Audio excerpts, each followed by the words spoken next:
Alrighty. Good evening, everybody. How are we all doing tonight? We are back with some more Case of Cud. I've been wanting to play this. Couldn't get a stream in last night because of work, so we are here tonight. I am still a bit tired from work over the weekend. There we go. Game. So I might sound a little low energy. Because I literally physically am, but the fact that I still want to be here, playing more of the game despite the tiredness should speak to the game's quality. I'm definitely having a good time with it. We're pretty much up to...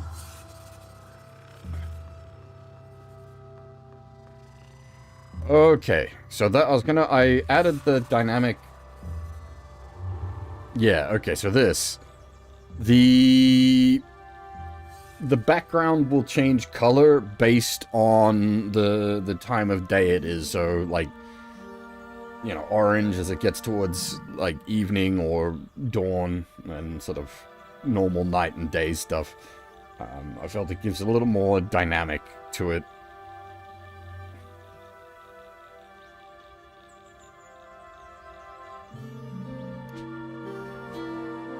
I don't even know what I'm doing here.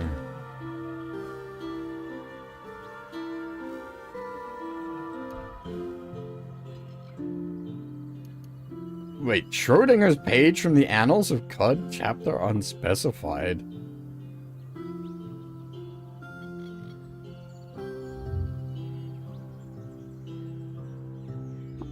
Is that one of those...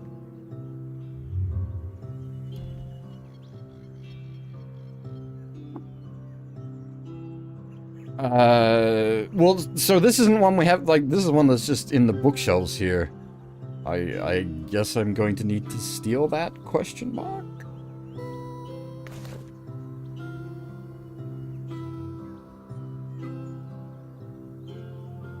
That, like, those allow you to, like, monkey with the actual lore of the world, don't they?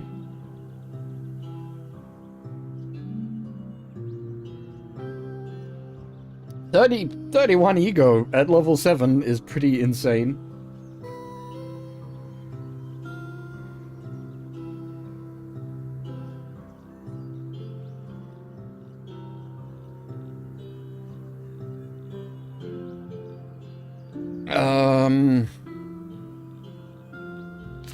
I'm wondering if we just, like, attempt to nick all their books. Because I don't think these guys are... Okay, neutral with the Sakari. I thought... Well, can I... So... How does... How does line of sight work for theft? If I nick it without any of them actually seeing me nick it, does it count as me having nicked it?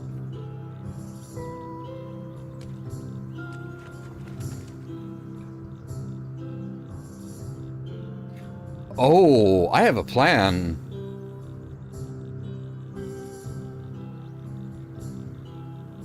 I have a plan. Let me just poke around a little more. My little brain is going tick tick ver. There's smoke coming out me ears.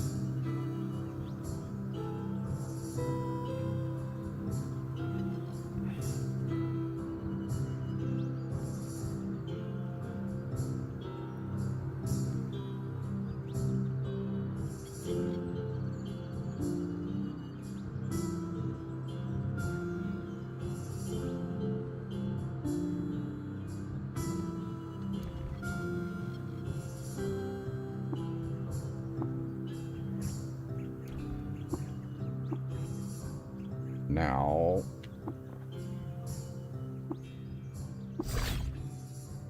You didn't see nothing. Yoop.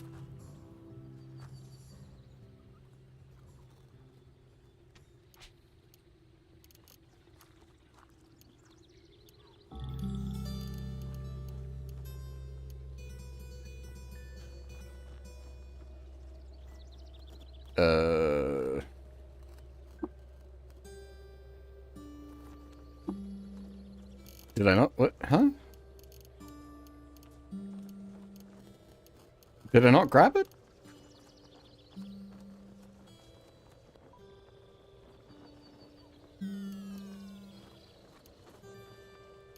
I got the council at Gamma Rock, but not, the other one?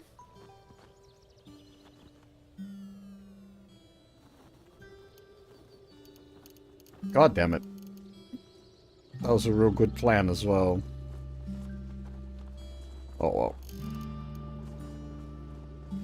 I did actually want to come back to Joppa, because I'd realized I hadn't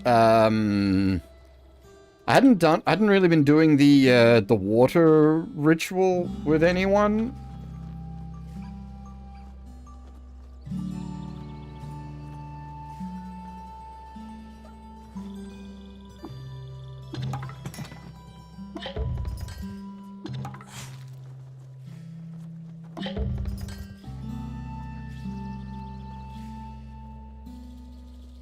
And we can, like, do shenanigans to, like, share secrets and get secrets.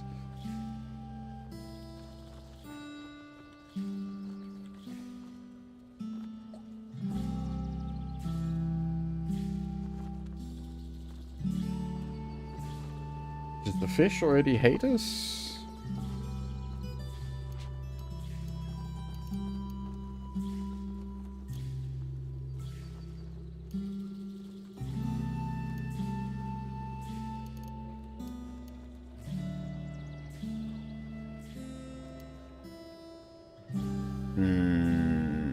Okay, I think that would actually put us onto the next tier of unfavorability with the fish.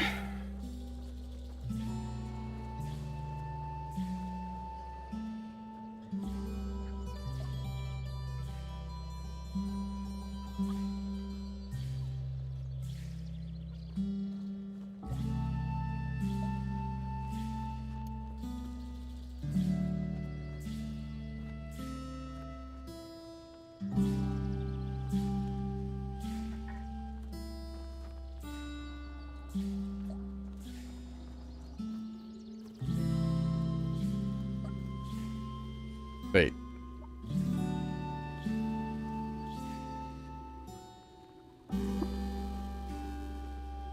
So does it, like, can I just...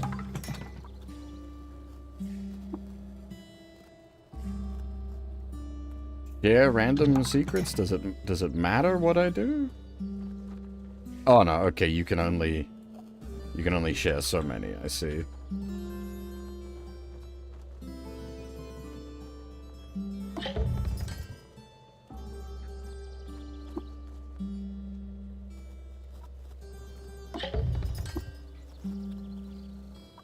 Well, neither of those secrets were much use to me there. But I hadn't been properly monkeying with the, share secrets and whatnot. And the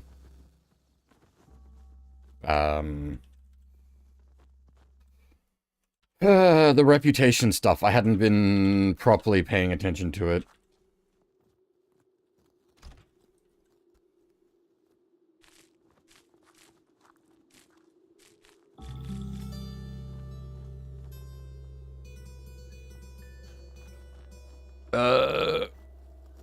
Ancient Sultan Darif V, while traveling through prison precincts, Mirkamas, the fifth stopped at a tavern in Bipir Den. There she lost her prized, the comrade of Root, to a local pickpocket. She cursed the tavern and left.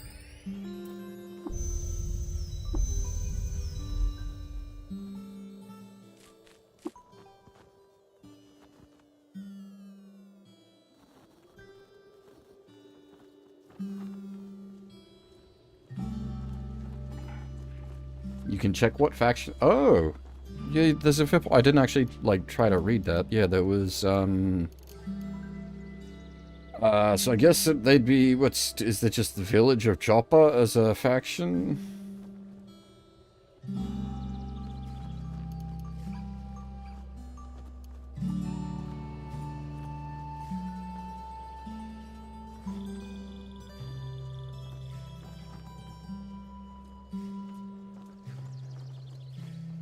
Okay, yeah, I see.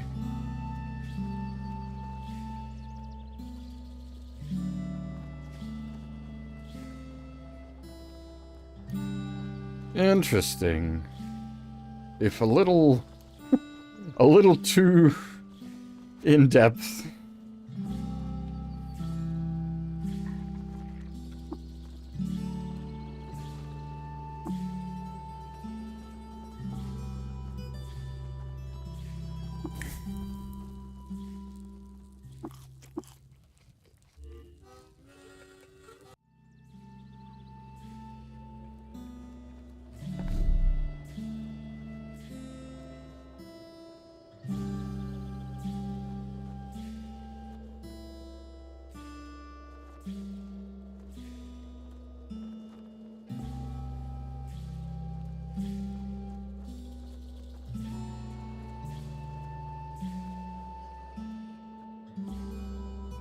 Ah, okay, so that's the... An unfortunate...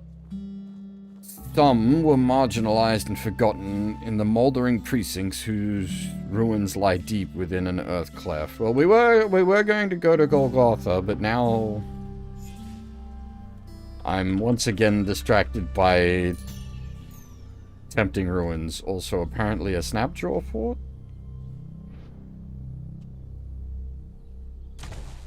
Ah, right. This is... So...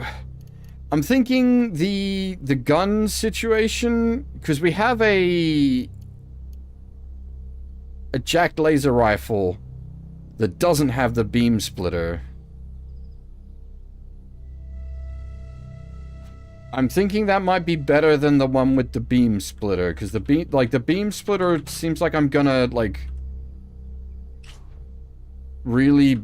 badly cause, like, potential chaos. Hit things I don't want to hit. Kind of situation.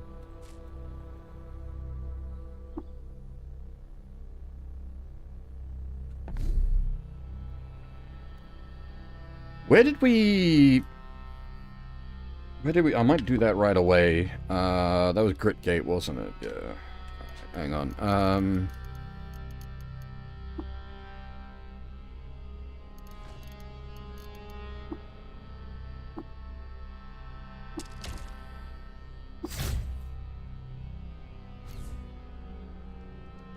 I think in our box at Grit Gate should have the spare laser rifle. Yeah, there it is. I do have electrical generation. Hence the laser rifles being very good. So it's 8 1d12 versus 9 1. Yeah, okay. So it loses 1 pen for being with the splitter, and the splitter itself is a problem just for oh no, wait, we did take it. It's under something else. Schrodinger's page from the Annals of Cud.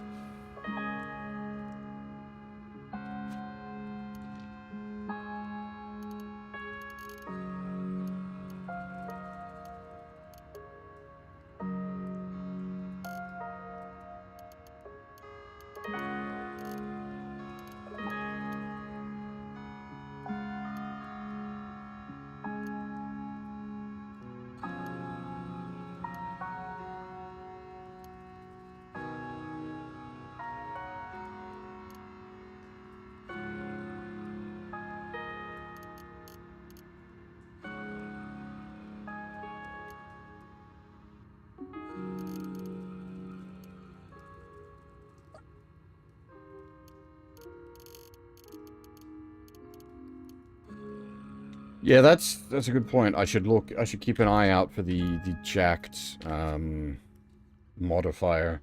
What are we actually at with our tinkering anyway? We got Tinker 1, but we don't have Disassemble, so probably should save up for Disassemble as our next thing.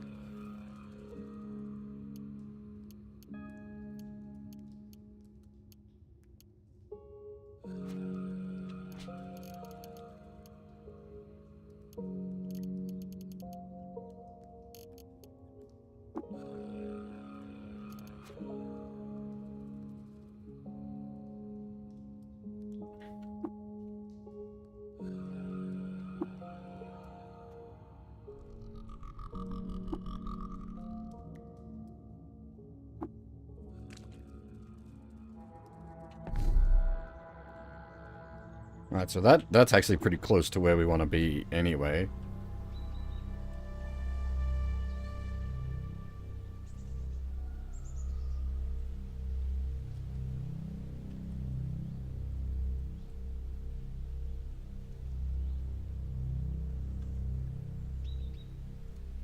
So are the Barathamites a different faction to bears?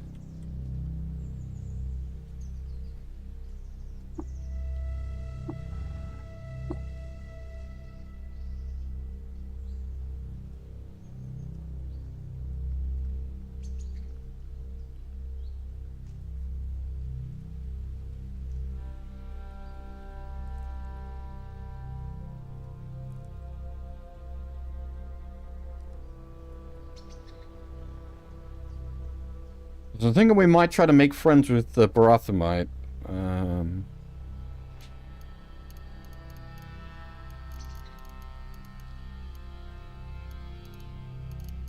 Yeah, okay, Barathamite are indeed a separate faction of bears. Interested in trading secrets about technology and locations of Buddhist Templar enclaves. They're also interested in hearing gossip.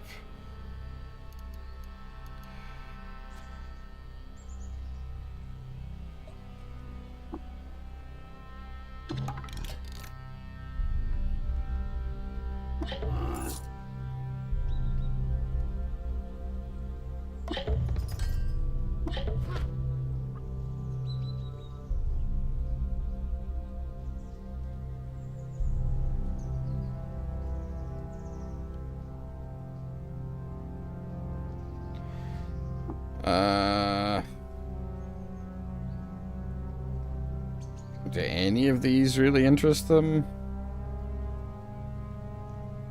Forgotten Ruins, does that count?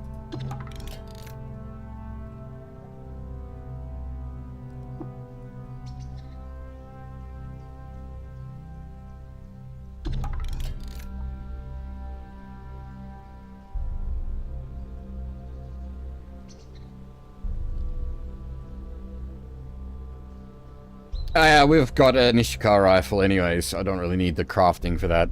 It is tempting to try to get their secrets, but at the same time, it might be just nice to maintain, like, the reputation as such.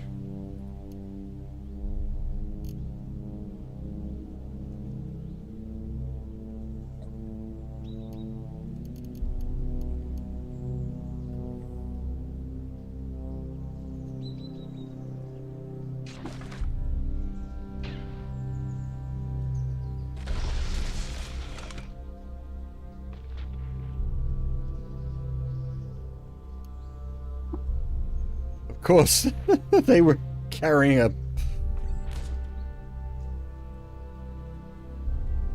a flagon of honey.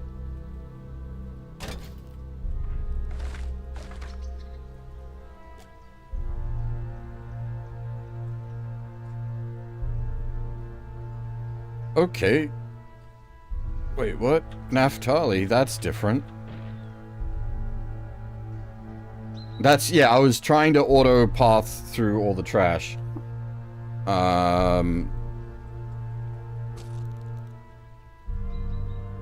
Wait, is there a whole bunch of Naphtali just up above us? Is that what's going on? Oh no. That's Naphtali there.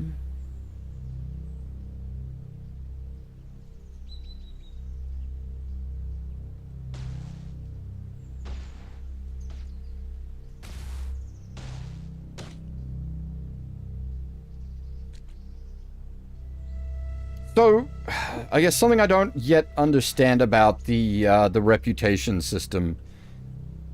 Does killing, like, just random no-names cause reputational damage, or does it have to be a,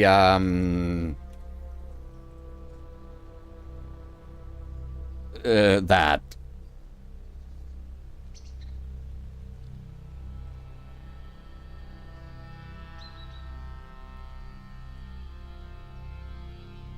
Because the robots in the Naphtali already dislike me, I assume because of the other godheads I've killed.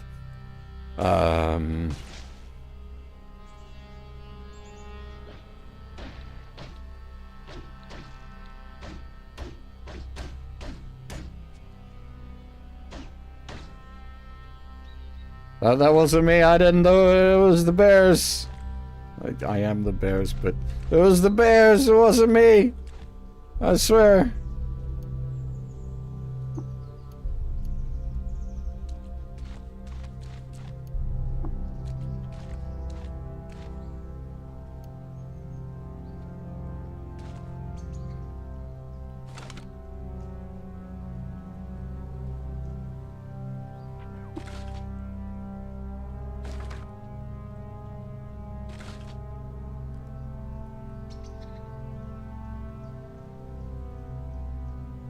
I'm a bit paranoid because I saw a thing that was like, yeah, you want to make sure you keep your reputation with robots high.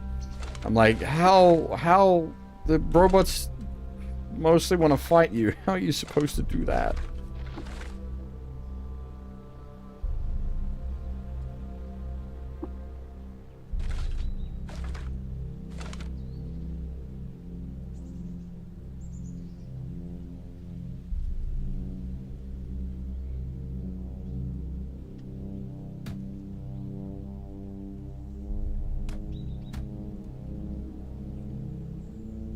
Oh, wait, these are the regular ones. We can smack them, no worries. Or at least reasonably no worries, question mark.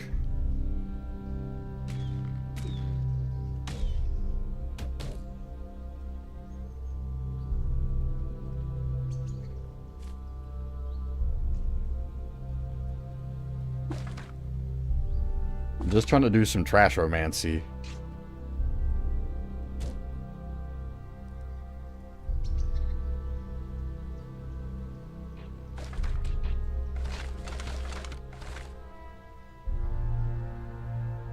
Once again, this is not at all what we were out here to do. This just happens to be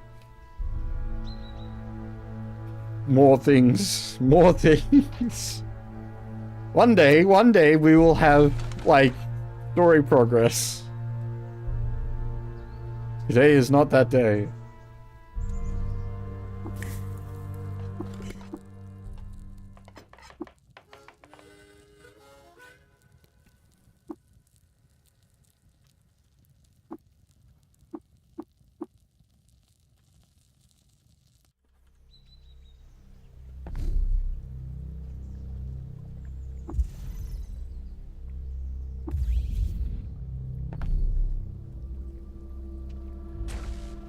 So I suppose that animation, though, for turning them to dust is cool as fuck. Oh, I didn't realize you were hostile.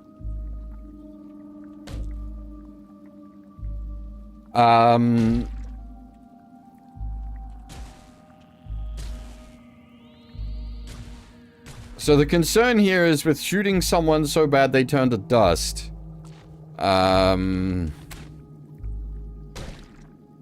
They don't leave a corpse.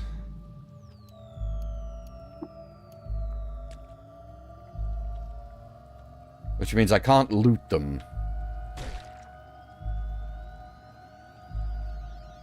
Now that's not the end of the world as far as, like, options go for us, because our main combat is melee.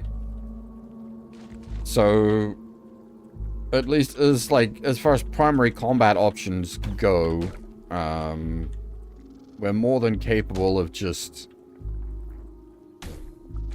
smacking things with our axes. The shooting is basically just backup. But obviously there's a concern of just if we do vaporize something important.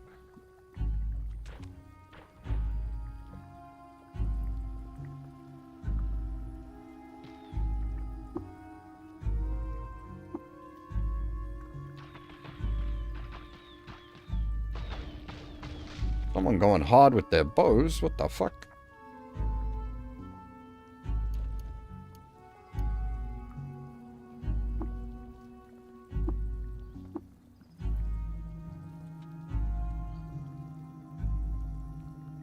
Do fish hate me? Yes.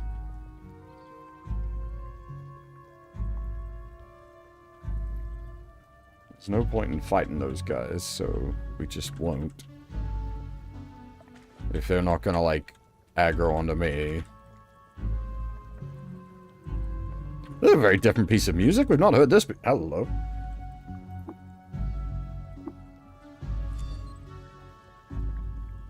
We've not heard this track before.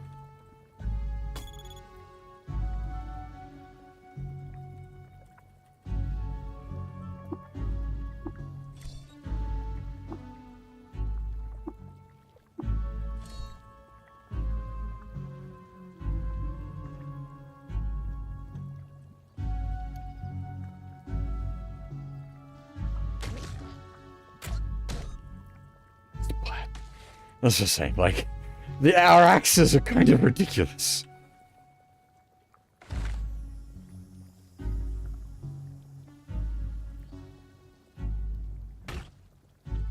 Not that, I guess, not that these particular enemies at this point are, very threatening as far as we're concerned.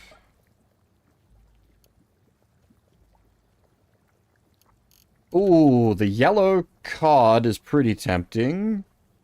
I think we've got, like, plenty of... Yeah, so that's 400 and something, so we give him some gold nuggets and a silver nugget.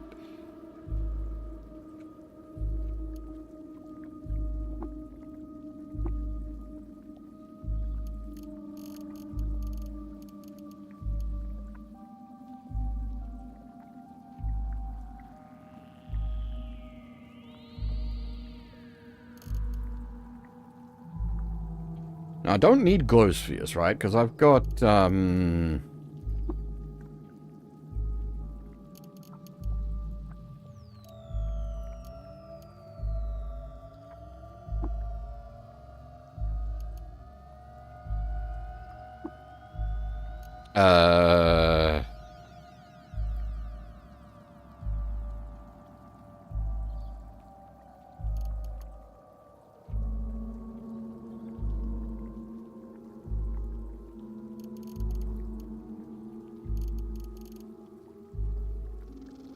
Sorry, I'm trying to brain. Always a bad choice.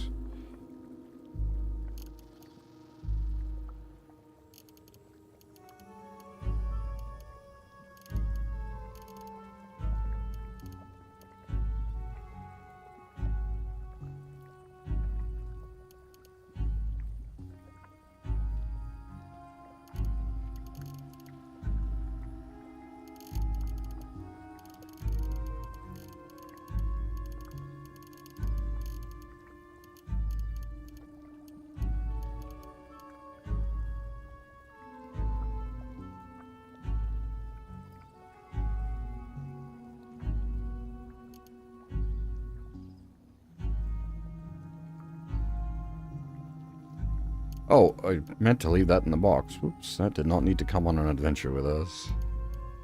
I meant to leave that in the box as well. Mistakes were made.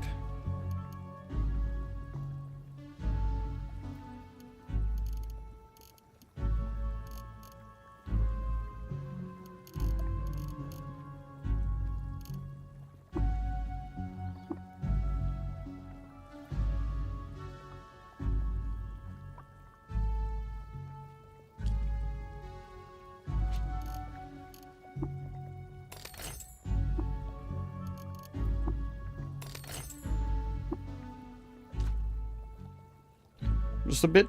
66 water feels a little low. I don't want to accidentally bottom out on water. That would be embarrassing.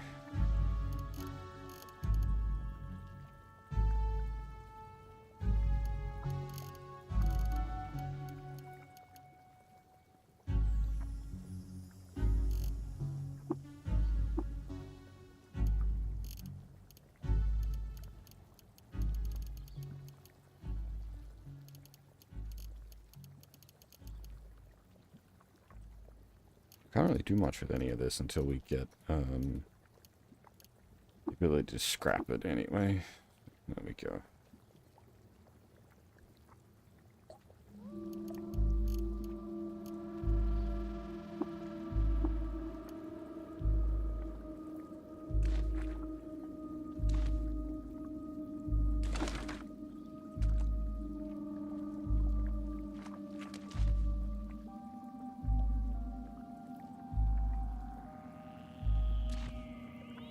I was listening to an interview with the devs, and one of them mentioned having played Pools of Radiance, and it's like, I wonder the ways some of the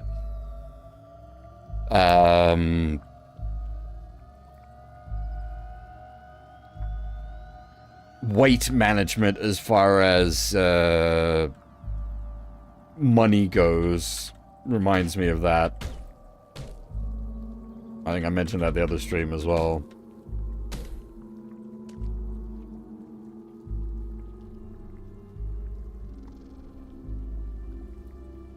Because you had to convert your gold, platinum, silver, etc. into like expensive, like you had to buy expensive gems as a way to get your sort of weight limit down. Well, not your weight limit, but the amount you were carrying. Just too much gold weighs too much. What hit me?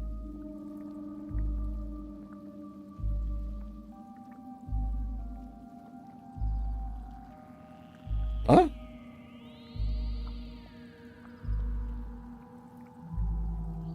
Slimy finned glowfish. The hell?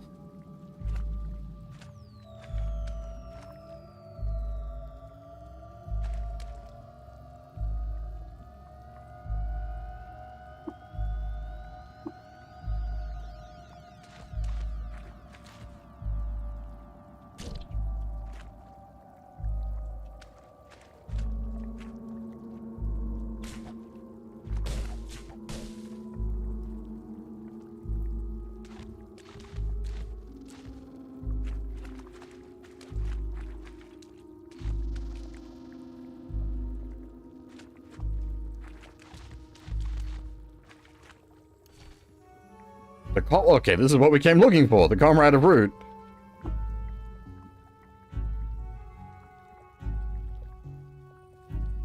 Tinker nuns. The world outside the village very well. What? Strength increased by 1?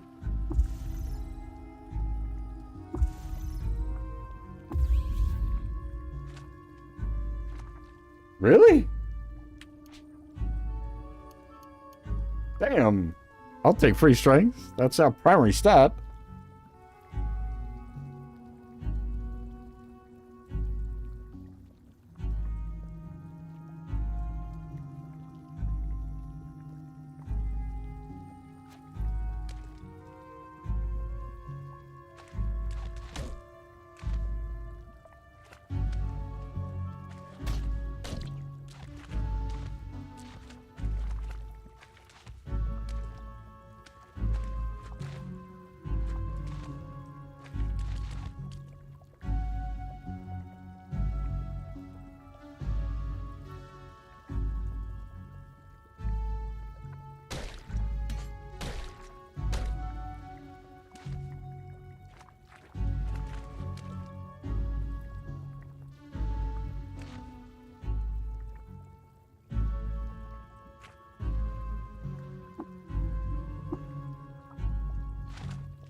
What the hell is going on in here?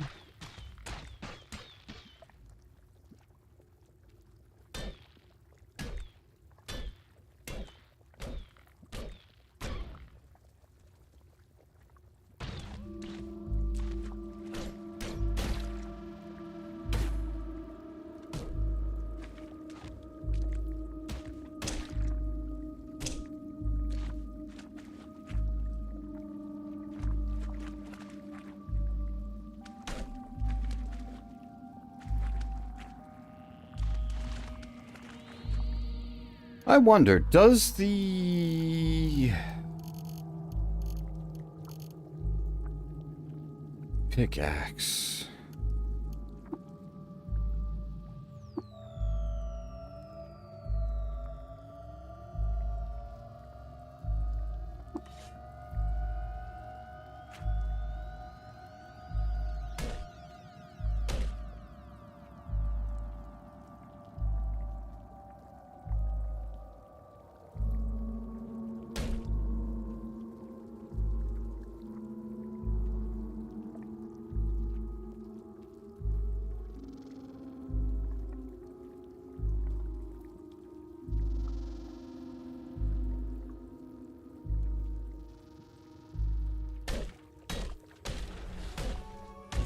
Okay, so it will eventually get through.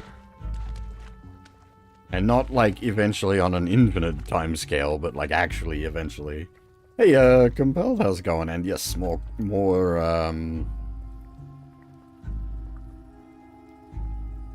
HUD. Cork.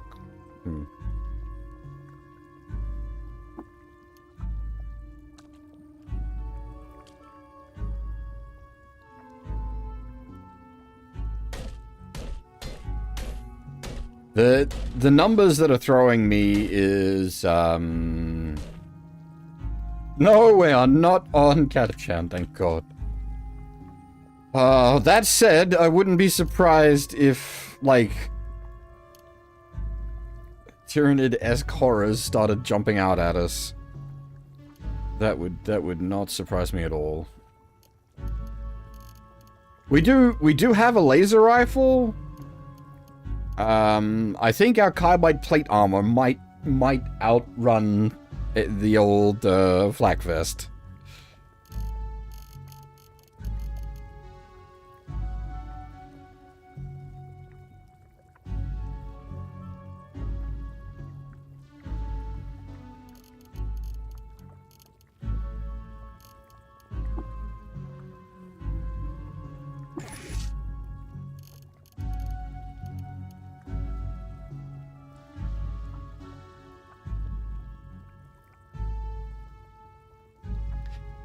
Is there a 40k roguelike? Surely that seems like the kind of thing, like, fans would have done.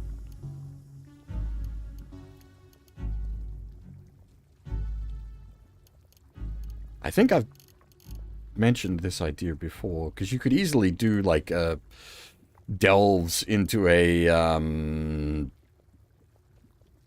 Space Hulk or something like that as a setting for that.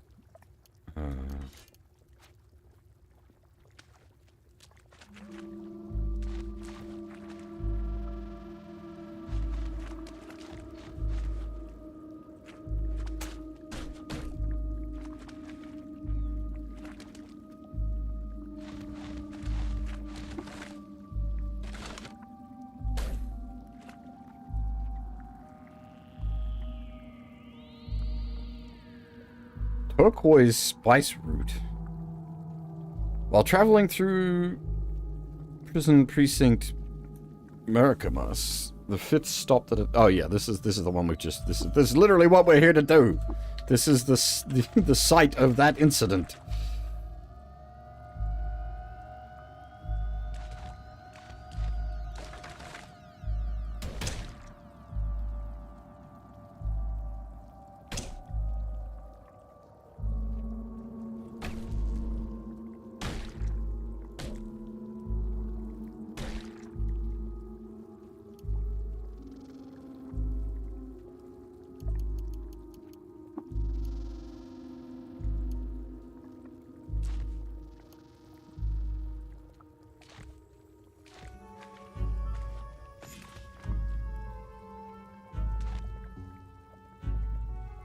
What's that noise? Never a statement you want to be making.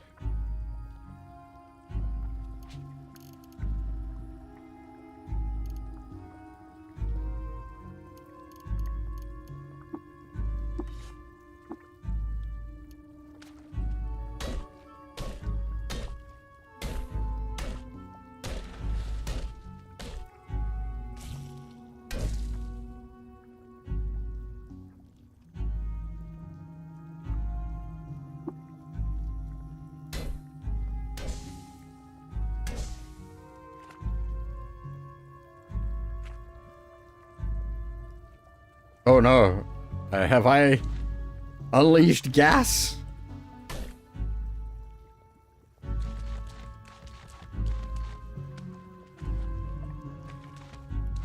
There were rocks pushed up against it for a reason.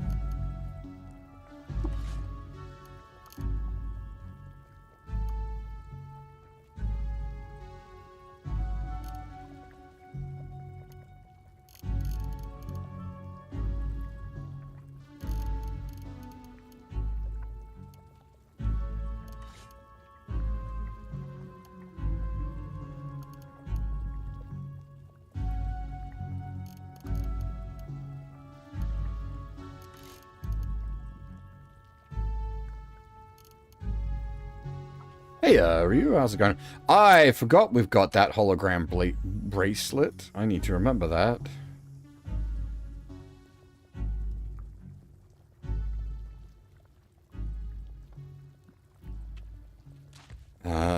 That could be a useful emergency combat trick.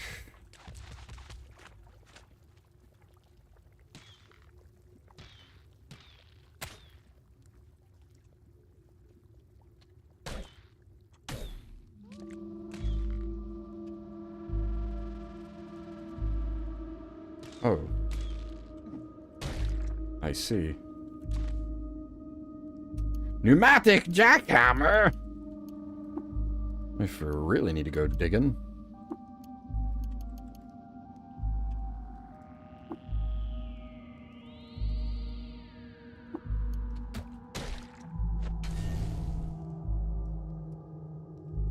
What?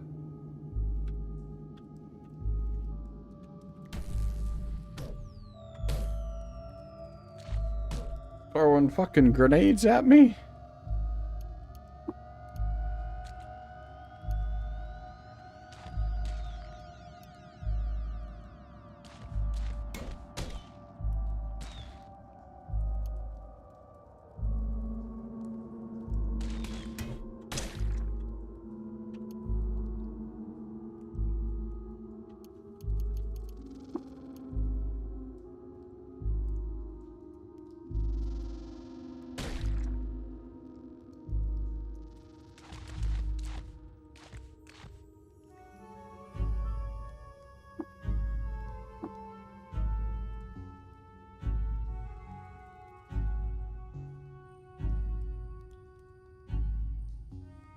You just stuck there because of the water? Right, I was just gonna leave you alone, but you wanna get angry about it? Fine.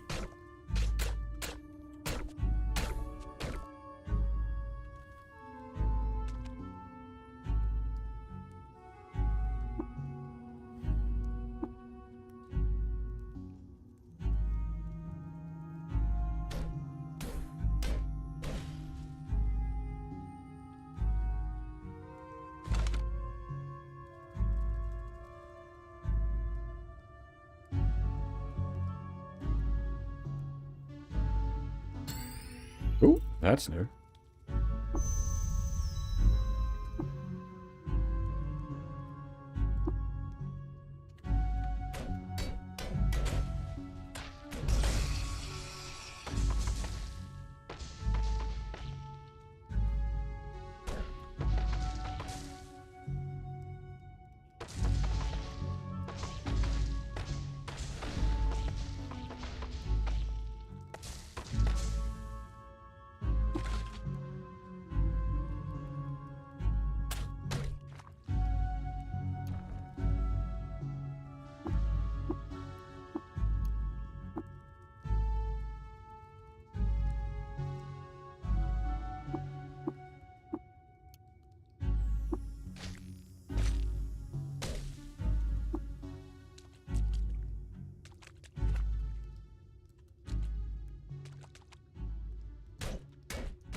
Wait, Reshef, that's like the core one, right? In 2AR, Rebecca died of glow rot, and on her deathbed, Reshef forgave her and absolved her of sin. He allowed her to be buried in the village of Ezra, outside the gate to the tomb of the Eaters, and beneath the shadow of the spindle.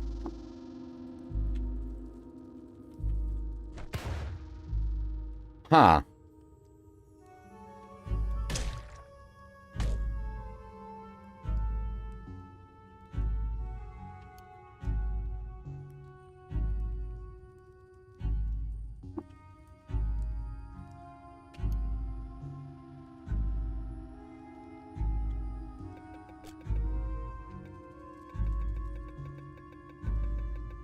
How long does the gas stay for? A long time.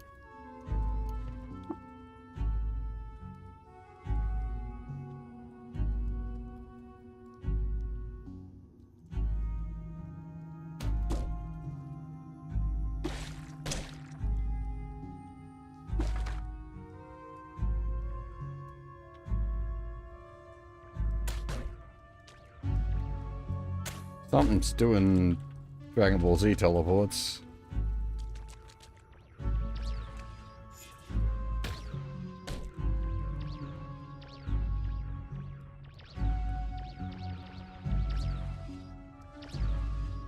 Normality gas.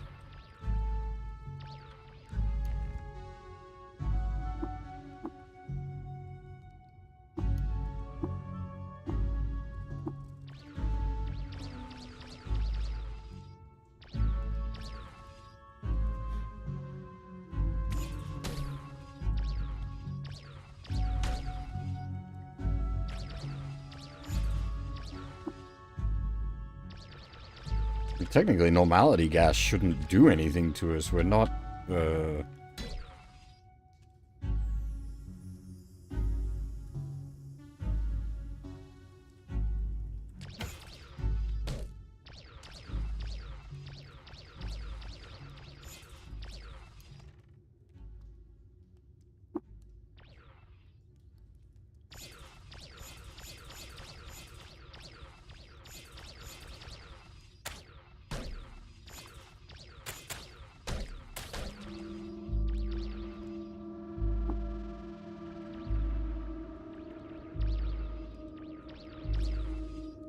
I wonder. Once again, I'm gonna try a bit of Ooh.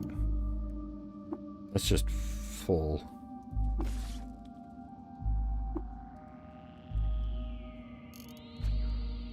Do I need, like, diggy hole?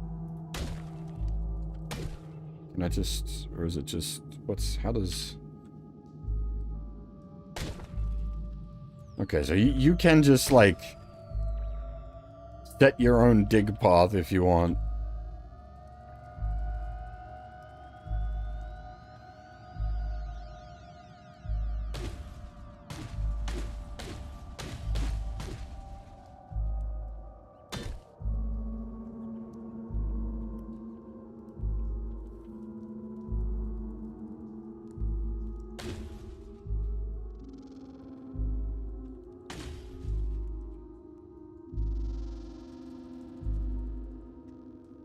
Because I did see somewhere, there was someone saying, like, you can effectively,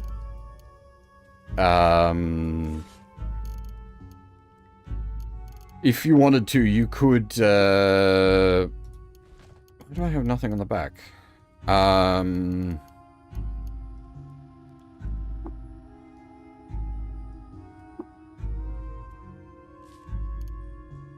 You could dig all the way from one place to another if you really wanted to. I'm going to assume with, like, the pickaxe or the pneumatic is how something like that becomes viable. Hulk honey.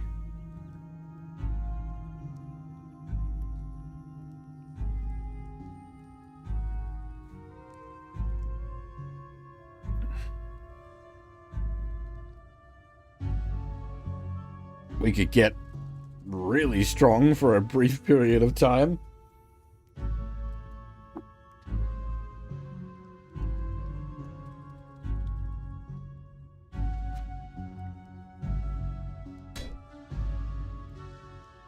The heck? Is there something like trying to come up the stairs, or are they camping on the stairs underneath directly?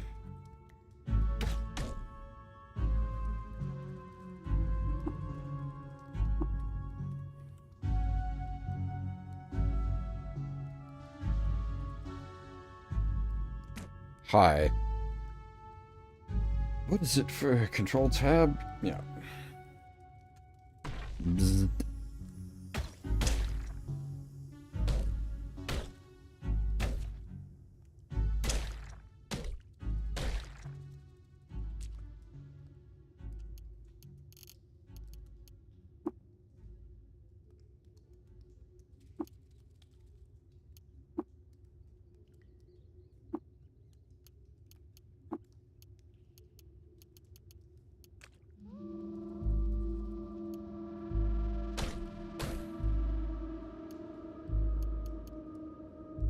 A masterwork club.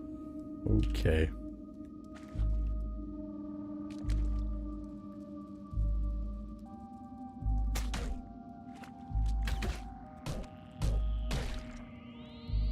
Do we even ask how a masterwork club is possible?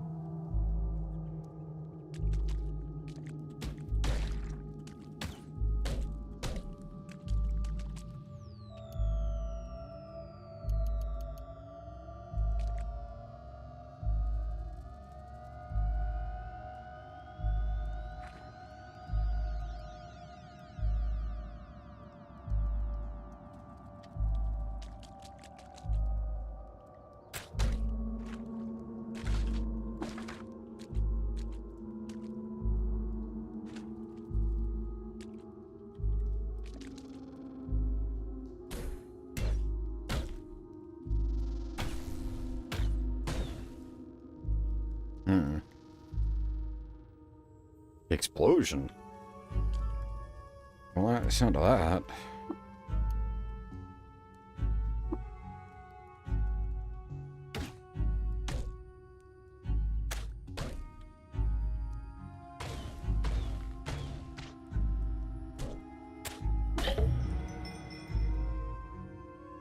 Oh, that was a named guy. Whoops.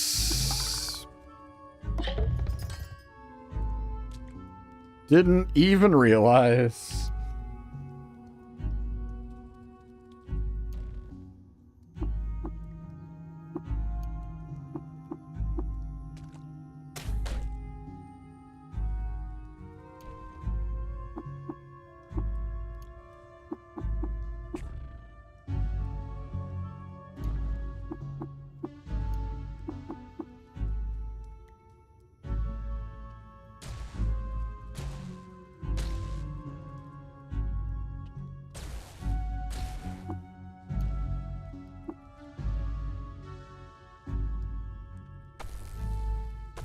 Okay, that's a dangerous vent.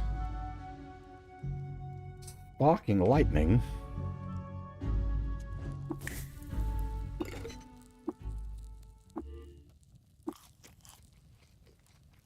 I didn't mean to hit generic meal, but okay.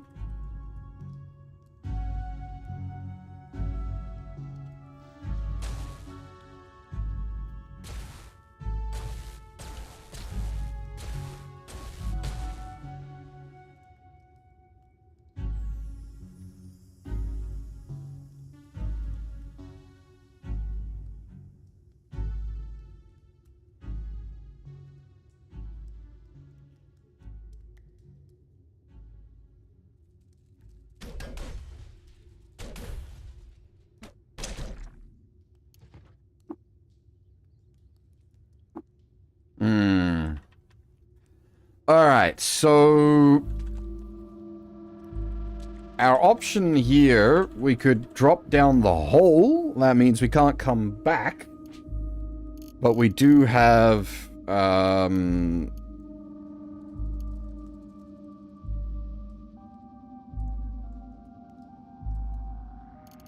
Joppa recoiler and the Grid Gate recoiler.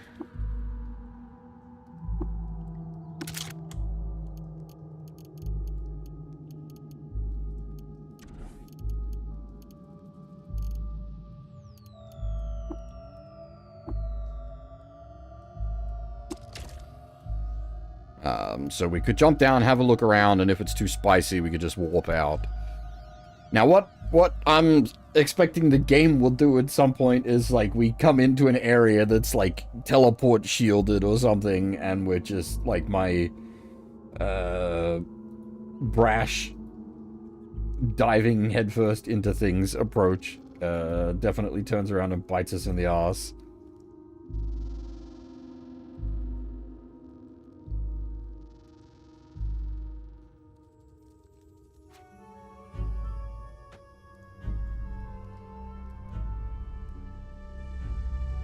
Yeah, okay. This is just Subterranean Desert Canyon Strata 5 now, so this is much less exciting. I think we will just take the teleporter out after I have a quick look around.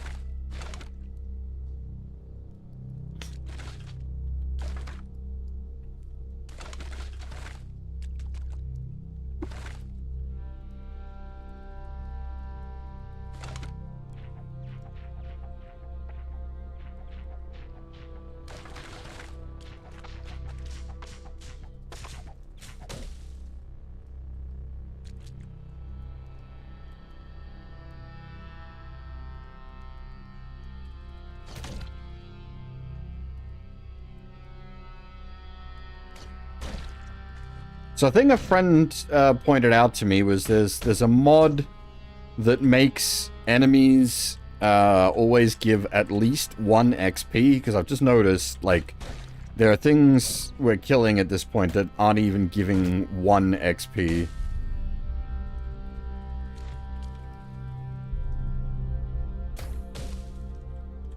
I'm wondering if that might be worth getting.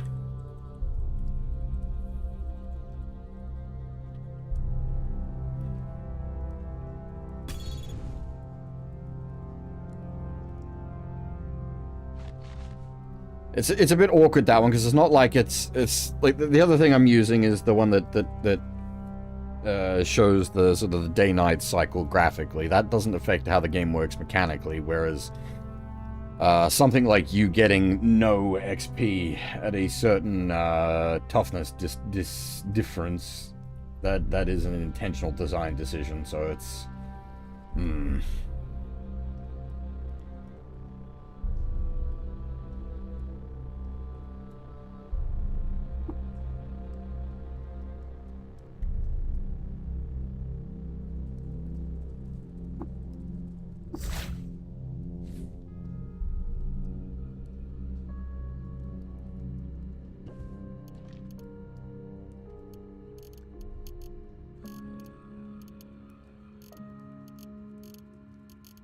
I wanted to put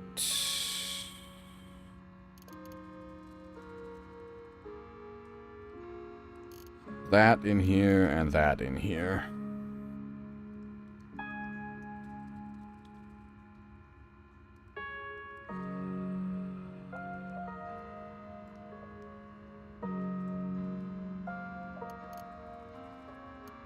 We dump off these nugs as well.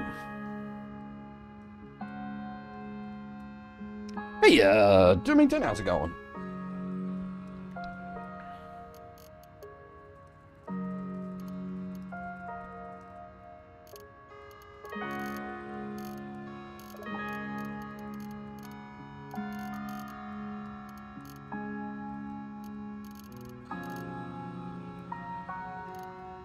Monitor broke is concerning, but managed to fix it is good.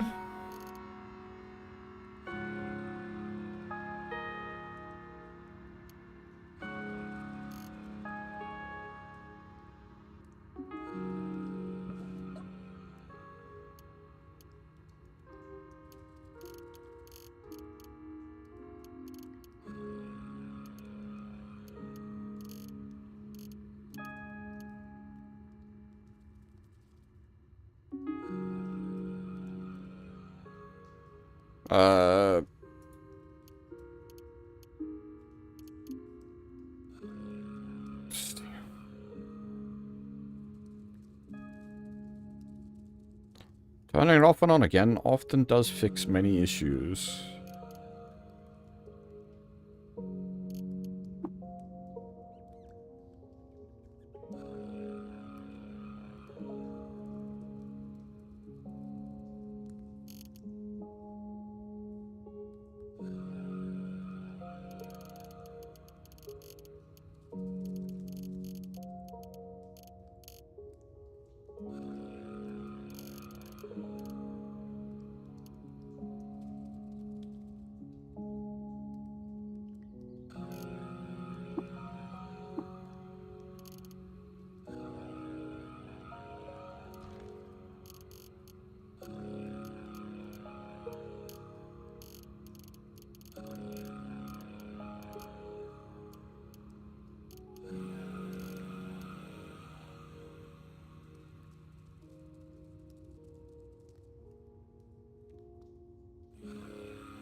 I'm not really at the point where I'm, like, considering builds, at the moment.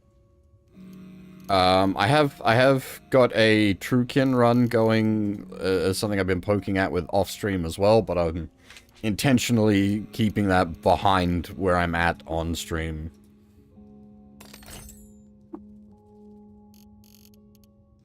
I was just curious to see the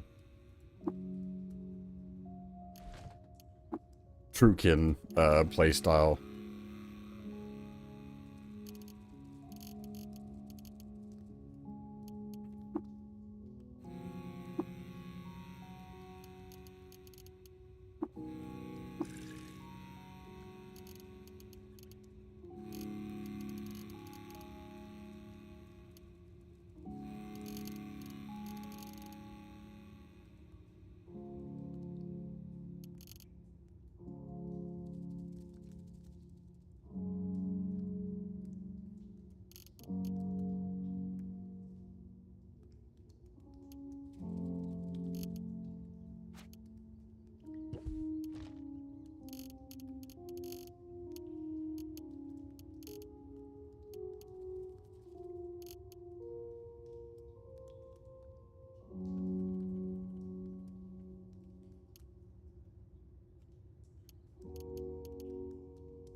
Oh, hang on.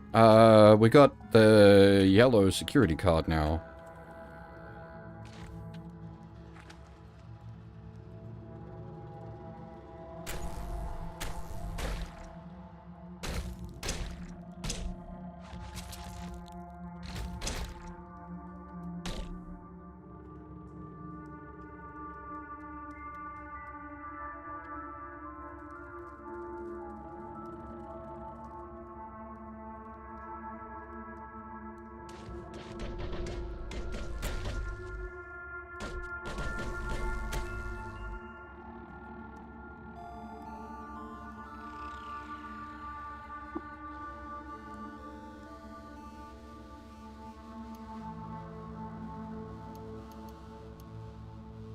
I feel like this is a bunch of stuff I dumped off here.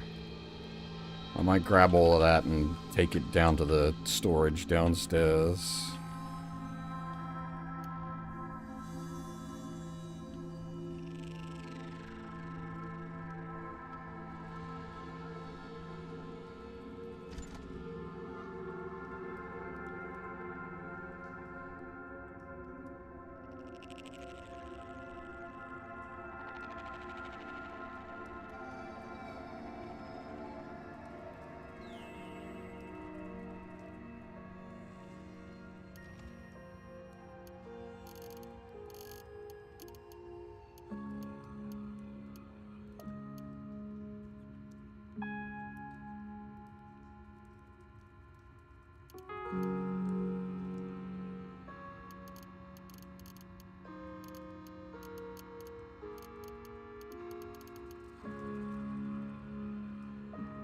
Oh, actually, that doesn't need to go into storage. That can just be turned into cash.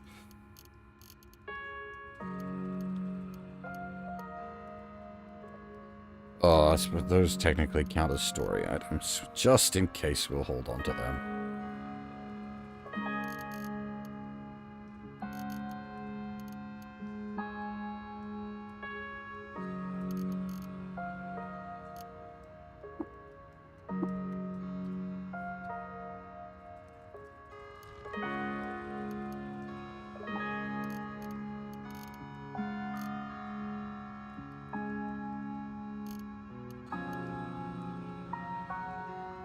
And once again, we have the old slosh while we walk problem, carrying way too much water around on us.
Oh, yeah.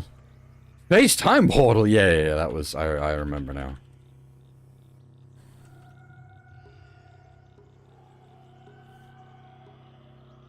My own notes freaking me out.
Alright.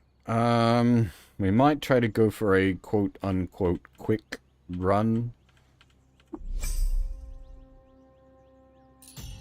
Core. Legendary Dawn Glider, no thank you!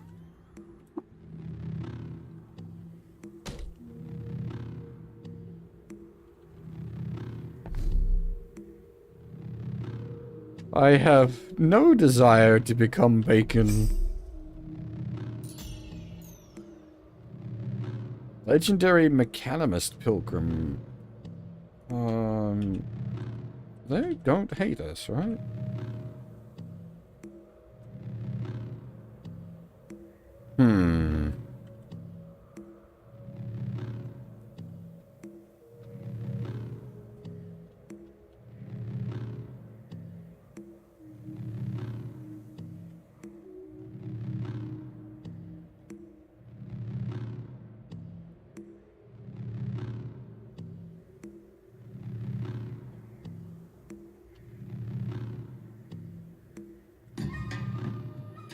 So what's gonna happen here with the ones that, like, don't like me?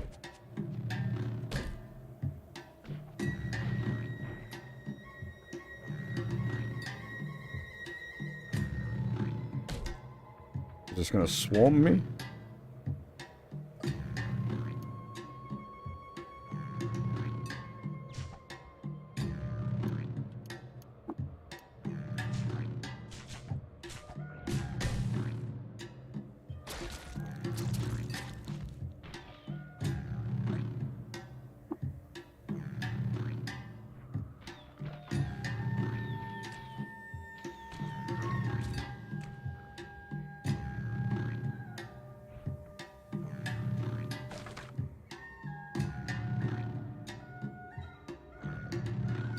It's always interesting when you walk into sort of a battlefield that's just kind of happening.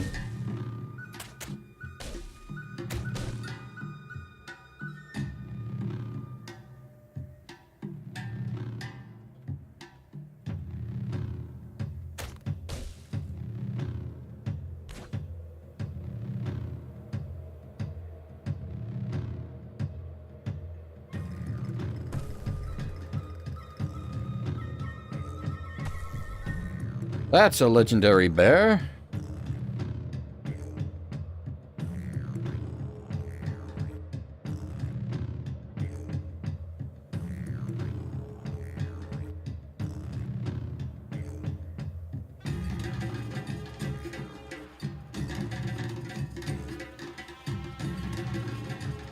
I mean, the bears already hate me.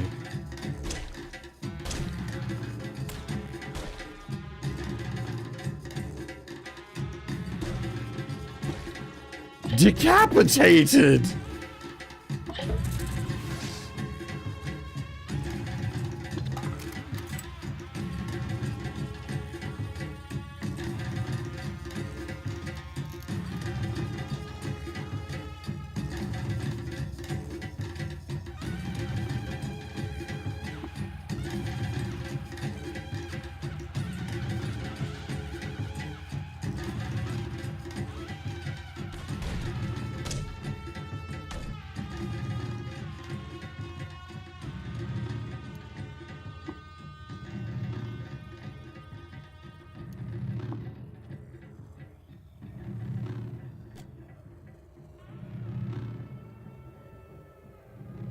For my man, as I casually start a race war with the bears, I feel like I'm betraying myself here.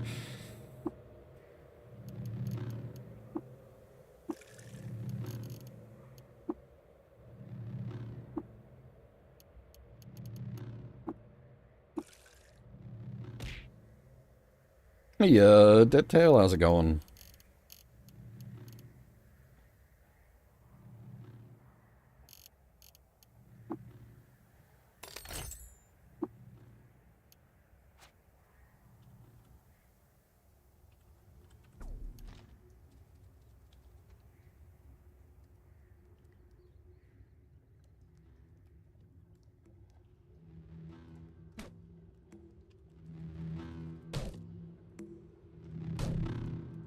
I prefer if we didn't fight, folks.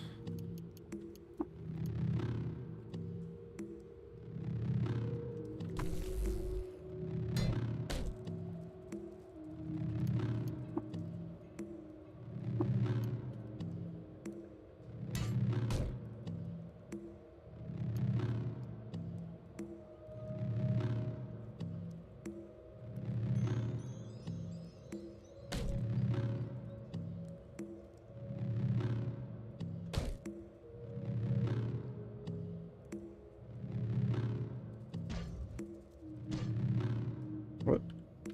I say, what is a wood sprog? But I think it's dead.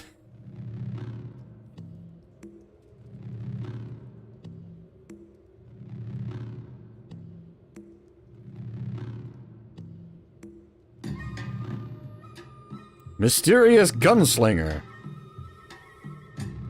You're actually a different faction thing, right?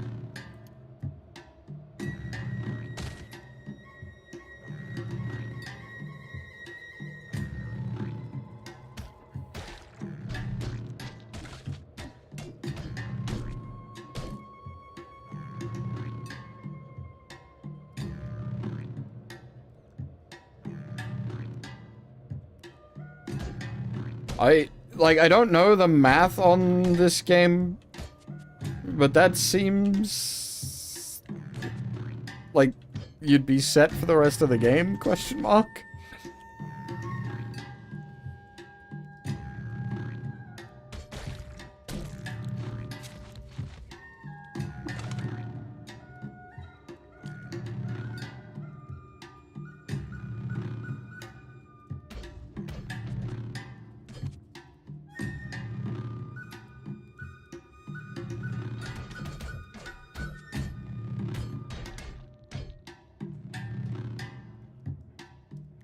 Oh, okay.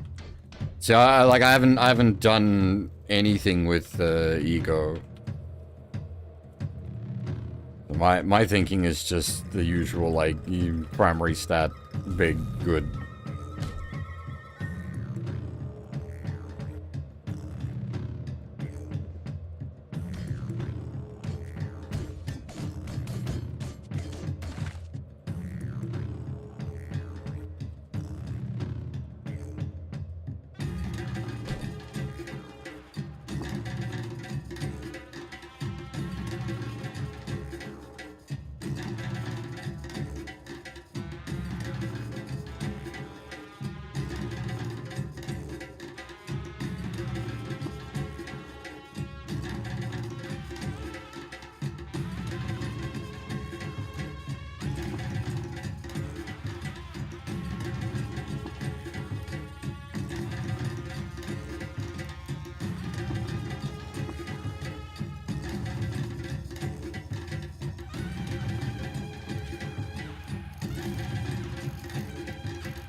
So can I set that water skin to auto-collect?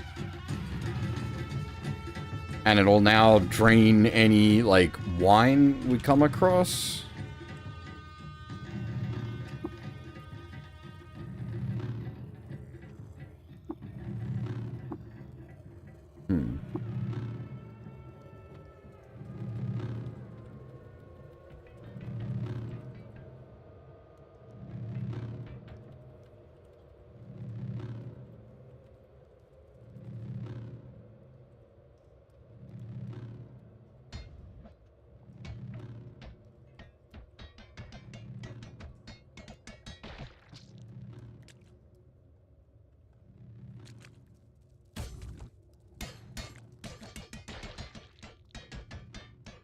Mysterious strangers versus hermits war going on up here, but, like, I'm not involved in that. That's not my business.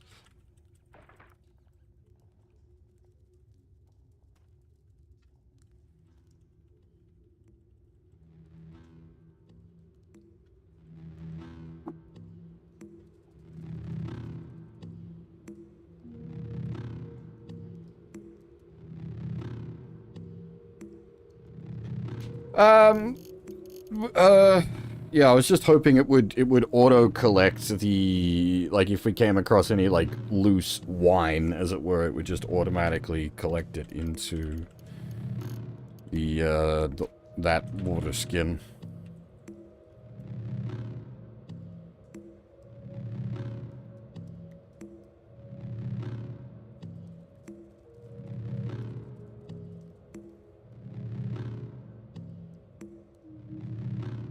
Yeah, like, as I think, like, I haven't, touched on any of the ego stuff at all.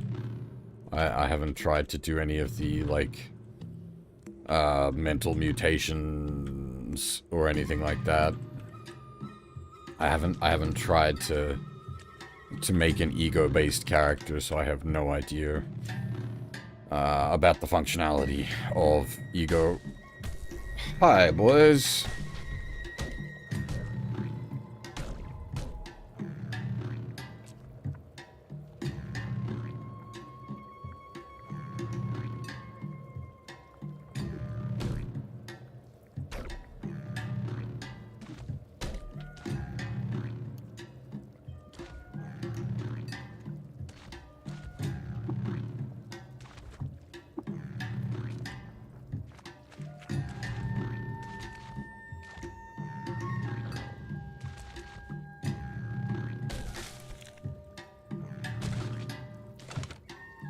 Did you shoot me?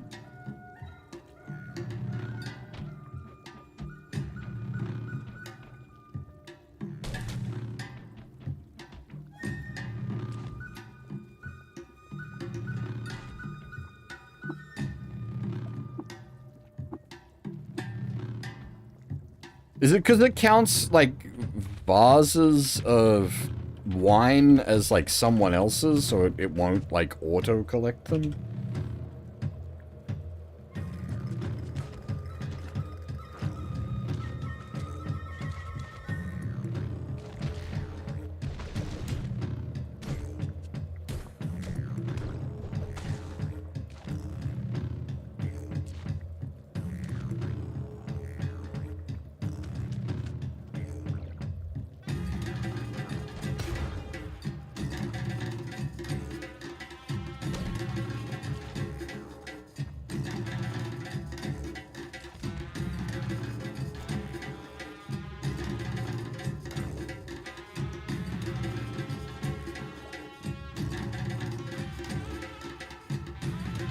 This track is quite loud.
There is supposed to be a legendary in here somewhere.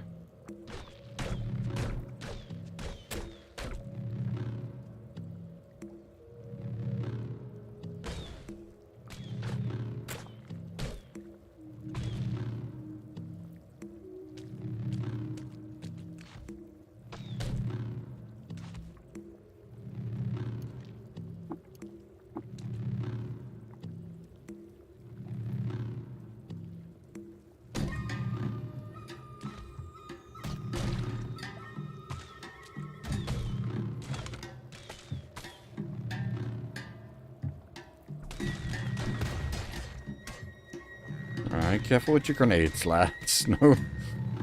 No need for... No need for that.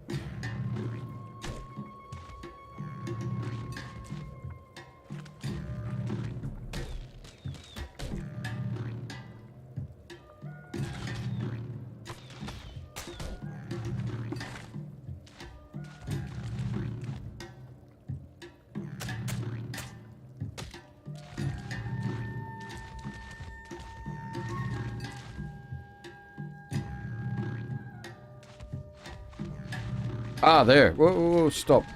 The legendary.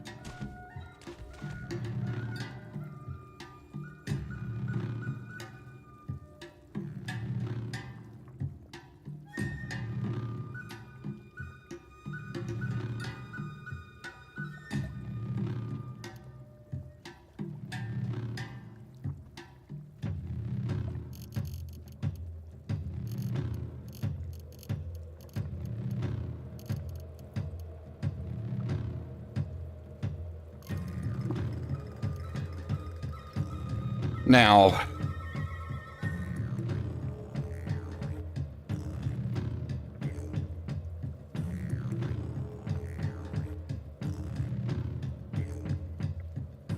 hated by dogs is the only concern there, because I think we are actually in a good standing with dogs.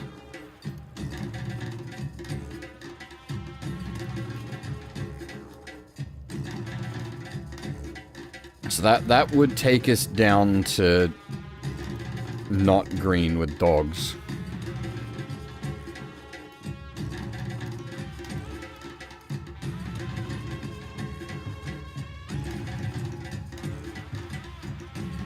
Lowering the anger of oozes would be nice, though.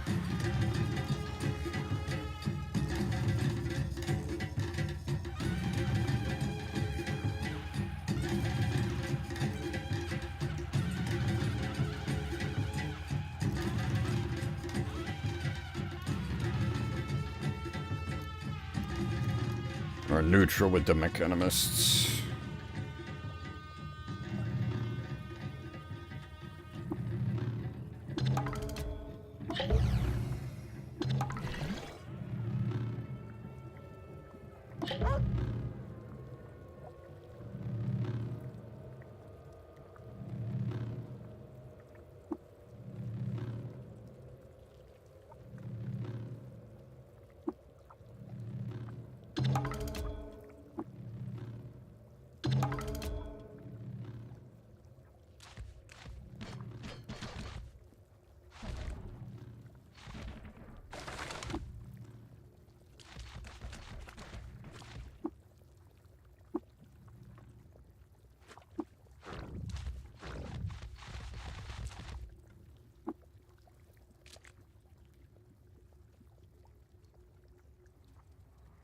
Alright. That was... Once again, that was a complete fucking detour.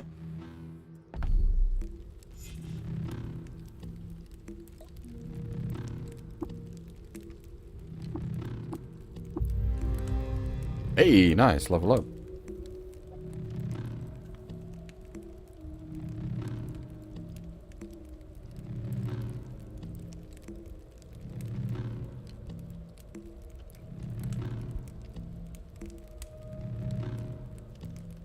Now, books we leave with the librarian, we can still read at any point, right?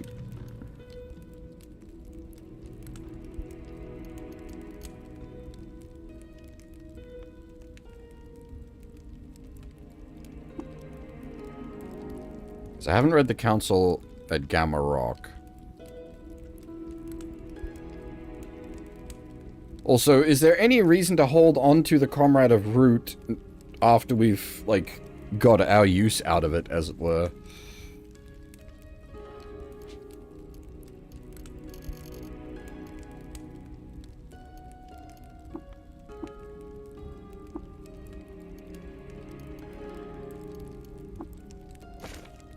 I think we've seen this one.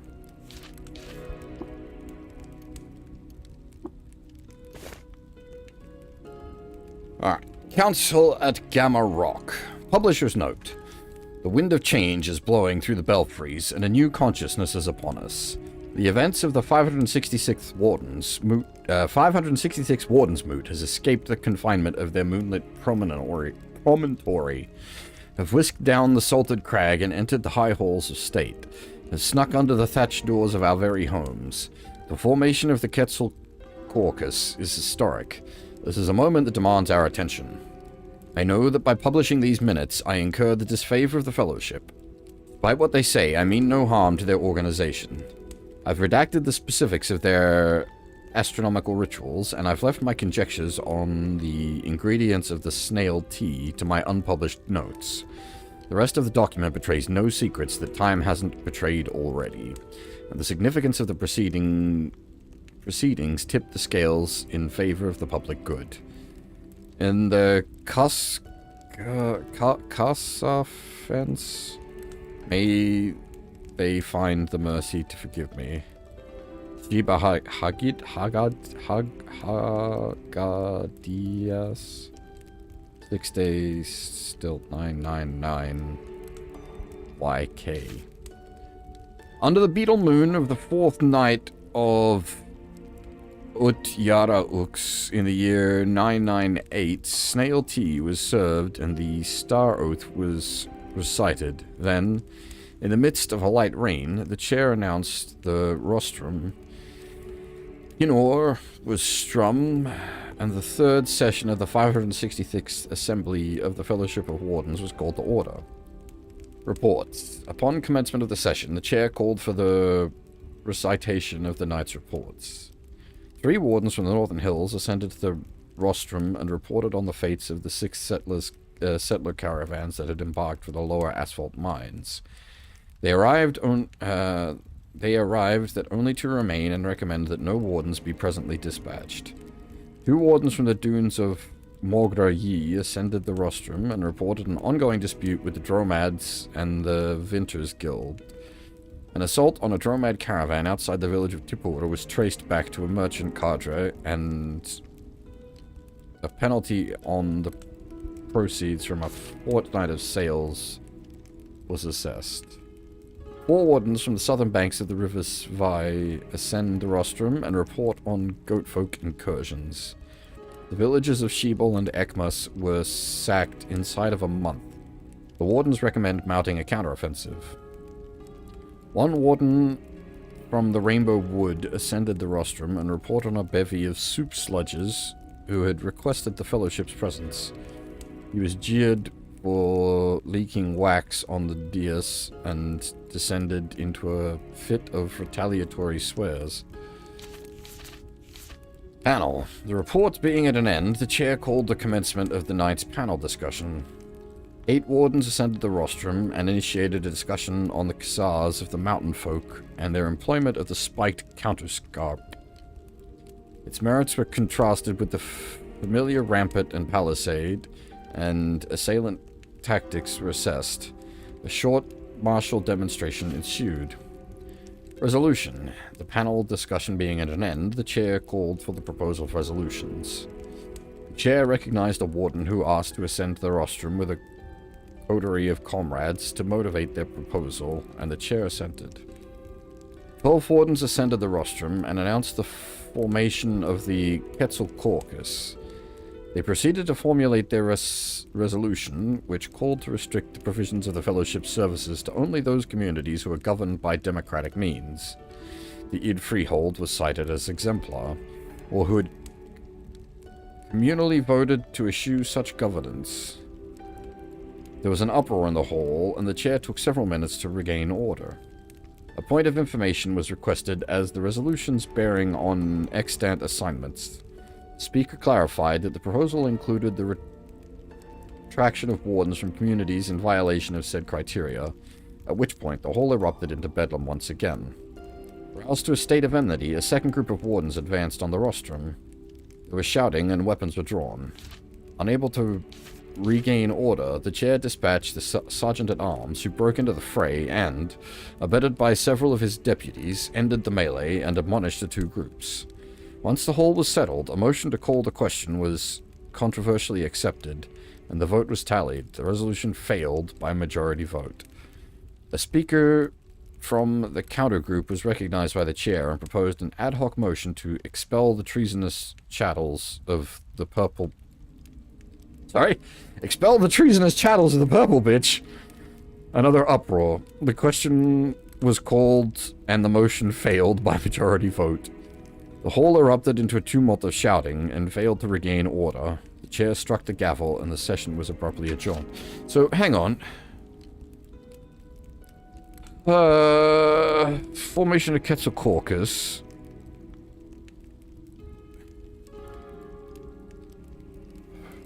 Called to restrict provisions of fellowship service to only the communities who are governed by democratic means or who had communally voted to eschew service.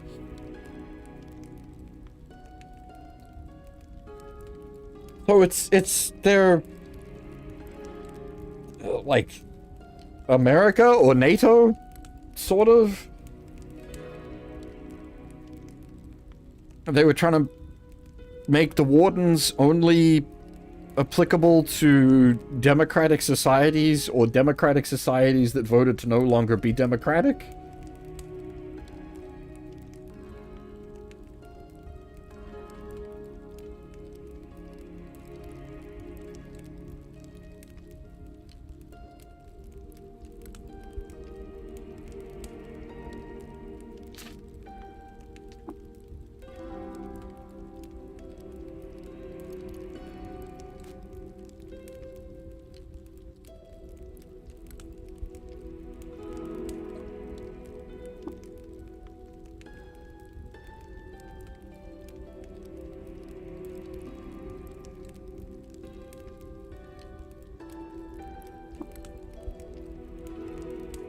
Yeah, okay, so am I allowed to donate this without it causing a problem?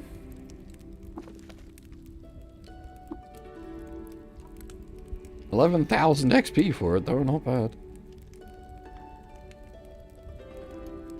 I mean, worst case, we can just buy it back at some point if we desperately need it.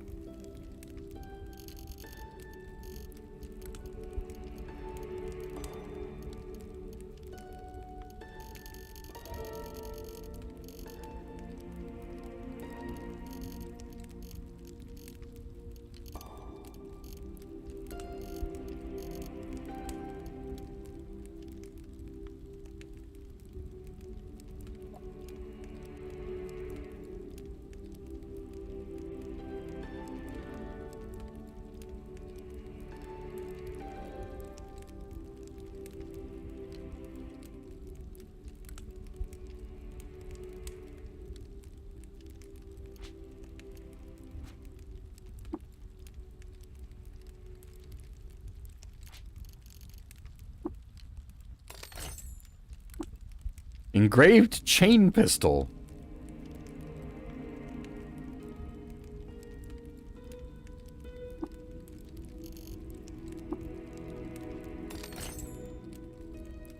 Slender chain pistol. We killed someone important, I think, at some point. What the heck?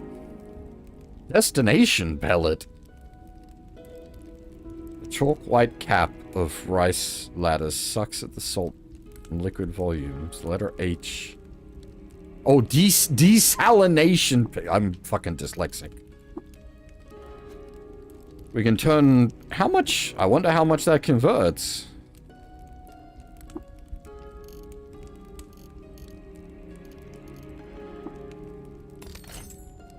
Hey, a love injector. You can do shenanigans with that. And a sniper rifle. Don't necessarily need that.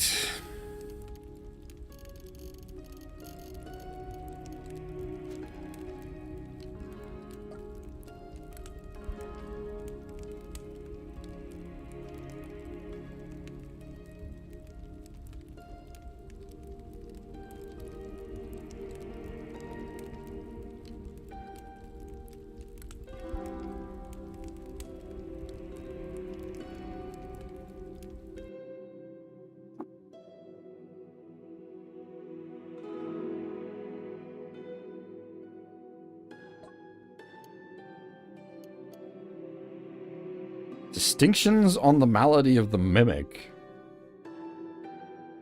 Wait.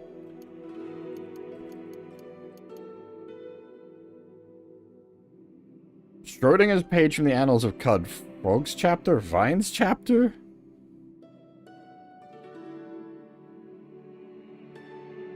So that does... Are these, like, how do you call it? Yeah, rep boosters.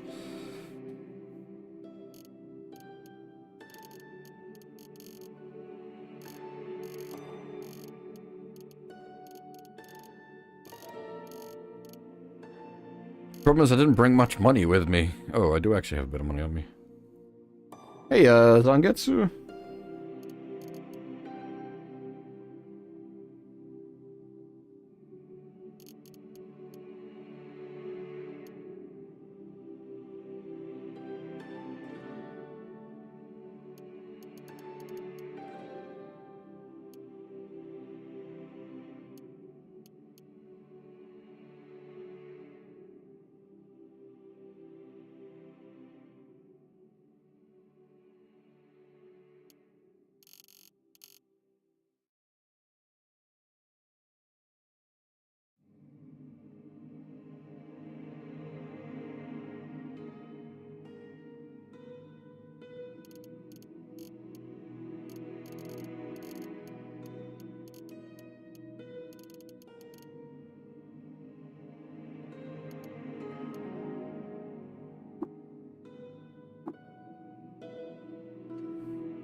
Alright, so now these... Can I just, like...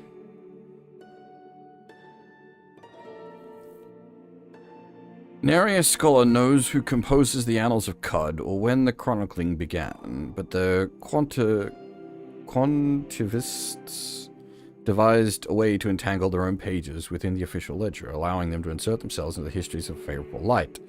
Few such pages remain. Is there any reason not to just use these?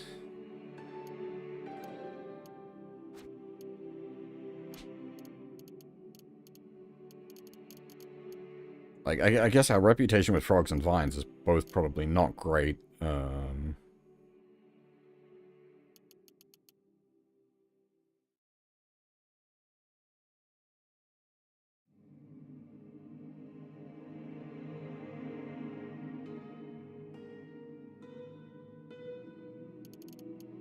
Woo!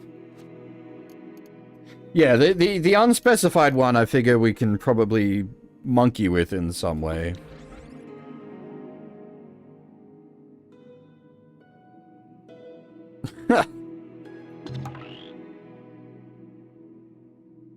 $190, that's pretty 215? That's some pretty solid rep boosts. Alright, we definitely need to keep an eye out for that sort of stuff then. Anytime we're up here, come visit the bookbinder, I guess.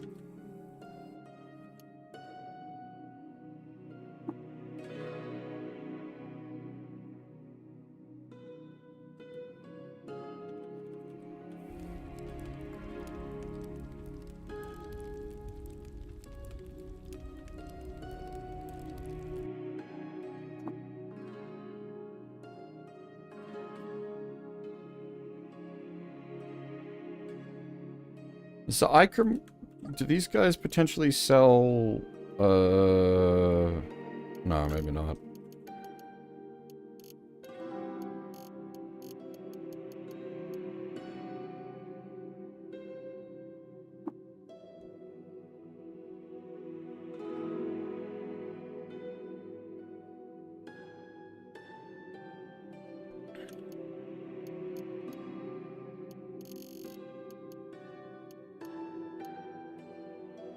Two drams of primordial soup.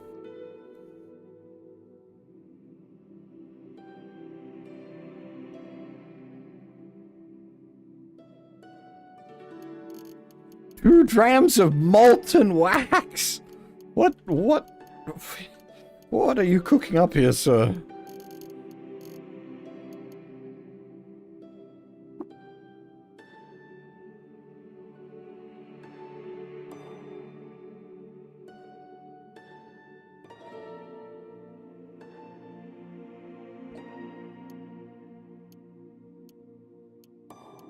Hey, there's some of that humble pie.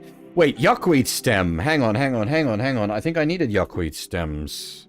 Are these the ones that, like, cure shit?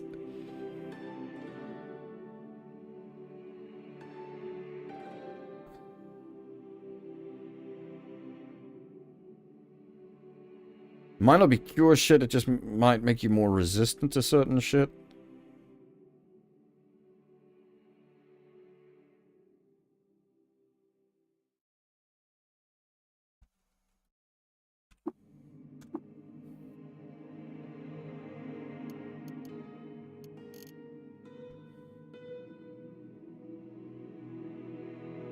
Yeah, okay, cookie meals with yuckweed if you feel sick. Catch a disease early enough and you can kill it. Yep, there we go. It's even giving us the info. Giving us the strats.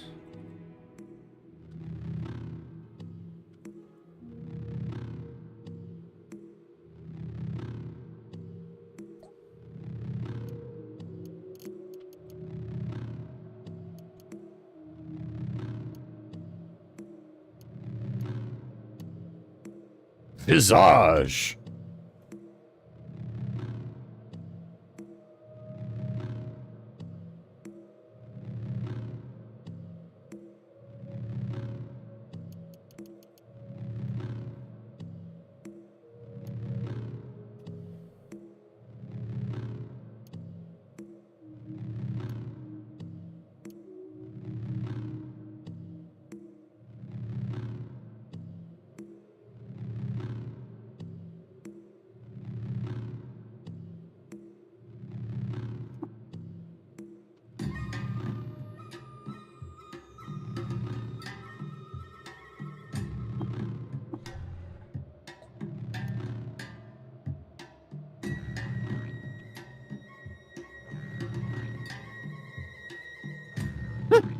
That sounds annoying.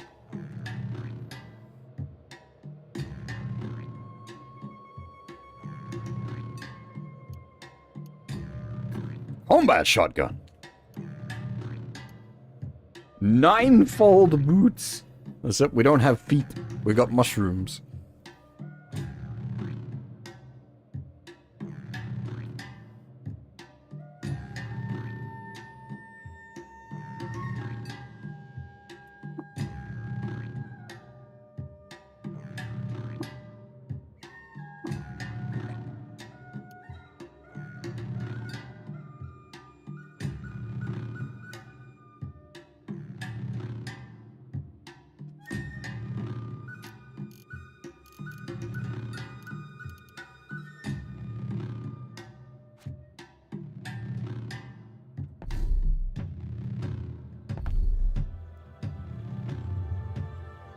These guys don't hate me, question mark? I think I've...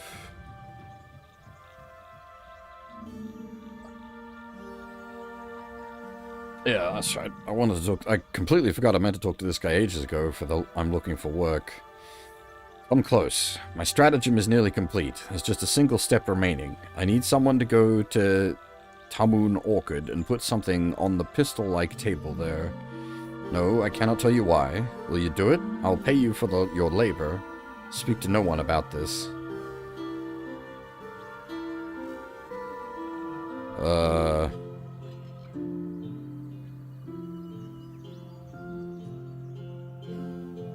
I mean, we can accept the quest. I assume that's not going to cause any weirdness just to accept the quest.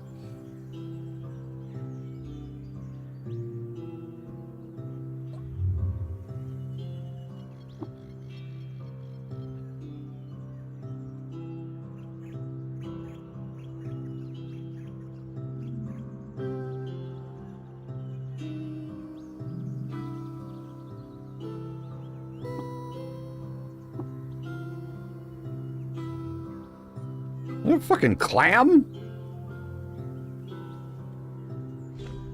What? Hang on. Did I just...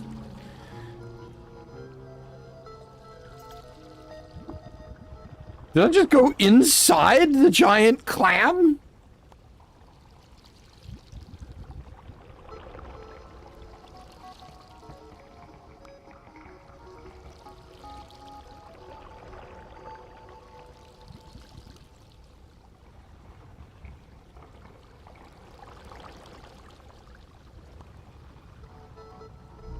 What the dickens?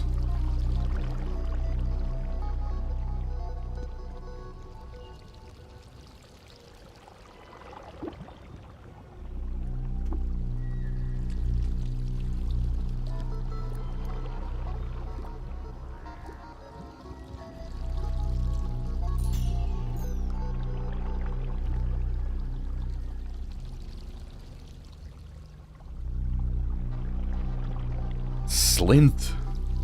She peers out from under the broad-brimmed leaf that drapes atop her head like a hat, and the blossom crowning the verdant cap casts a flushed glow about her. Lily pads have never before walked, but her roots gather with each step, lifted, flattening wide again when placed.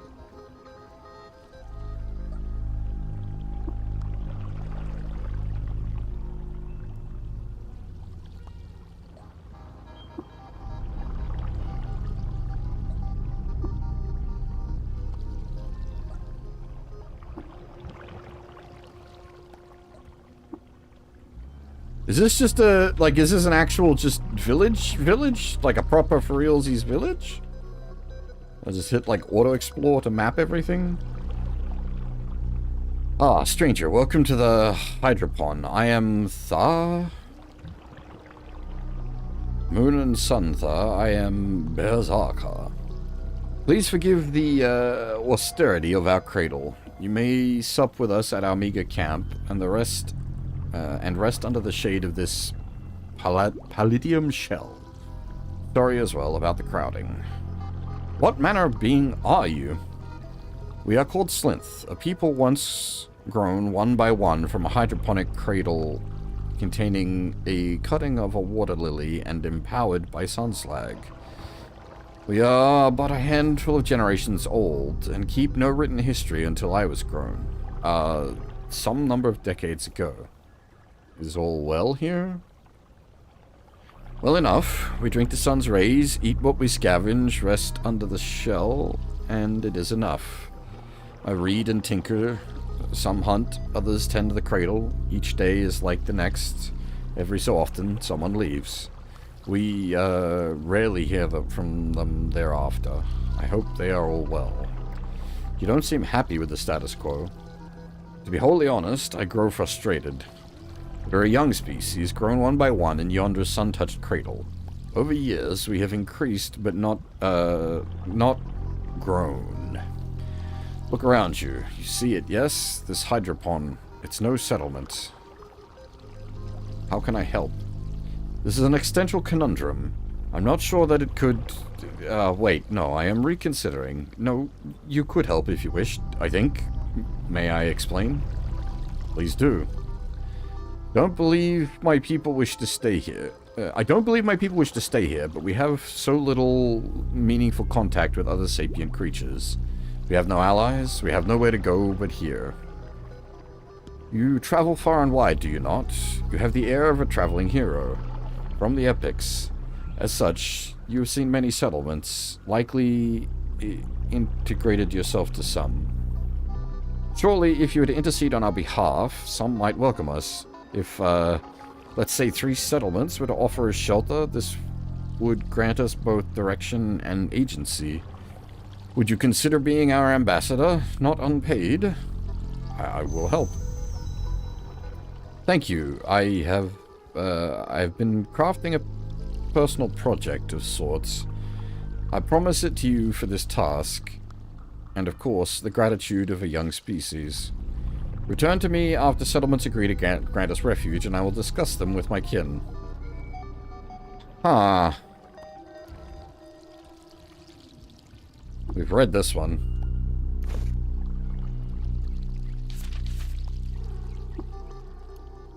That's probably been, like, on the origins and nature of Dark Calculus has probably been the most interesting book that we've read thus far.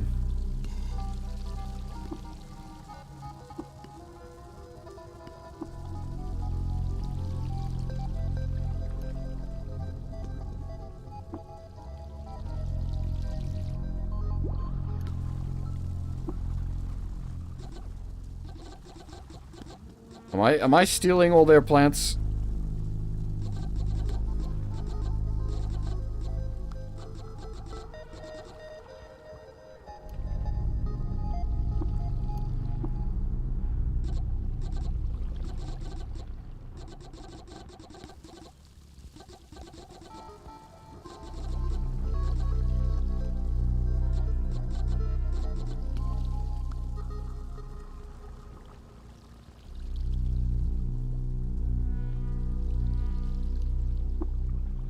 Even before this somehow causes them to, like, starve.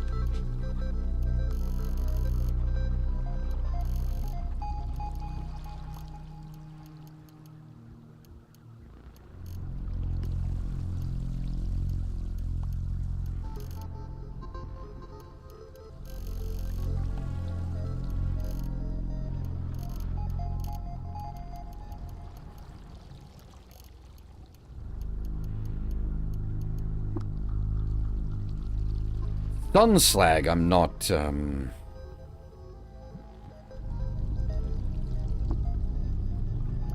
What is sunslag?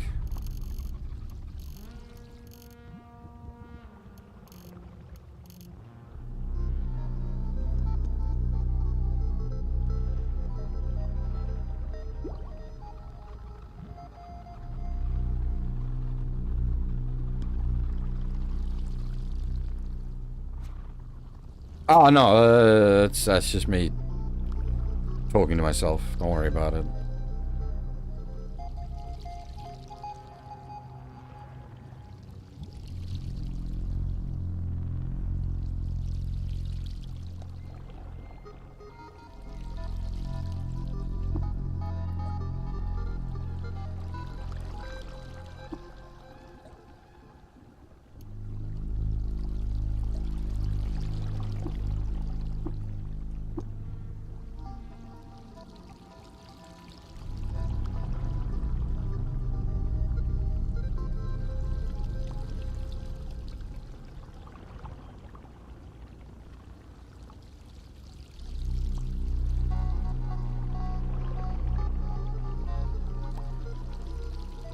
What happened to our vision? Ah, no, I didn't mean to. Whoops. Didn't mean to smash your. Oof.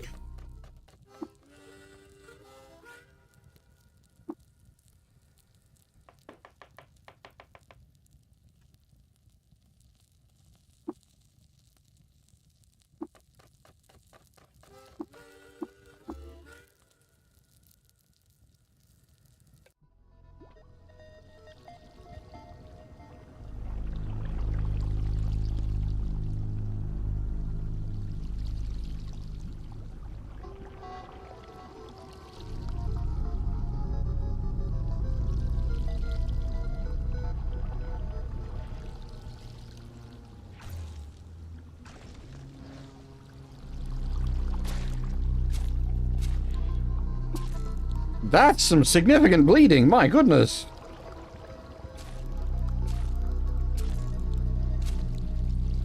Holy shit.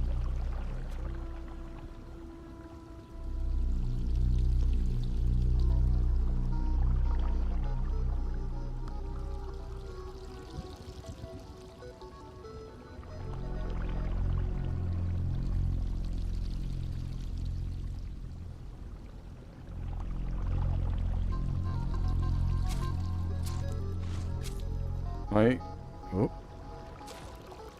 Am I gonna die just to fucking bleeding?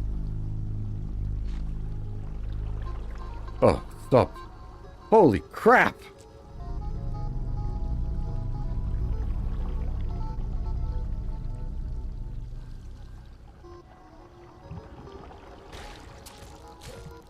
Hello? I do not wish...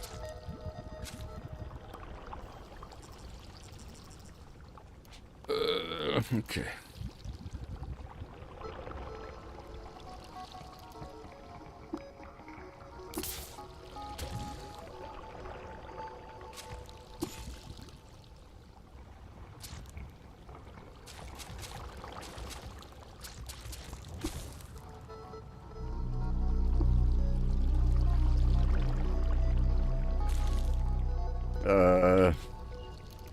This is a problem.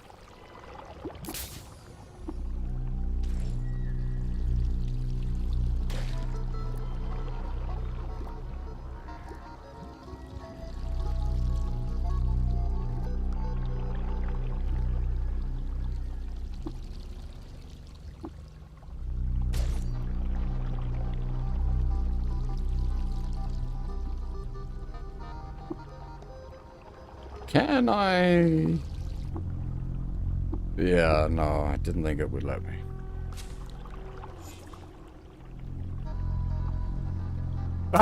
One of them accidentally froze themselves. That's kind of funny.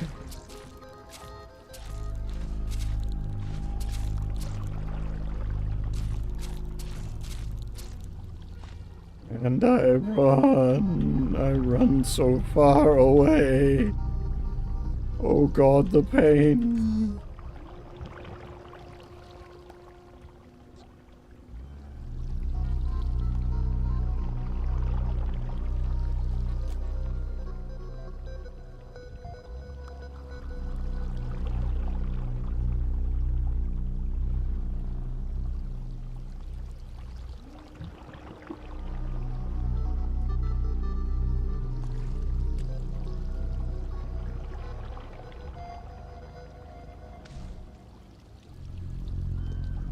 That did not send me home.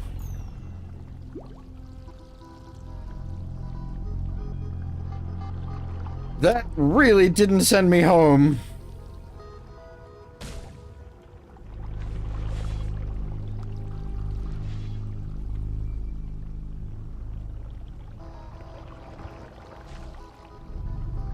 Ah!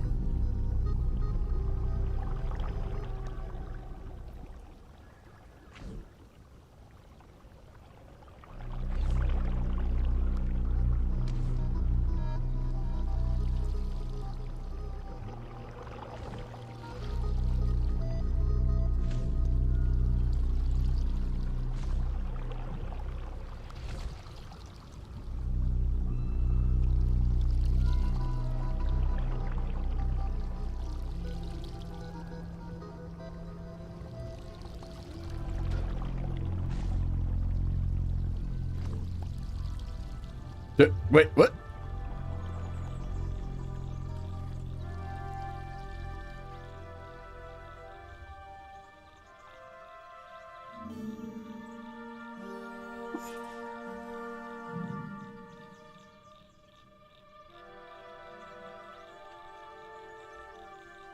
What the hell?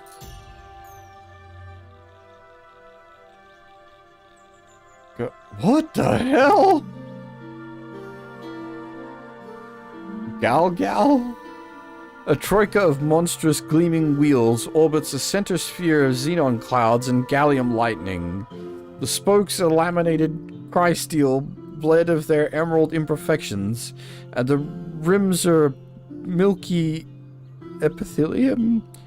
A single iris stretched to the topology of a torus, and checkered on the underside with pupils. Its movement traces the carpentry of worlds. What? Some fucking biblically accurate angel? What the tits?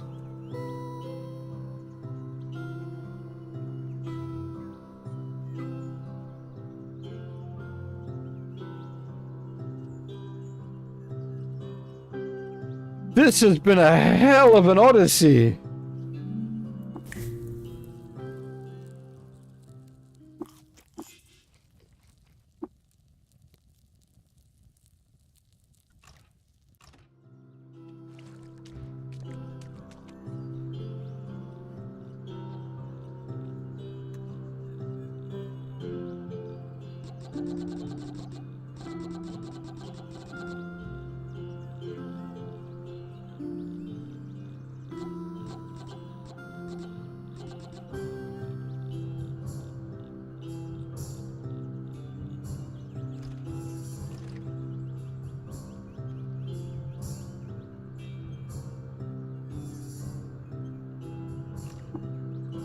I don't even...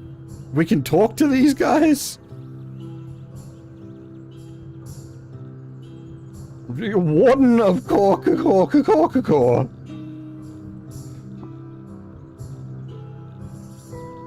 the fuck? I thought I was dead, man. I thought I was dead. When those frogs got on us, I thought I was gone skis.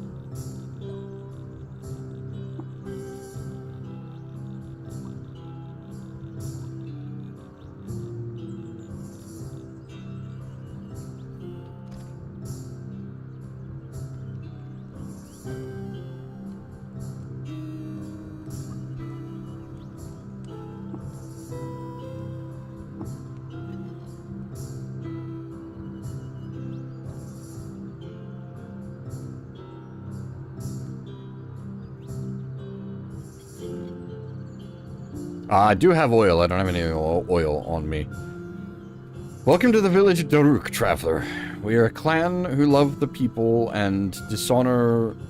who love the people and dishonor the legendary Lagroot. Come what may, you may drink of our fresh water and quench your thirst. My services are available if you have work to offer. Friend, we've been sharing stories with each other, and we discovered a nearby location forgotten to our people. What pearls might this place hold? Precious metals? Arable land? A shrine to democracy? We must know. If you find it for us, we'll pay you for your labor. What say you? We hear it's located somewhere between 6 and 10 parasangs east of... Goat Village. Why is it Goat Village? Is that is that the place we've... Hang on.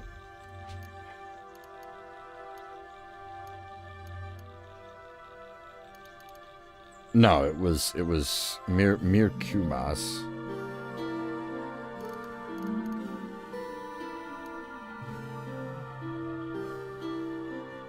Holy shit, I was supposed to be going to Golgotha.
Oh, I see. Okay, it wants us to use... Right. It wants us to use...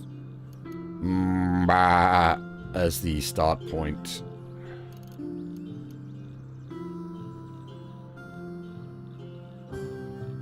And then, math it from there. Is there a way I can review... Maybe it's under quest.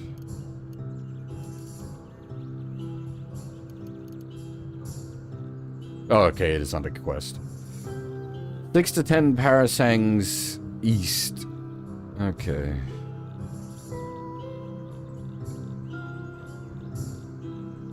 Hey, Sparky, things, oh boy, things went weird.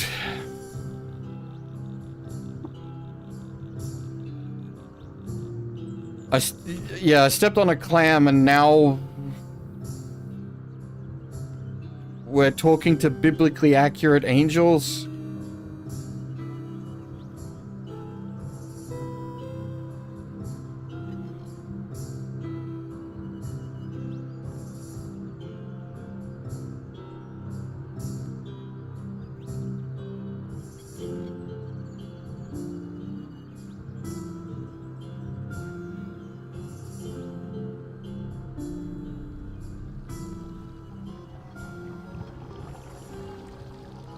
Tongue tyrant.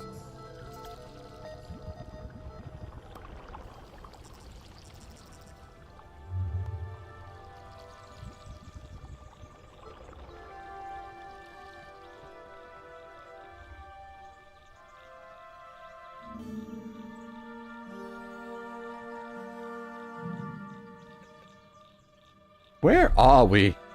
Okay. We are... Holy Christ, we are so far off course. We're not supposed to be here.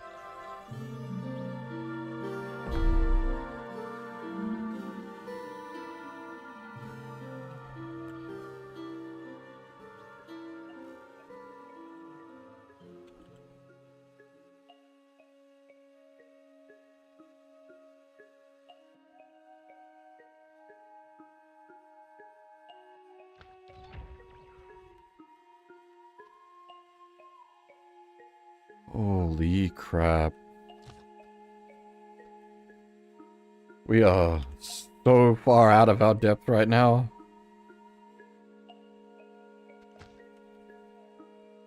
I don't even...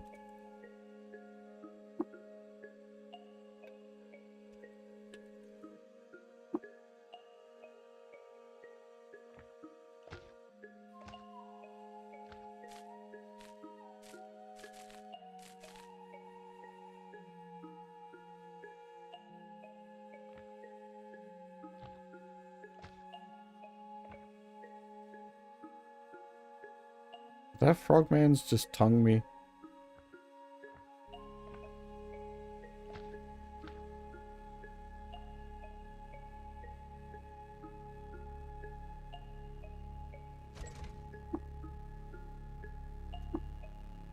Holy shit.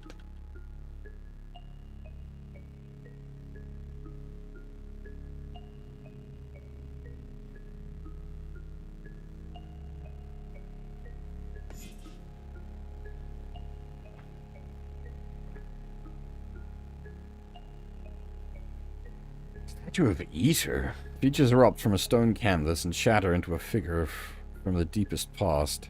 Hair, skin, brow, thigh. The details hatch an emotion inside of you. A sense of the strange is familiar. As you move about the petrified likeness, you wonder how this Eater managed to incise themselves into your space-time braid. And there's another fucking giant clam.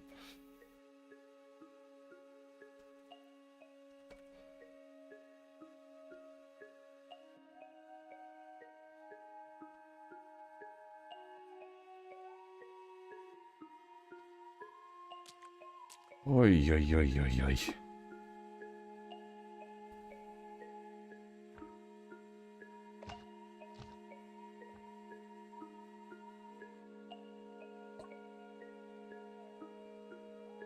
Greetings. This is your ranch? I said I ranch these here buttes. The freeholders aren't much for letting a body lay claim to land. Ain't what I'd wish for, but as the Ishikari say, should your compass lead you to the 6-day stilt, throw it in the well. Oh, I see, yes. Are you from the desert? How did you end up here? Lived most of my life on a desert steppe twixt the flower fields of cud and the myrene salt pans.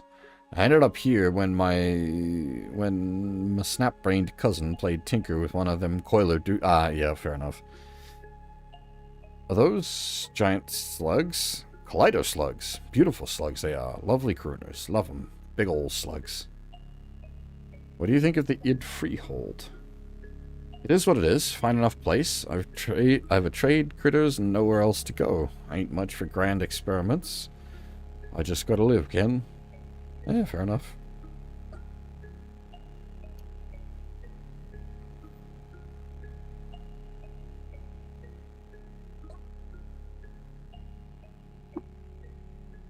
Idly undulates.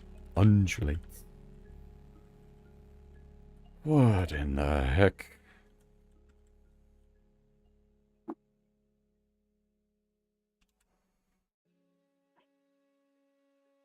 Things got weird.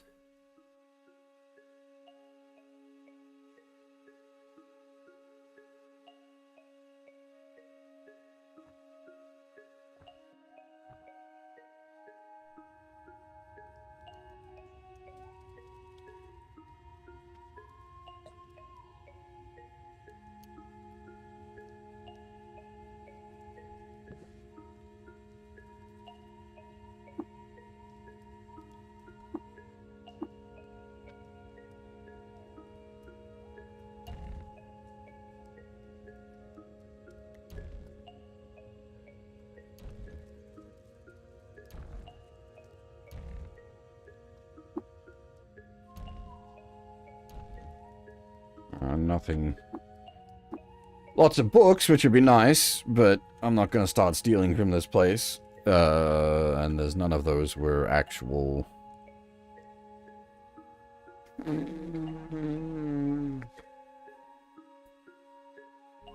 gold, yellow books.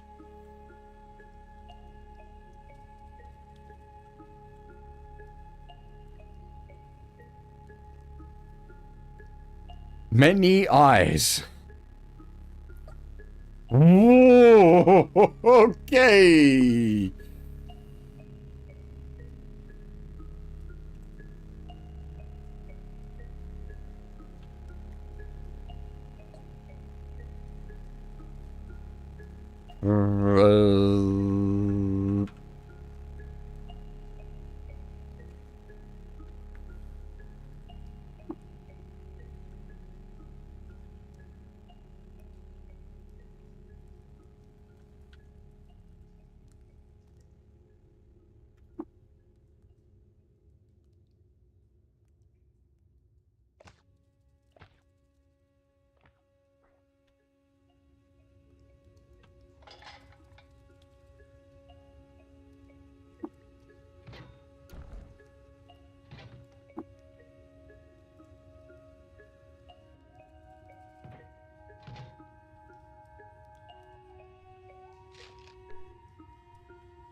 Bepsi widget or Bepsi rep widget?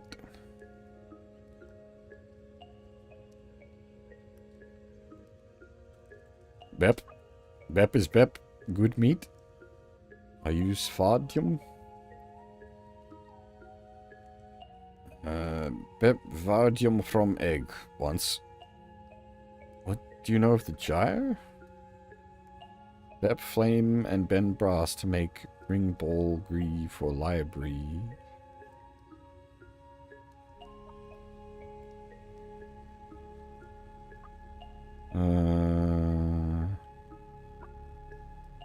Okay.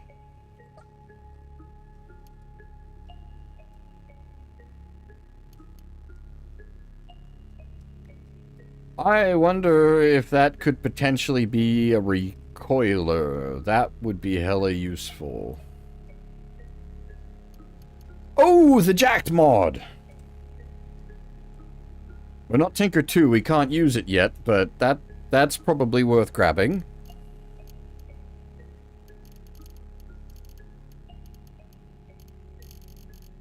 I don't have all that much money with me.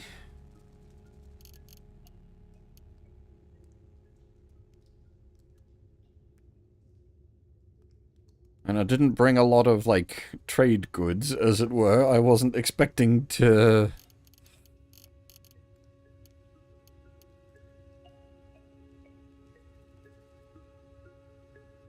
be making purchases.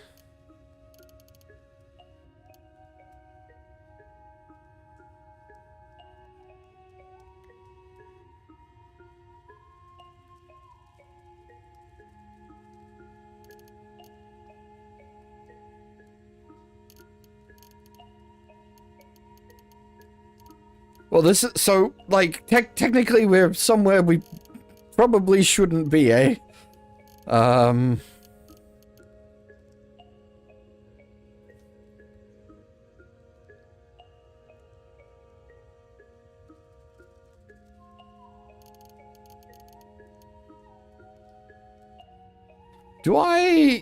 The cybernetic credits wedge is no use for me, right? I can just use them as, like, trade.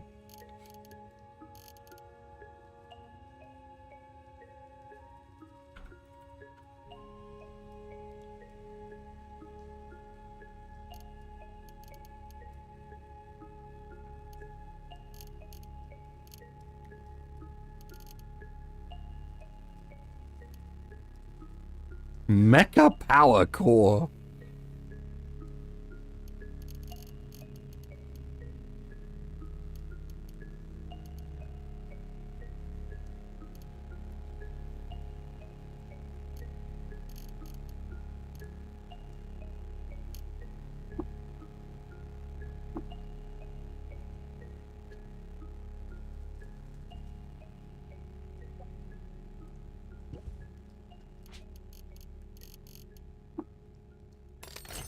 It is indeed the id freehold recoiler. Hell yeah, we got a way back.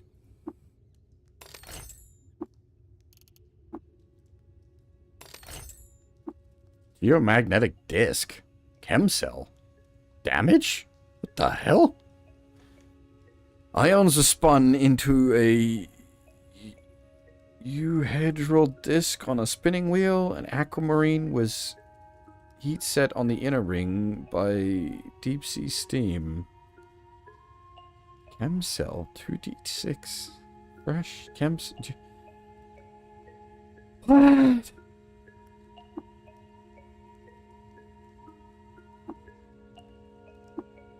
It's a weapon of some kind? I don't... Why do I not have my... Oh, I see. Okay.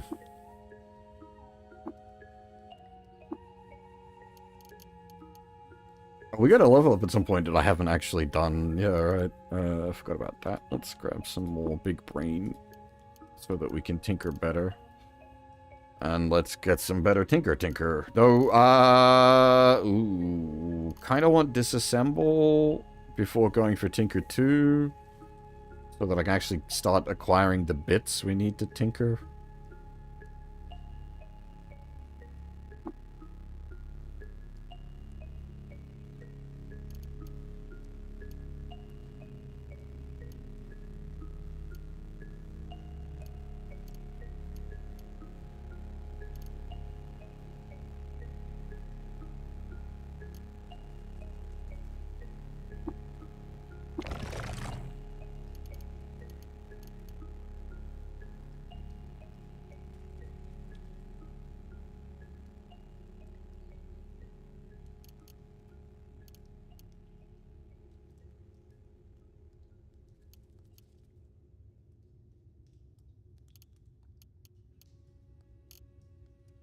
Alright, so I can start pulling these things apart, right?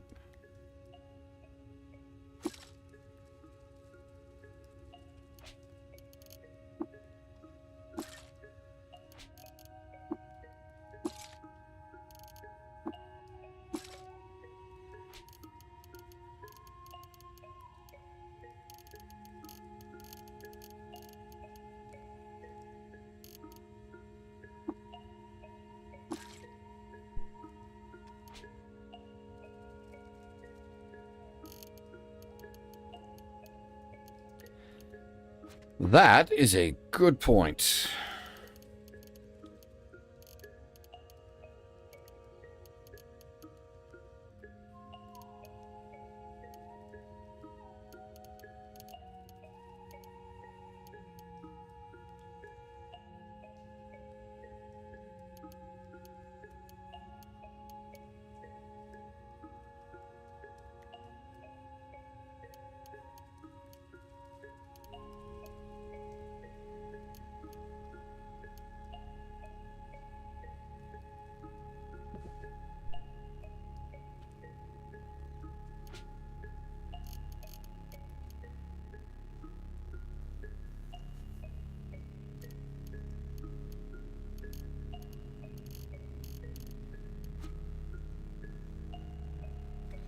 Now,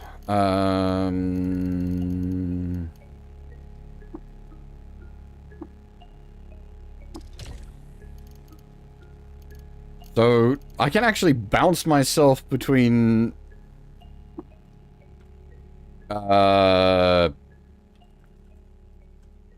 Gritgate and the id Freehold now, which is handy for some extent because I've got all my stuff stored at Gritgate, or a lot of it.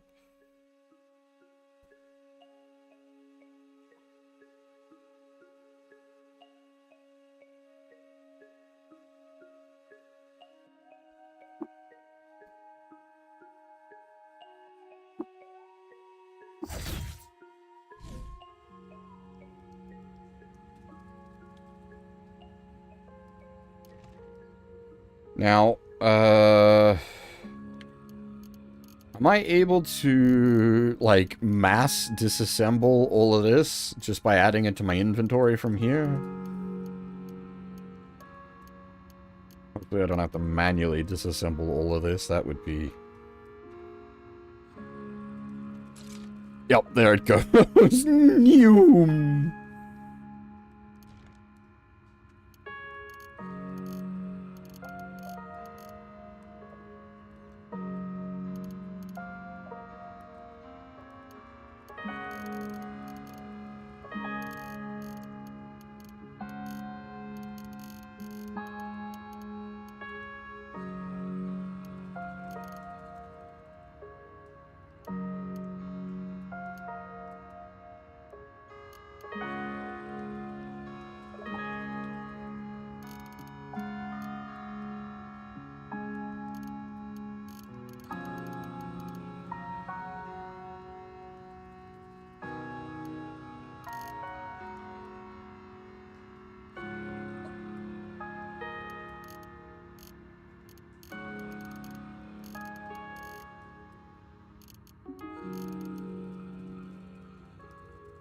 You know what? Let's make this place a little nicer.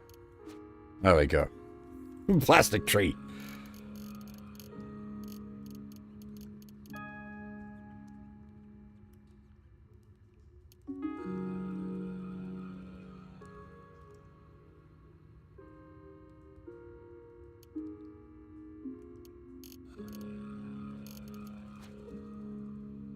Yeah, okay, so Golgotha. Holy shit, alright, we're gonna get there. We'll get there, folks, I promise. Jesus Christ.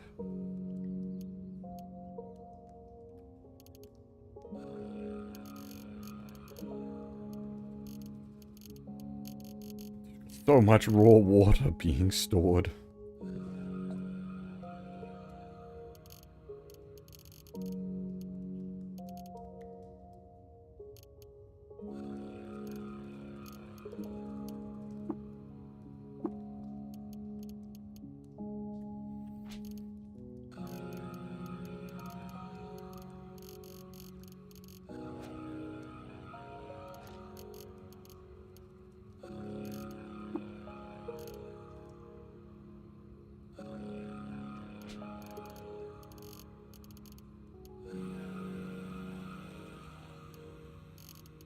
Just trying to get my, like, equip load down a little bit.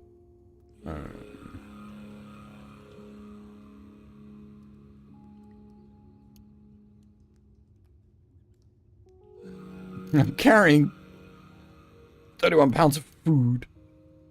Oh, it's because of these dread... Wait, is it because I haven't, like, preserved them?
Okay, how are we doing? 290 out of 556. So we got about 250 worth of inventory space to work with. Alright, that'll do, I guess. Oh, we've got two... I don't know what the 2 grams of sun slag does. We should, what happens? You what now? Brightness burns your mouth and inspirits you. Your quickness is permanently increased by 1. Okay, 1 is not, like... But damn, that's... free speed. What's the downside?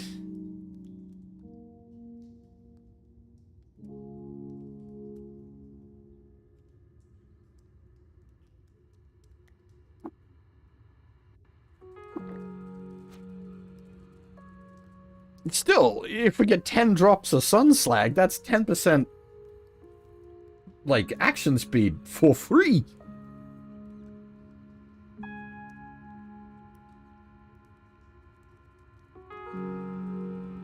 Nuts.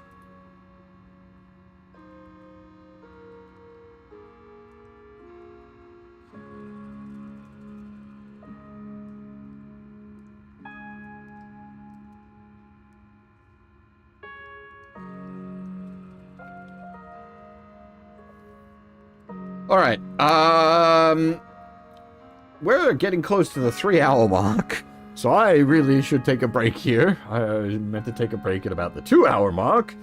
And then when I get back, we will go actually do Golgotha, I swear. That's top priority when I get back. We will go do this dang dungeon.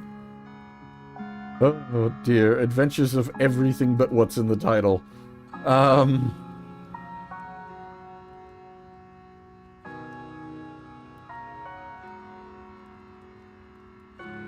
dear. Yeah, okay. As I said, gonna take a short break here, gonna get up, make a fresh cup of coffee, have a stretch, all that good stuff. If you need to grab yourselves a drink or a snack, now is the time. I will be right back.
Okay, I am back. I don't know if my brain has yet finished processing everything that just happened. Do those,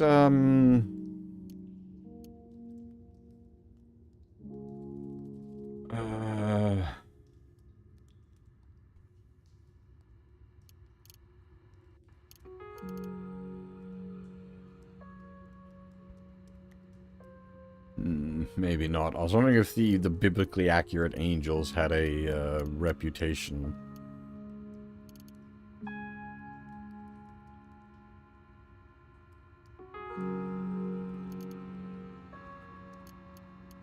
Oh, okay. We're not in good with robots. In fact, robots hate us.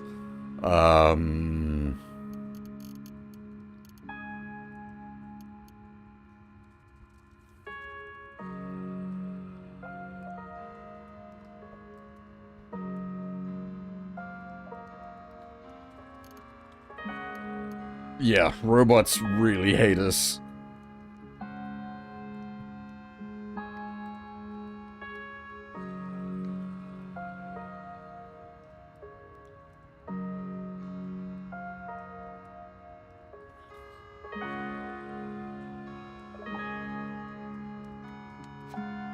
Okay, Golgotha, I swear.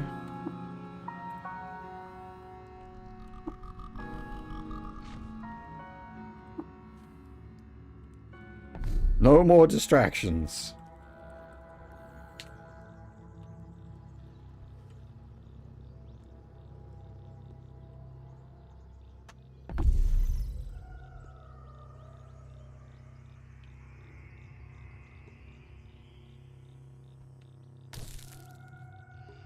The hell? Okay.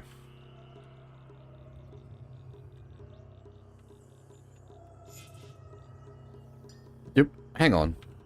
Did I hit the wrong button somewhere? We've lost our side. Whoops. No. I did hit the wrong button. There we are. So we lost the sidebar. I need that. That's important. What the hell? Slimy shafts. Don't know how I feel about that.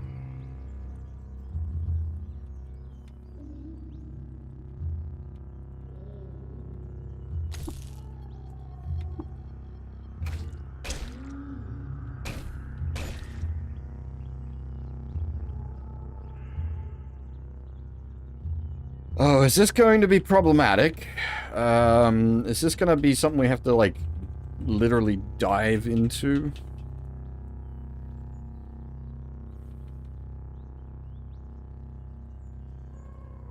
Oh, I didn't mean to do that! Yep, we're in. Whoops, I pressed the wrong button.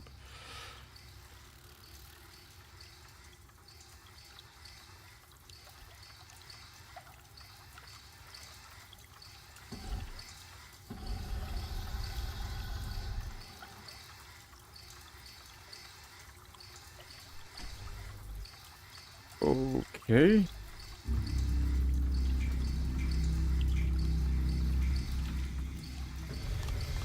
Black, is it black oozes can break your gear?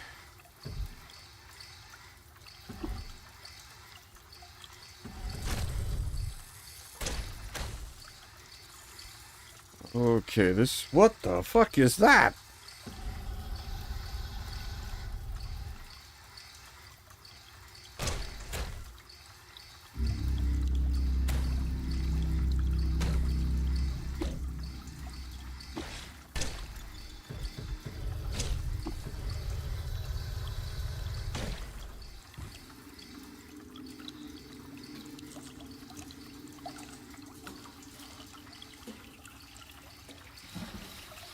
Oh god, I didn't even... Fuck! Ah! I do have...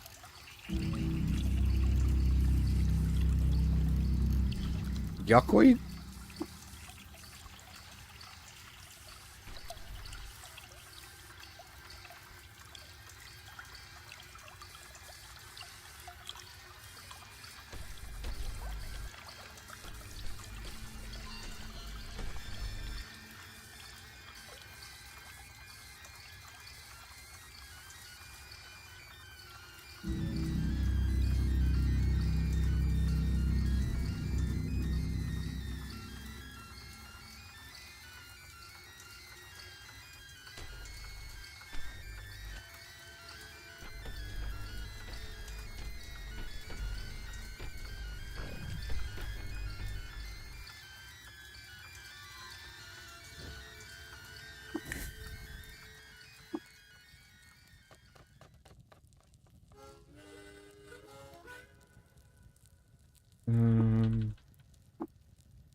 Hey, Hinyo? I'm not quite sure how to pronounce your name. Sorry, how's it going?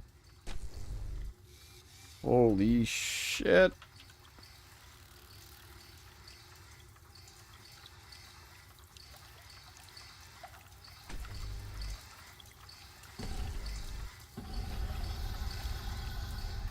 I should have healed up. I assume I can't heal on the conveyor.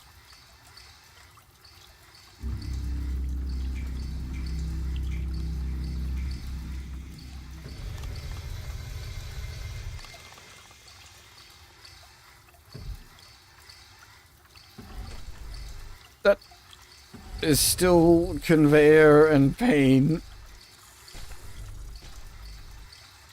My lord.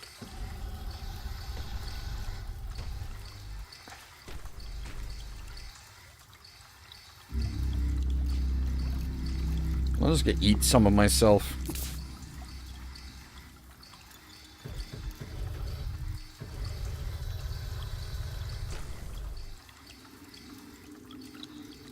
Ah.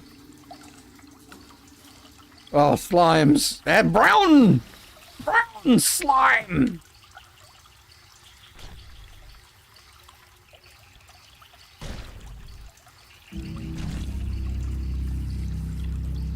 Holy shit! Everything is madness!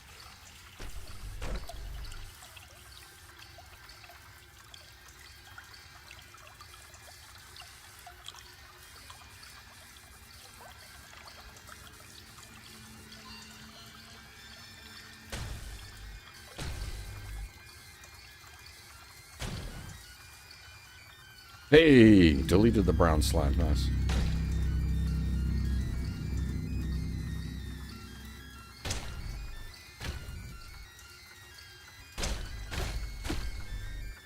Oh, Jesus, I don't know what's going on. I'm so confused. There's 50 things attacking me right now.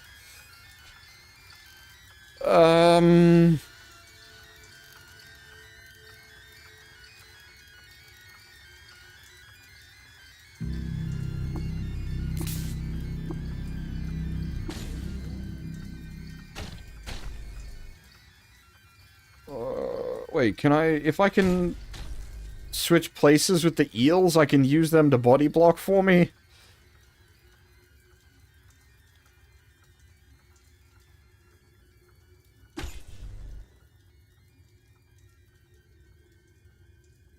Okay. Ew.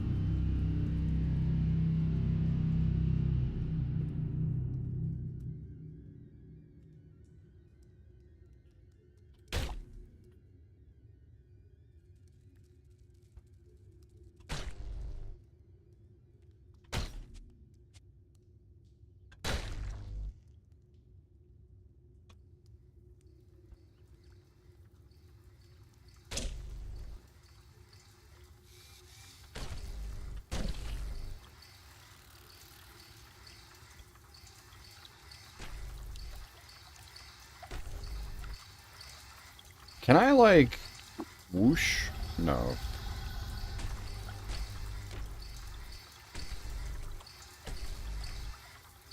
Wait, snail? That's bad as well, isn't it?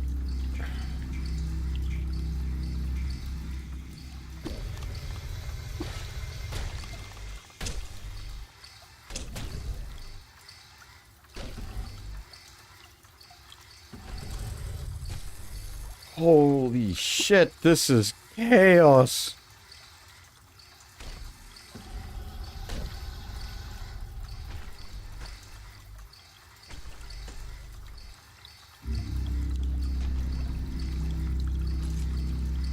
Oh.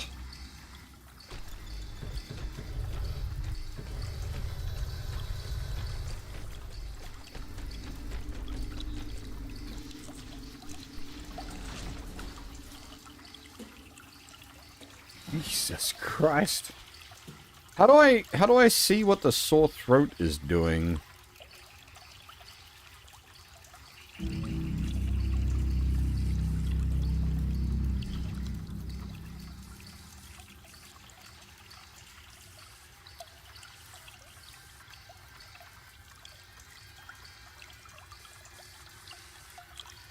Go effects. Thank you. Throat is sore, tongue is swollen. Yeah, that'll do it.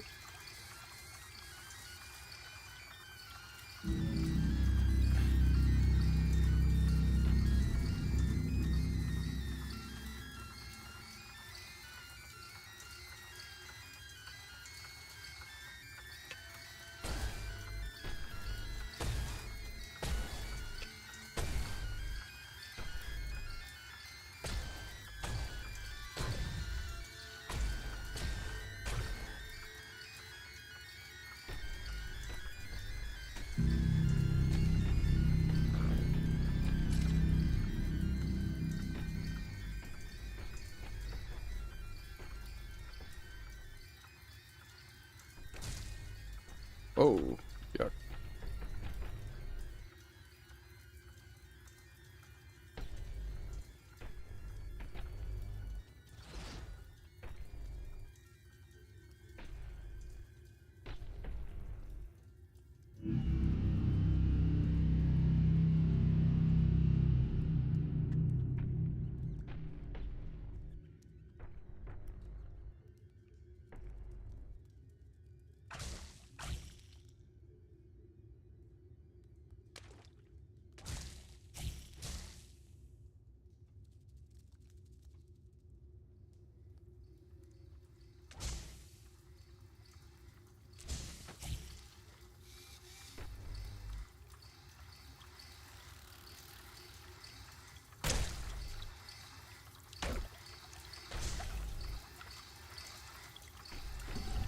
Wait, what? Fangs?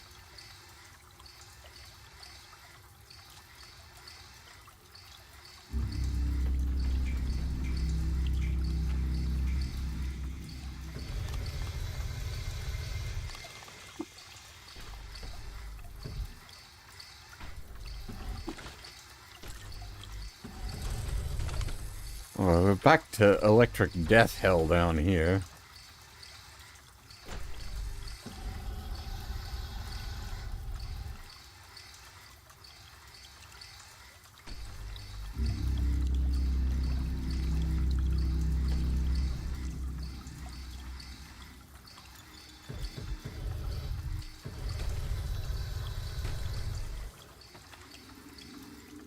Okay, hey, we need that.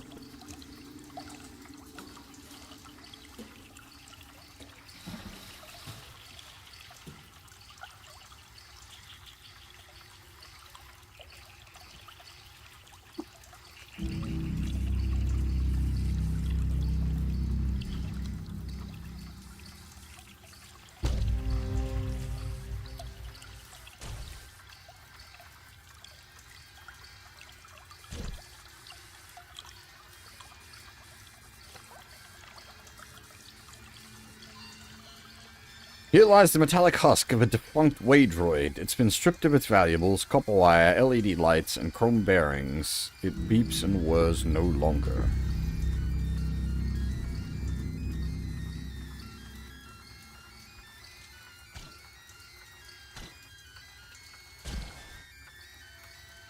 I said it before, I really like the disintegration effect on the laser gun.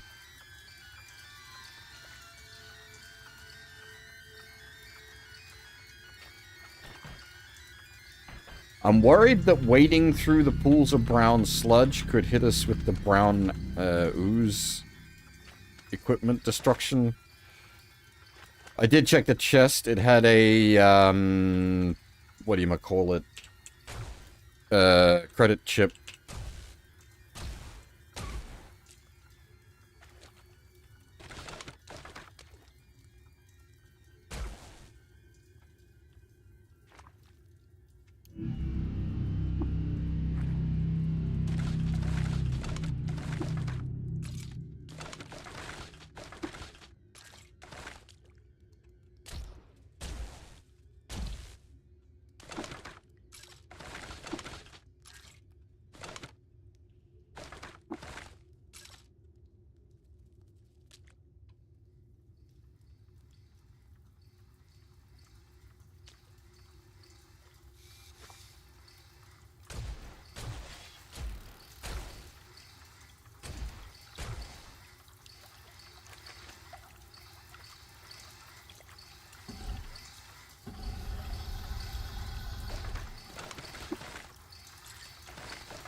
The hell?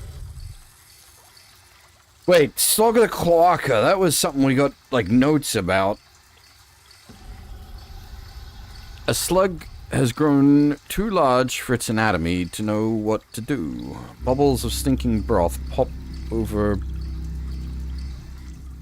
breathing pores the size of elbows, and a fifth phase of trash-like matter leaks out of its crusty mantle and down the sharp keel of its back. When nature had the decency to end the body of the common slug in a muscular foot, Slug's tail is instead a sphincter-choked bilge hose that it uses to spew foul water funk around. It's a poop monster!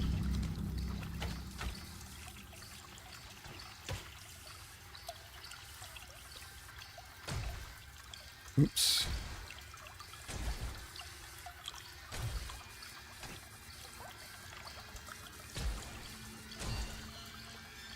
Actually, I don't want to kill this thing with the laser. I don't want to disintegrate it.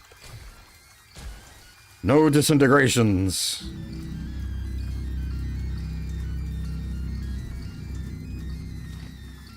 It just flung poo at me.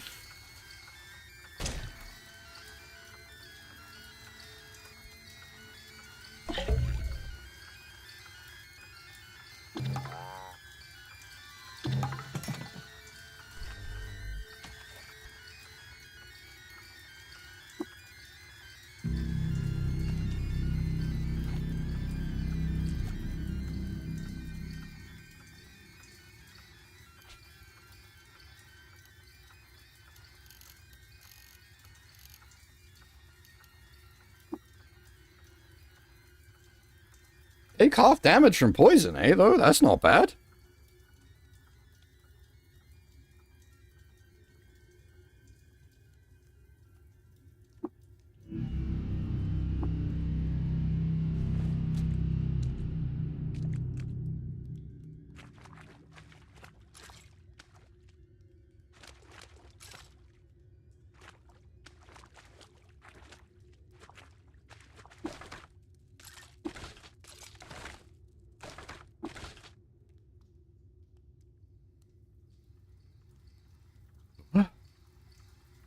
You piece together the following conclusion. Recall, ye heathens, in the year of the fiendish boon, a coalition of hermits and equines betrayed the third and used her flower buggy. Recall the rebuking put upon them by the third, oscilloscope in ivory. This is... What?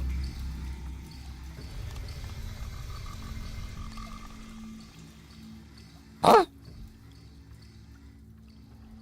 Oh, I did not realize that was a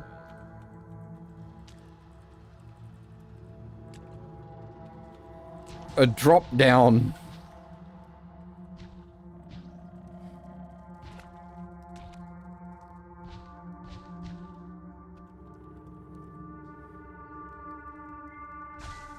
I feel like I should just hit the teleport homer before I walk into something that I can't undo.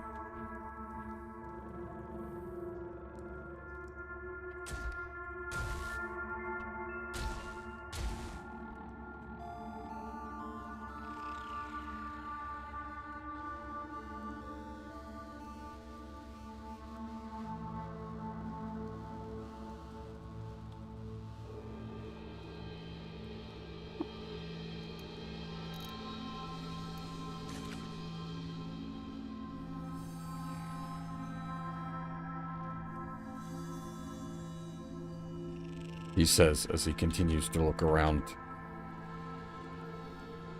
Instead of going home, while he totally has the option to.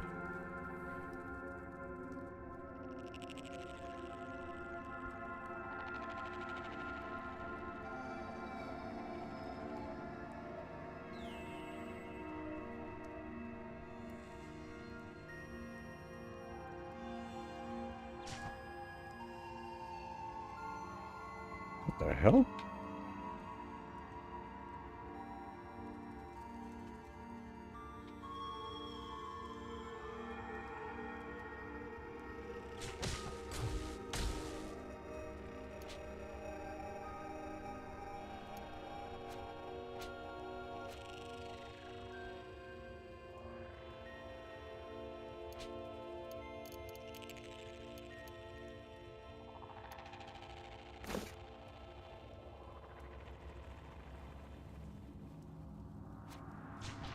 have no idea what to do about these physical ailments.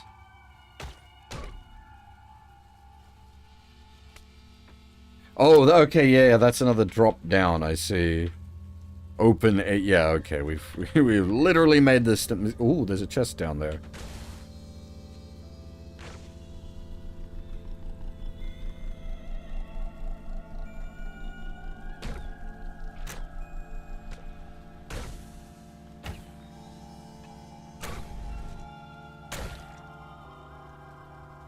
Chopper recoiler rusted?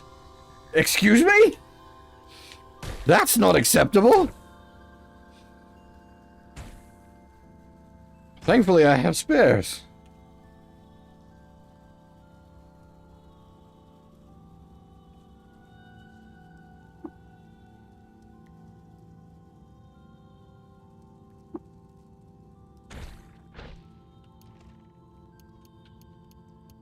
No, this was not worth my troubles.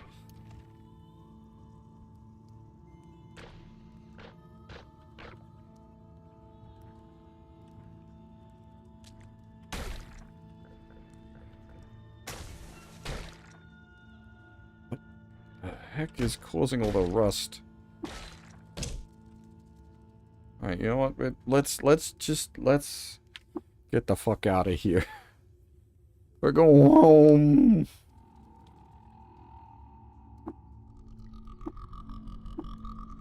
Oh, where's the hostiles?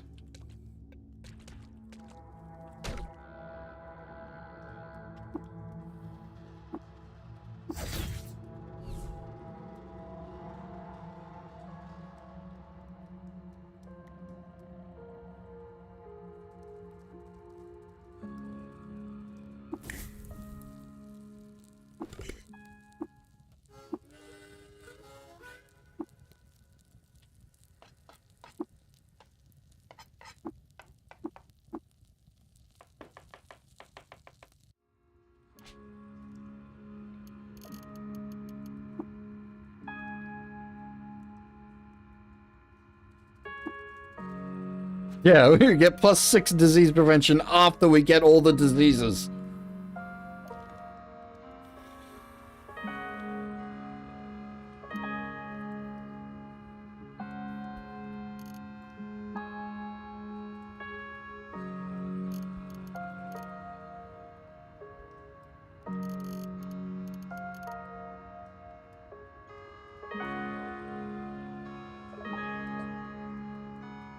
Oh, I suppose a sore throat and stiff legs isn't diseases.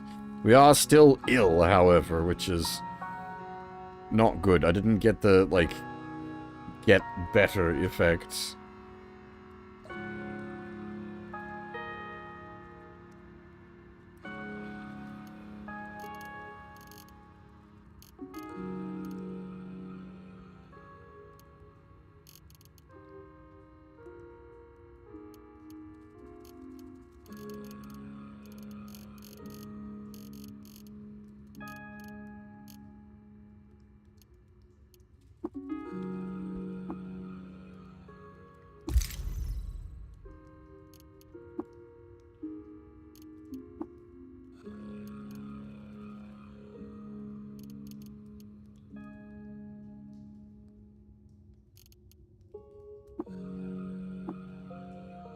Ah, dang.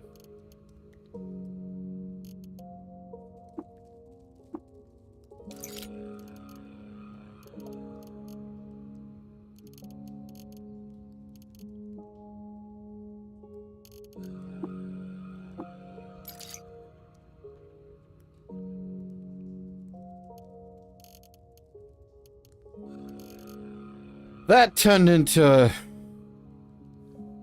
a whole shit fest of chaos.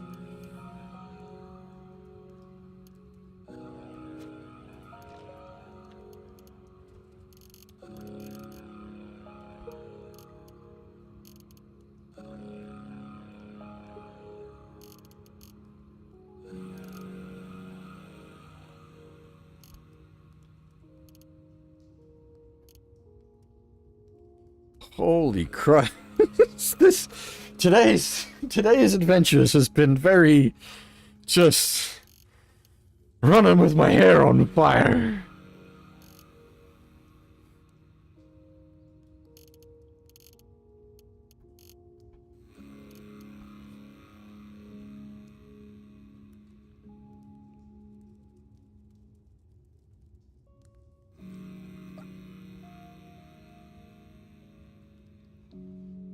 Yes. The slot opens from the center of the door. A bright red light shines through. Several minutes pass. You may enter. Simply walk through the force barrier. Make your first two lefts and speak to Steward Otho in his office.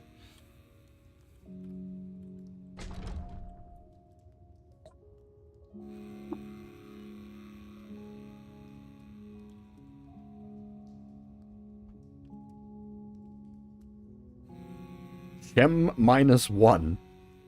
Shem has augmented their body beyond the Chromeling's basic form by welding on a dissymmetric ruffled coat of scrap metal.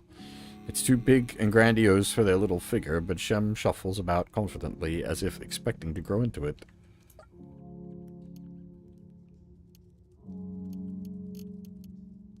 Pile of weird artifacts, okay.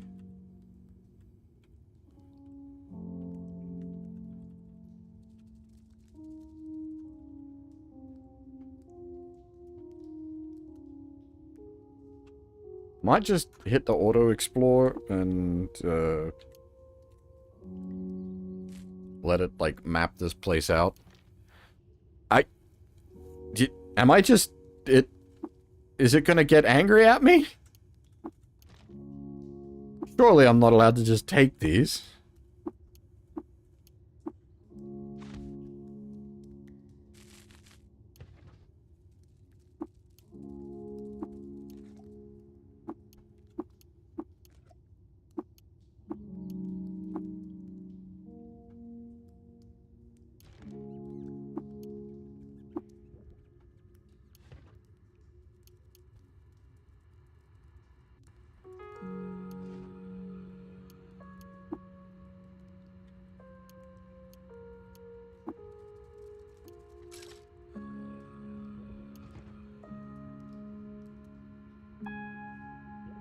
Do they, like, forget to flag certain things? Is that what's going on?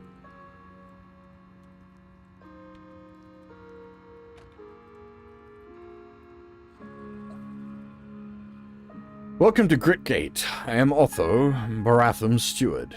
I apologize for the manner of our introduction, but we must take precautions. Cud is a very unforgiving place. You are worthy to study with us. Take these. Return when you are ready to discuss the signal. Thank you. I will return.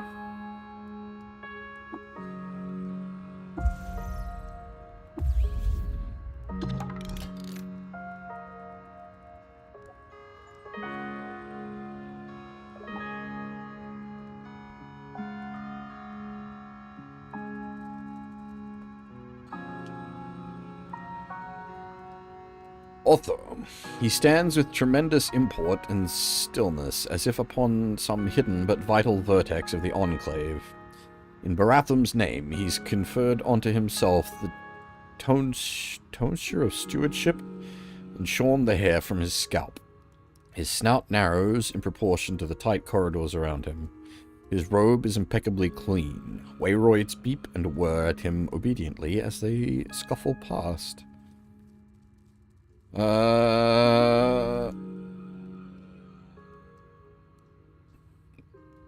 Interesting.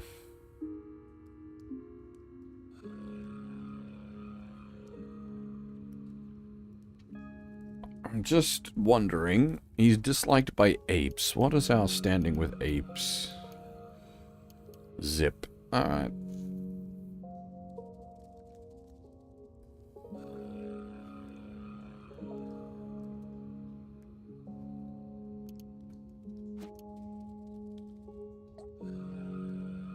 So I'm very, very tempted to do the water ritual with this guy.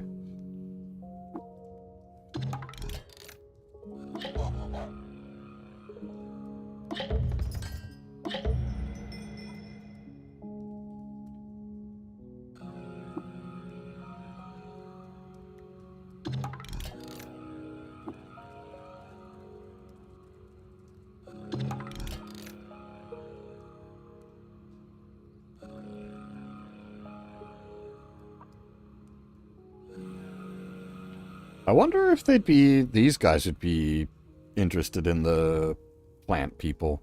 In my travels, I encountered a people, the Slinth, seeking a new home. Be straightforward, disciple. You mean to ask if we will house them? If you would have them, yes. You've grown bold beyond your station. What you have asked of us, you have not earned. If you must ask again, become worthier first. Oh, okay. Interesting.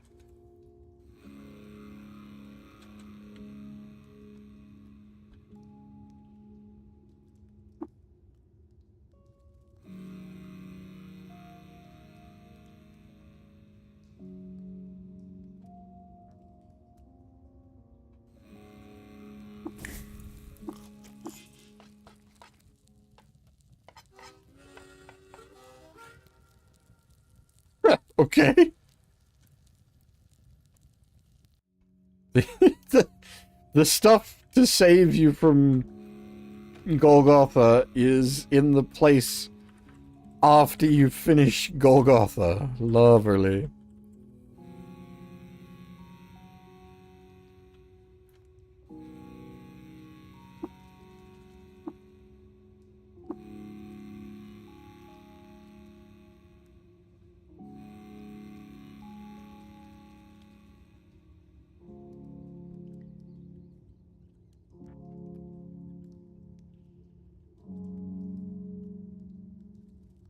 Hugo. She is an opal in the monochrome. Her hair is a quasar of red ochre and indigo in the balanced light of the workshop. Her cartilage is perceived by Her cartilage is pierced by polyhedral rings that spin in antimony to the cave's simple geometry. Beneath the quills, her skin is decorated in furcate lines, fantastic elaborations on the patterns of discarded circuit boards. She is surrounded by apparatus of her own creation. Through the harmony of those machines, she cuts her way through the entropic brine that sizzles around her in a loudening chorus. She covered in tats and piercings? Is that what that's saying?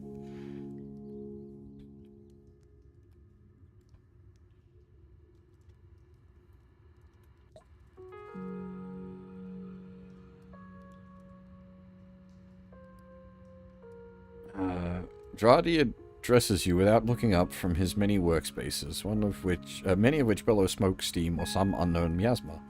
Welcome to my laboratory, Berserker. Rest and sustain yourself before returning to your travels. The smell from the oven is indescribable.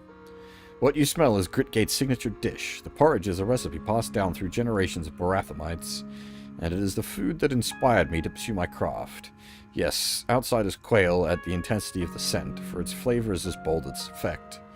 We use cuisine to channel lightning from our bodies. Other recipes may let us breathe fire or learn the scent of the eaters. The porridge is as precious a part of our legacy as the Baratham clock or the fulminator. What are you working on? Oh, it changes by the hour, sometimes by the minute. Preserve this, observe that, add anything, taste everything. But the star apple of my eye, the spindle up which I cast my ambitious gaze, is edible vapor. Food that you eat, food that you breathe. Sadly, to date, the most I have managed is herb saline suspension. Salty air, if you will. Vapor and salt? Yes, the flavor, the breathability, all successful, but the barrier between flavor and food is in the calories, and they have yet eluded me. But it is only a matter of time. I am patient, and I am relentless. And good luck, then. Did you call this kitchen your laboratory? Kitchen? You think this a mere kitchen? It certainly looks like a kitchen. And I suppose this stillet is a modest church. Its great bazaar a junk sale? Look about you. Look about you. Every instrument you see is precision calibrated. Every tool handcrafted and built to last. In this room, sustenance and ingenuity come together to evolve cuisine itself. To shape not this culture alone, but over time, every culture. Is that kind of influence the product of a kitchen? Can a simple clay oven in the flower fields do what we do here? Has every kitchen an indelible influence over Cud? He frowns. Should they? Should we not all? I didn't mean any offense.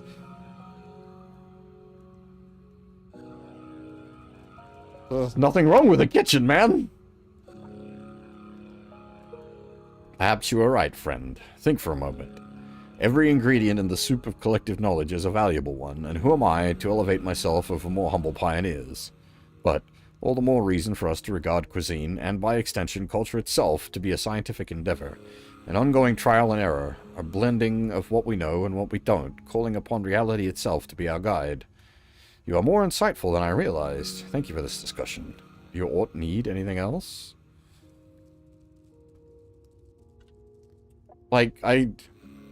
Calling it a kitchen does not negate it being a place of science. Food science is done in the kitchen.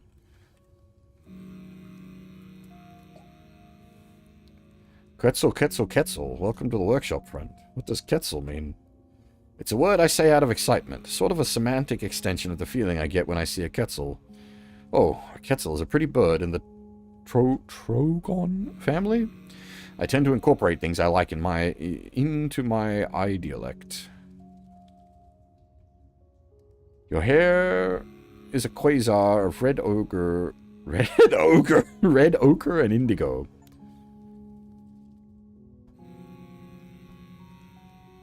Quetzal, thank you. What a poetic metaphor. You're a regular Shakespeare, aren't you? There must be hundreds of gadgets here. What are you working on? A wave shortener for the shortwave detector, a frustrum pulley for the ion lathe, a thrice retro-threaded M-band, and a dissertation on the illegitimacy of power. Okay.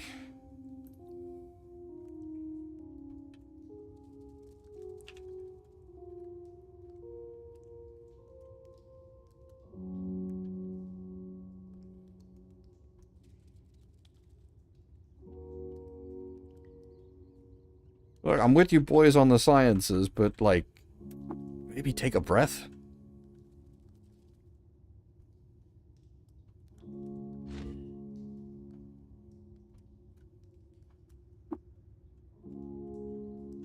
Awaken! I wish to talk. Greetings? It's sort of like Neek stares at you awkwardly, but no, I'm just kidding. What? What do you do around here, Neek? It's like what I don't do is drink Hortense's sludge soup samples. I drank them once and she saw me and just sort of smiled tactfully, but I could tell on the inside she was like, wow, so I don't do it. What? Your hair is so rectangular.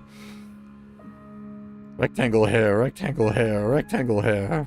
It's sort of like when prehistoric lizards would grow big sails to regulate their body temperatures. And you say, I like it, but it looks so organically generated. What if you filed it in the shape of a rectangle? Does this guy have hair vents? Is he an anime girl from the early 2000s?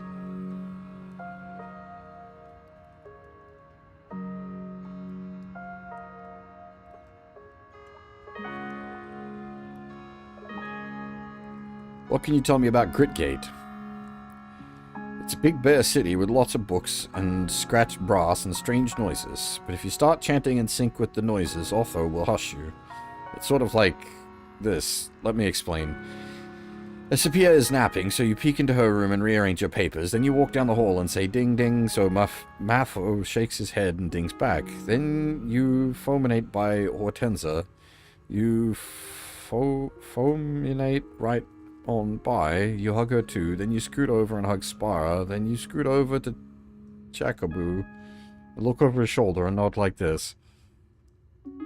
You go run at Q-Girl and tap all the gadgets and tap on her head, then you sneak by Otho's office, then you hug Shem -1, you drag them to the library, read to them, Sometimes Baratham and Hortensia are in there, and they smile at you. Then you get hungry and you roll towards the kitchen. You slip honey from the vase, and Dardy glares at you. You say, I'm just jitting, and then climb the pipes and whisper to Aloysius. Live and drink, live and drink, live and drink. Then you pat the chromelings on their heads.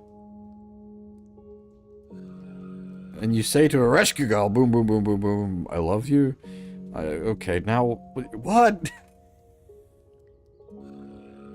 Ereshkigal! What?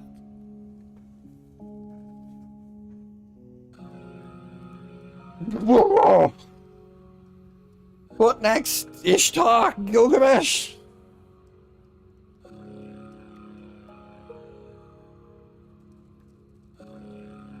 Then you sneak into the storage and pat the chromelings on their heads. You take a nap in the peptic chair, then you get a bright idea and go back to your room to write it in your notebook. Lord, you are a strange one.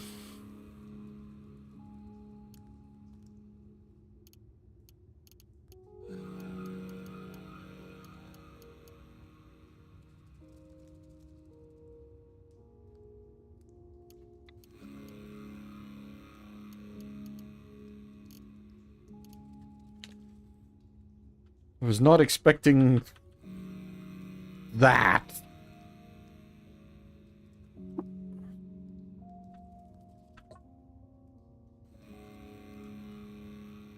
We have Jacobo. Light shine through you, friend. Is that some music coming from your loudspeaker? It sounds like a bell echoing in the void backward through time. Yeah, so you like it? Shebahag and I composed it on a wave lathe? We made a series of songs about the birth and life of Cassius.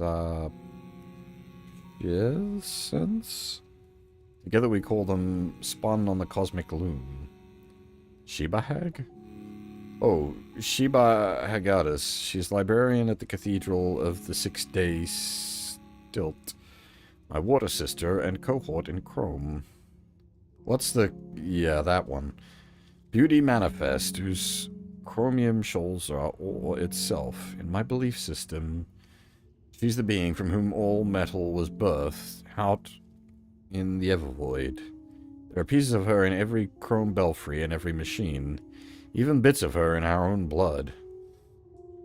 For me, her essence extends beyond mere metal. Anything that's ordered, she infuses. A poem, a mathematical proof, a clean workspace.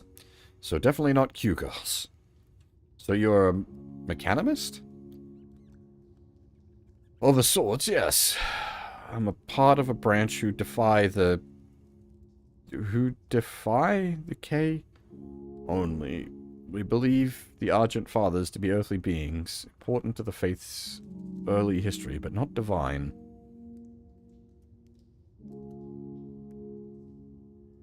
Wait. Have you made other songs? Many, many. This is my third collaboration with Sheba. Our first two collections were called Immaculate Chrome and Outside In. The chrome orb you're wearing, what's the meaning of it? Oh, the silver rondure? It's a mark of devotion to K. You have so many data disks. Don't I know it? I've had to invent 8 separate systems of organization to manage them all. At the moment, I'm trying out a new one. Harmonics spirals... Spiralis? Spiral towers... Spiral towers... with heights increasing according to harmonic series of numbers. It's fine. The problem is I'm always inscribing more disks, new contraptions, reverse-engineered artifacts. It's a good problem to have, I suppose. Take a look, see if any interest you. What can you tell me about Gritgate? We're a vibrant community here, a circle of monks mapping the outer lattices and raising viaducts where we need to. We remain secluded to protect ourselves. Otho and Baratham insist on it. They are wise, and I defer to them. My collaboration with Shebahag does cause them worry, but they tolerate it, bless their hearts. Live and drink.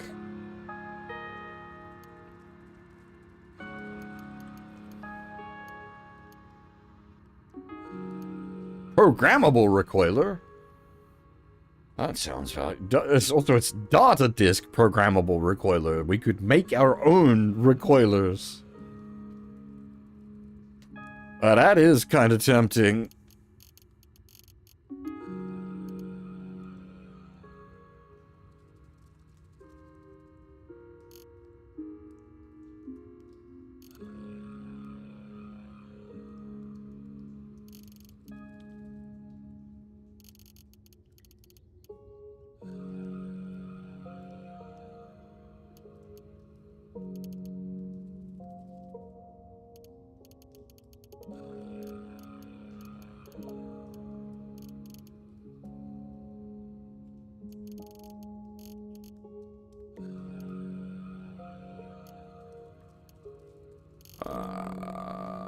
Dang, I don't have enough on me right now. I'll be back.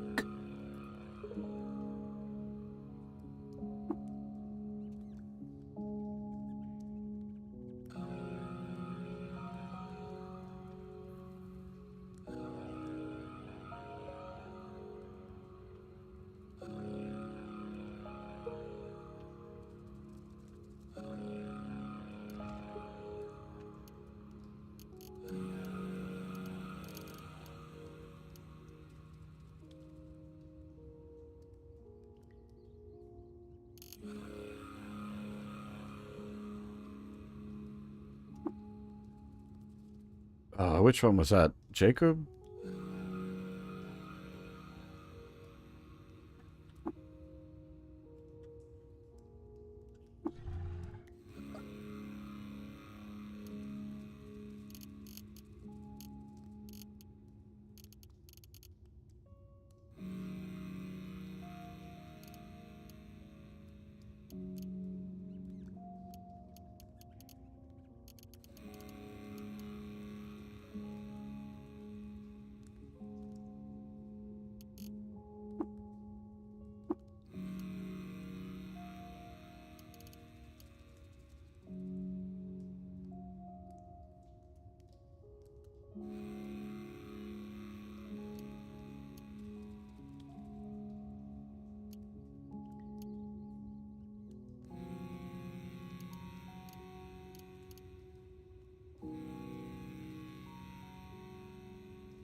Oh, I just noticed. The sore throat went away. Maybe the stiff legs will go away after a while as well.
Those I actually kind of want, because I want to convert a bunch of my water.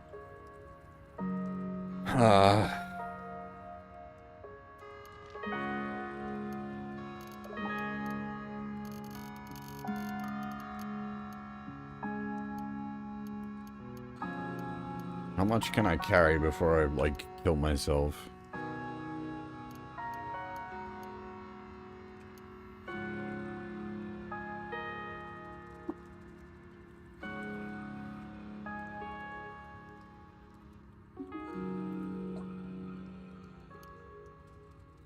That's 776. So we'll grab both of these.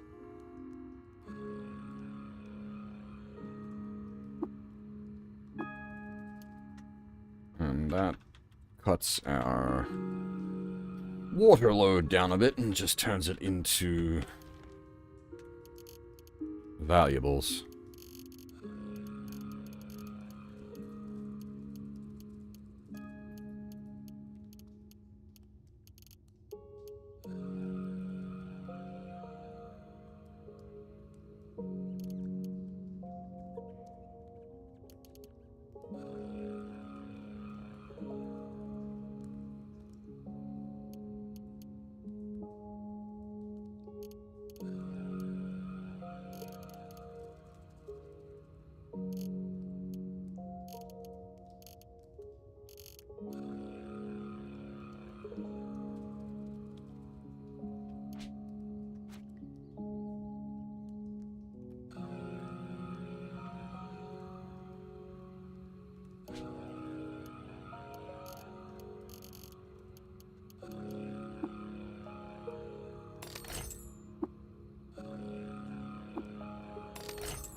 Your fire suppression system, okay.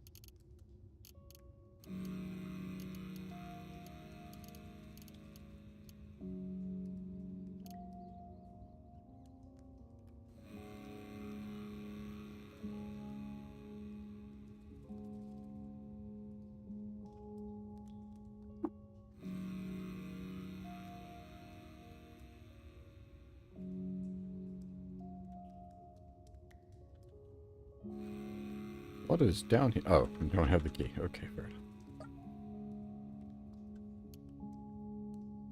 Can I... Okay, do you count as like a tinkerer? Can you do whatever it is I need to do on there? No.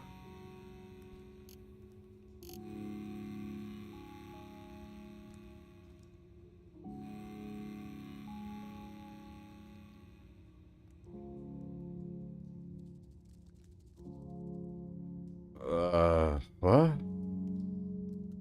Yeah, Fox, how's it going? That's a very odd question indeed.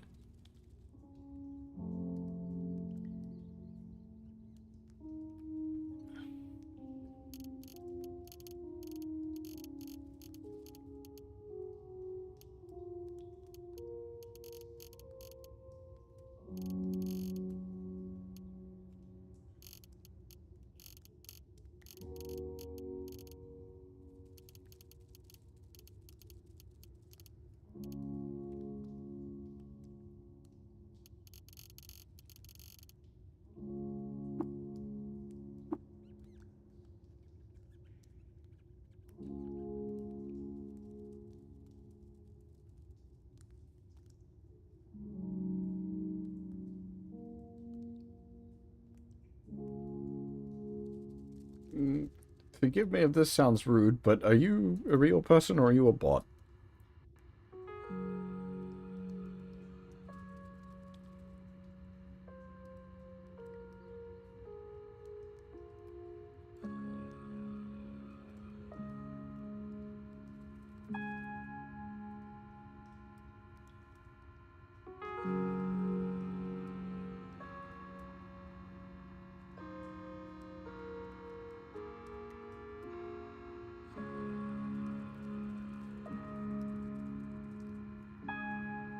Hmm.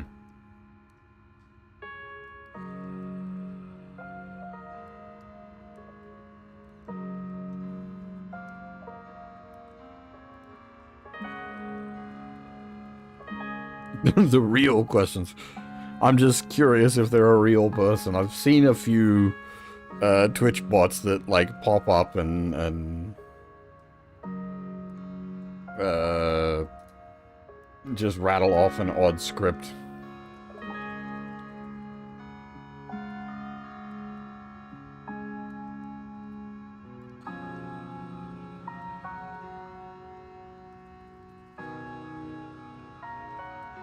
Oh no, that's all good.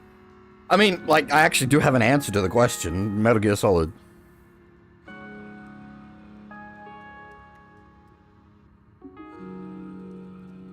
I've not speedrun MGS1 before. I don't know how to do the clips and such, but I know that game well enough that I could easily beat anyone that isn't using actual skips.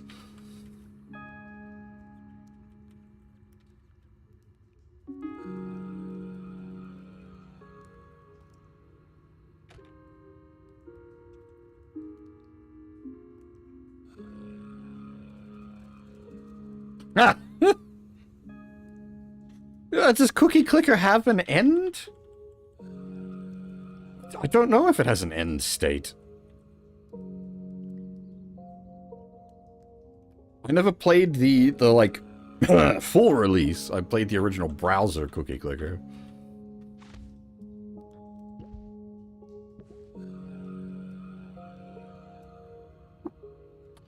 Oh, hang on, are these,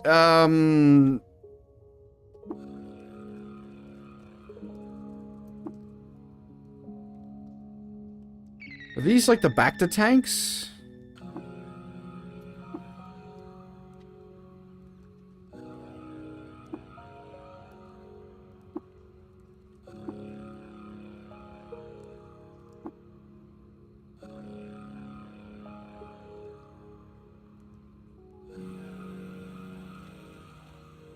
Well, thanks for the follow. Take it easy.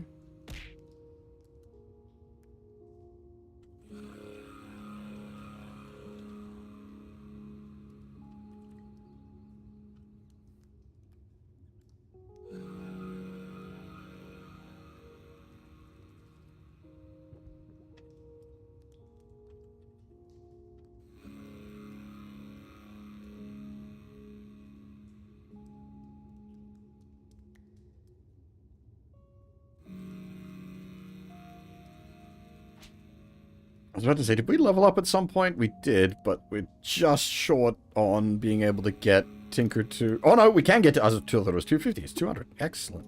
Tinker 2. Can I look at these without, like, committing?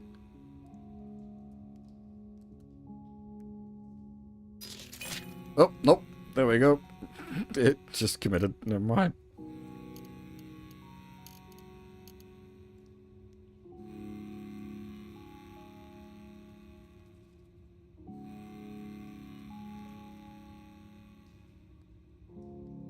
Phase conjugate. This explosive shifts phase immediately before detonating. Eh?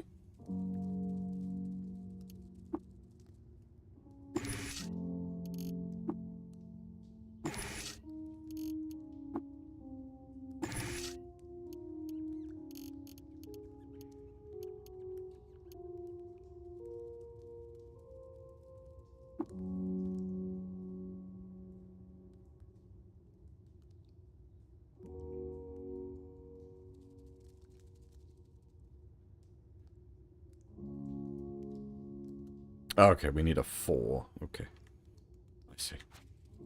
Understand what I'm looking at now. How does the modifications work? What?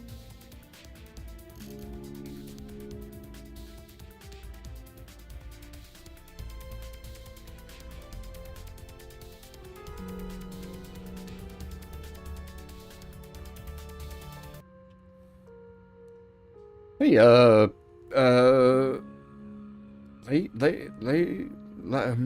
not sure how to say your name. Sorry, Lassiers? Thank you very much for the raid. Welcome, everybody. How's it going?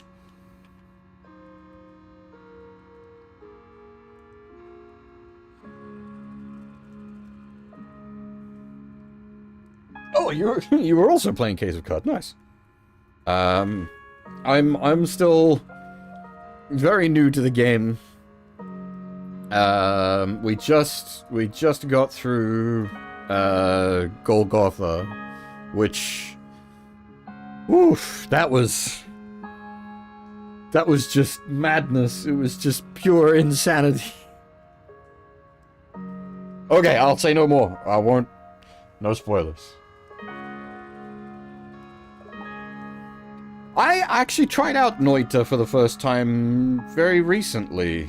I have put very little time into it. I've only put maybe like a couple of hours. I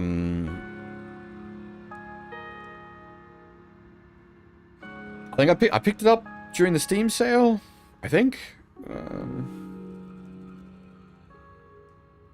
Yes, this is very appropriate, I suppose, considering considering where we are. I hadn't even. Yeah, that checks out. I've even got a mechanical arm. Oh dear. Thank you very much for the follow, Big B. Yeah, spoiler warning then, I'll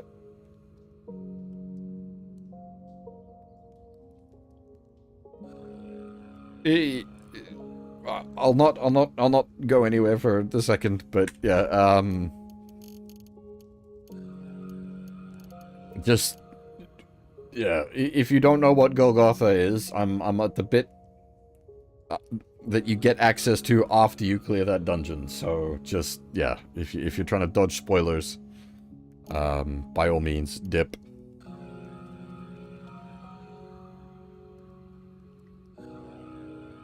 Golgo 13, no, we aren't assassinating anyone.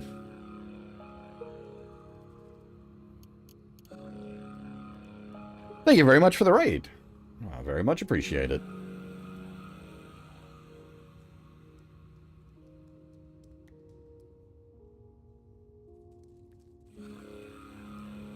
I am old and I am weeb.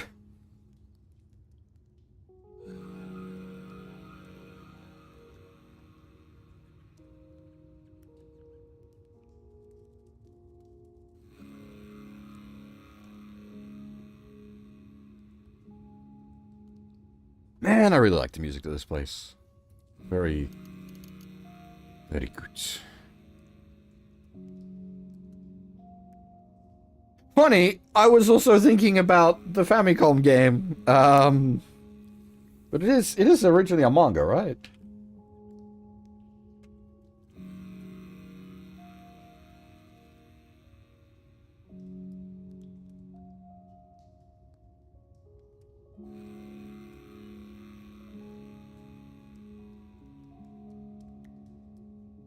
I'm now quickly checking.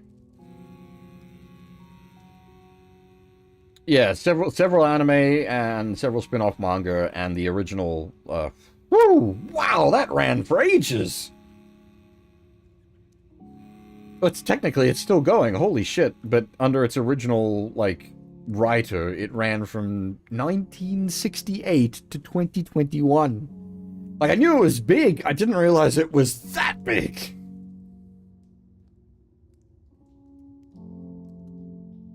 That shit's been around longer than nearly anything. Jesus.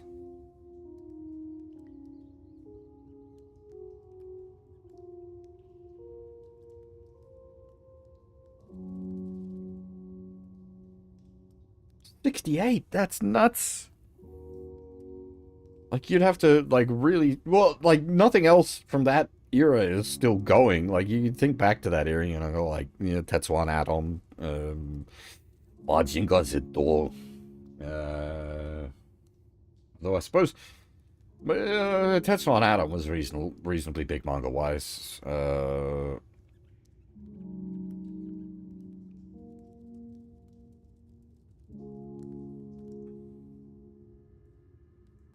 point? Like, and when did Doraemon start? 69! It is actually older than Doraemon. Holy crap.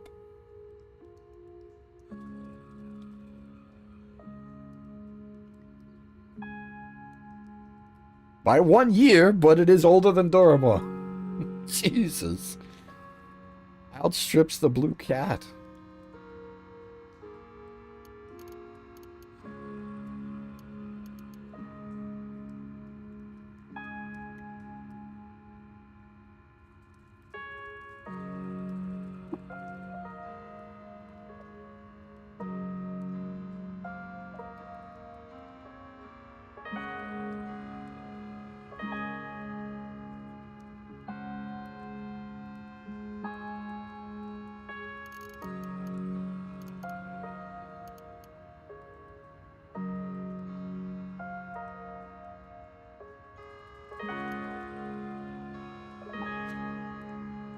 Okay, again, spoiler warning, if you're following along with, Lassia's playthrough, we're a bit ahead of things, so, as much as I appreciate people hanging around, if you're trying to dodge spoilers, duck out now. I'm about to talk to the story NPC and continue the quest line.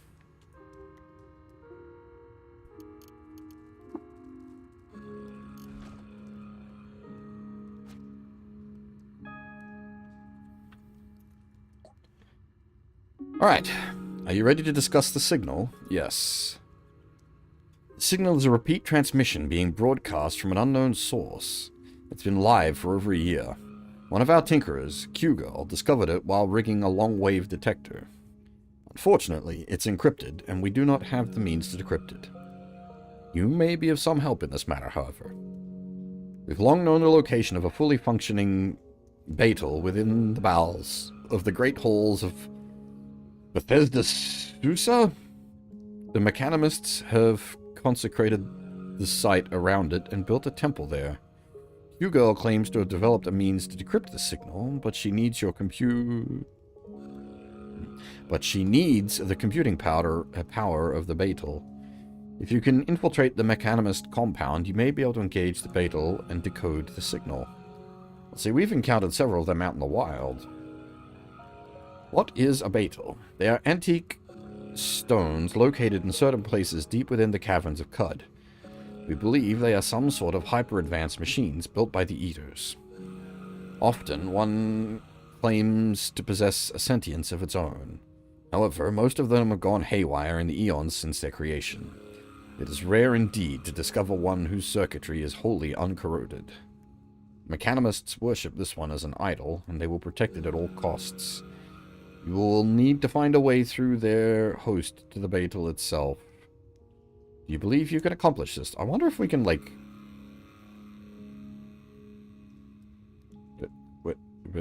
Huh? Bethesda... That's what I said, isn't it? Bethesda Susa?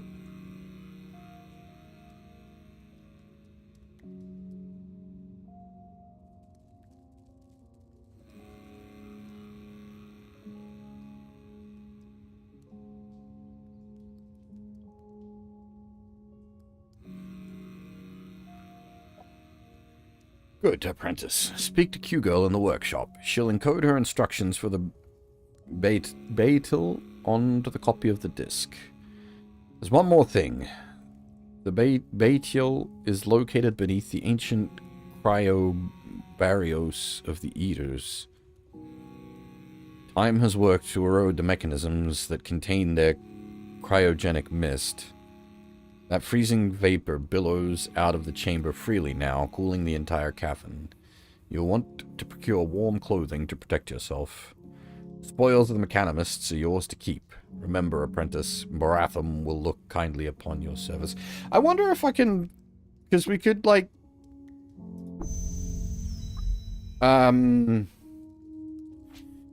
We could get our reputation up with the mechanimists by going up to the stilt and just chucking shit in their hole.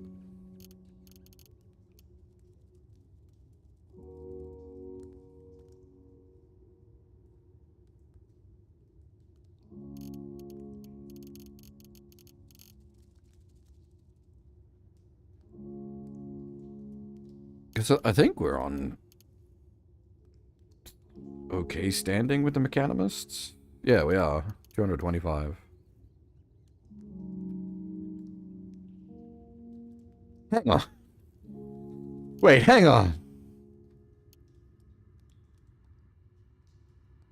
This is purely by chance, right? I didn't even realize there's the Merchants Guild.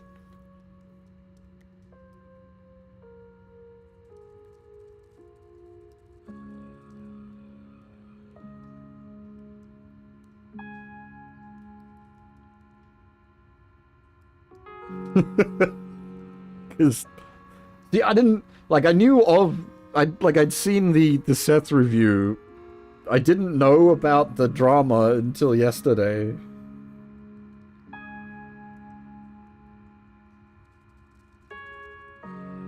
Because when I was listening to an interview that the devs gave, and there was a point in the interview where I'm like, huh, man, these guys would not get along with Seth and his audience. And I was talking to one of my friends. I was like, oh, that was exactly the case. There was big drama. There is also the Water Barons. That's another faction. But I would, given the state of things, I wouldn't think either of those would be intentional in these circumstances.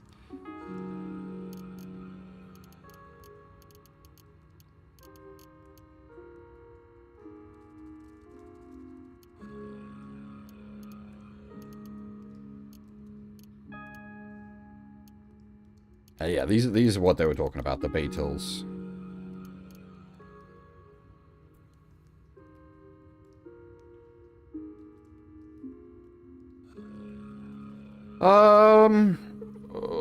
I don't know if I've watched anything he's done recently.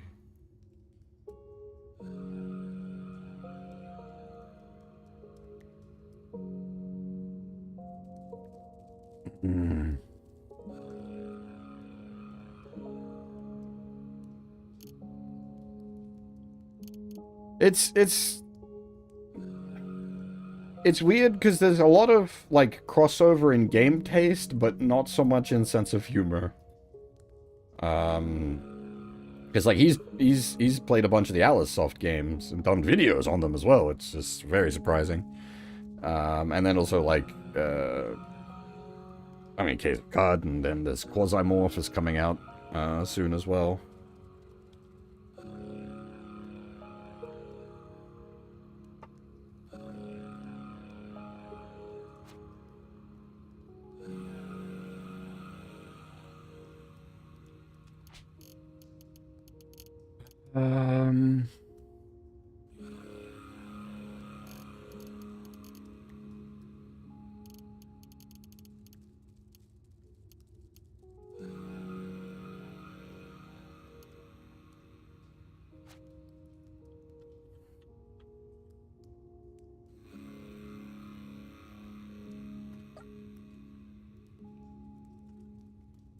Otho informs me that you have a method for decoding the signal.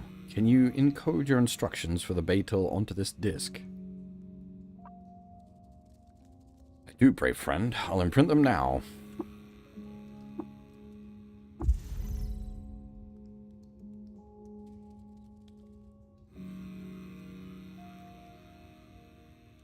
Oh, I see.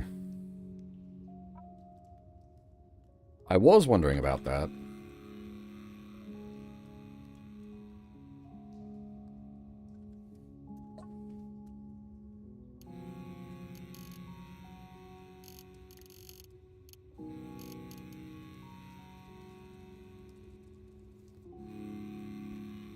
Because it says a tinkerer could possibly give them life, question mark.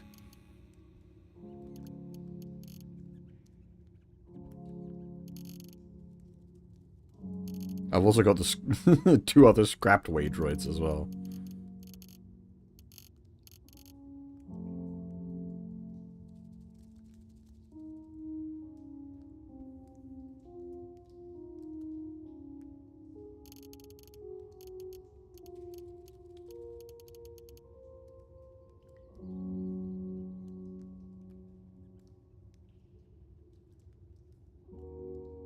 Actually, I might hang on to it for a second, because I might take a nip back to Joppa and see if our guy has anything to say about things. He's also counts as a tinkerer, so I wonder if something the way droid might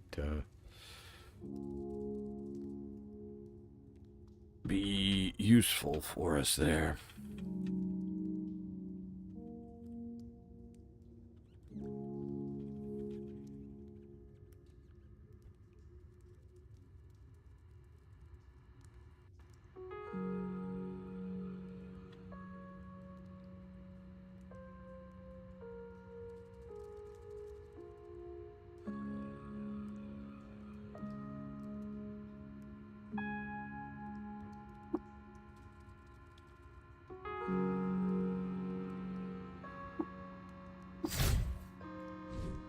Whoop!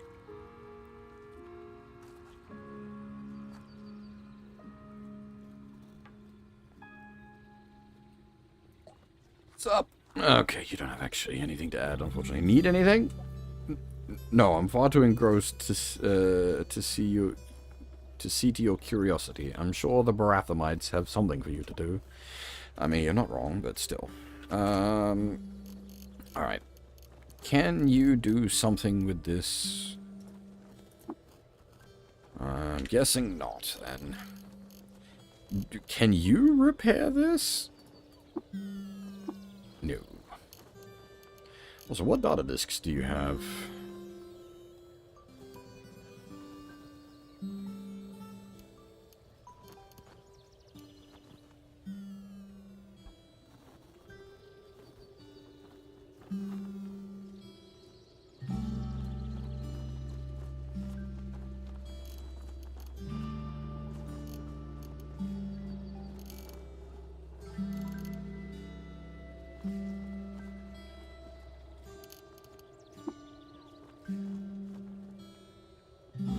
Oops.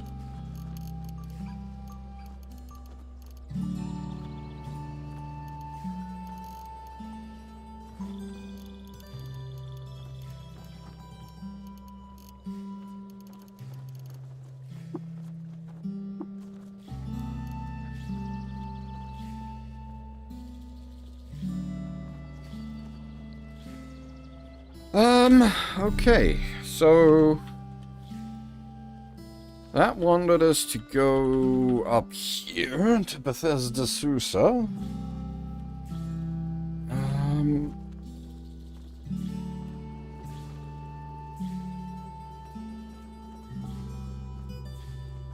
Don't see a particular reason not to.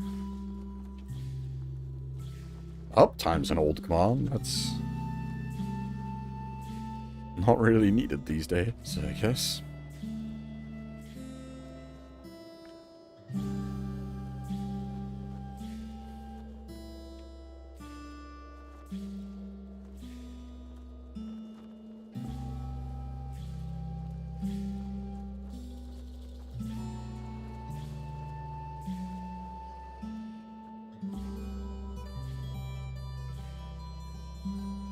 We don't even really have a reason to go to the stilt at the moment.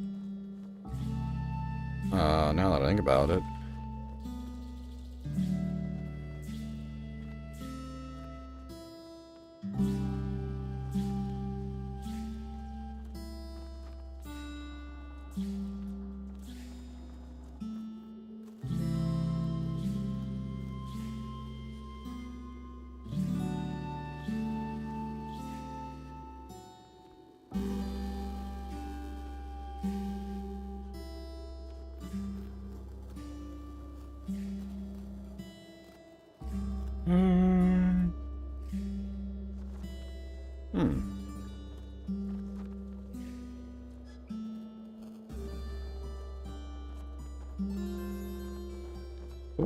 What was this? Well, it's already explored, so I'm going to guess I've checked it out.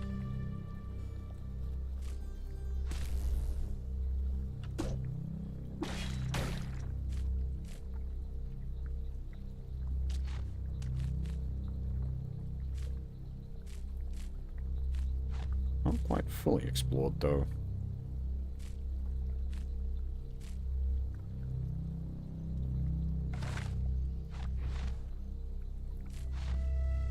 there's a hole in the ground there somewhere.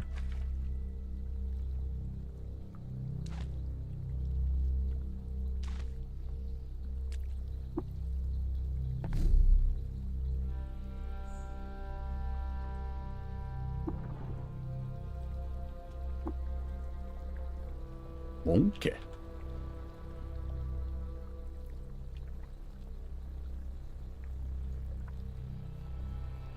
Oh, actually, where was that? Let's go have a...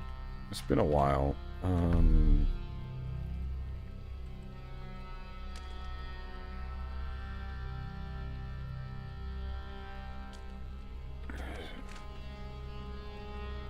In here somewhere, right?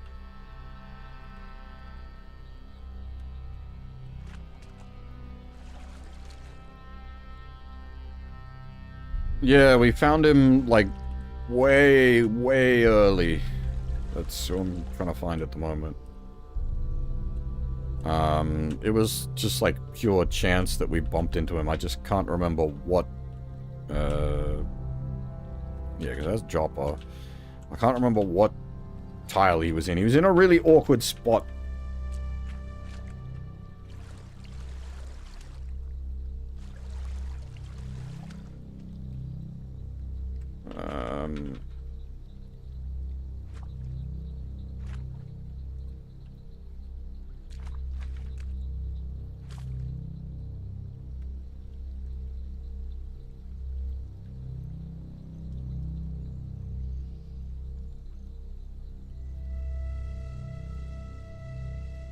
Yeah, I've been doing a...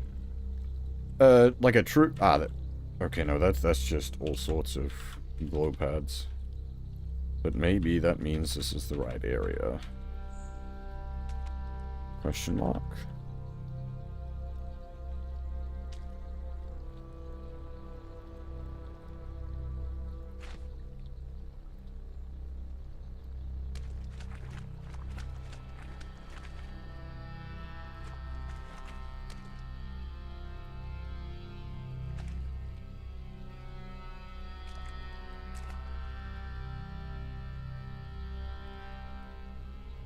Oh, hang on. Is that it? Oddly huge glow pad. There it is.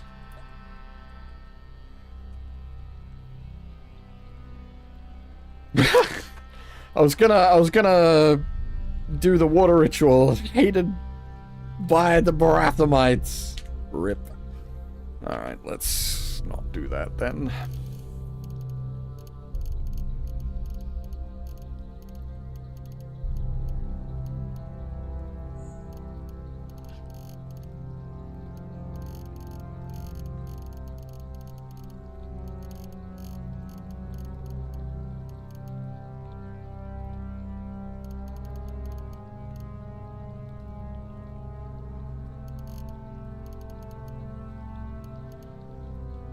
Engraved grit gate recoiler. Why do you have that?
Um...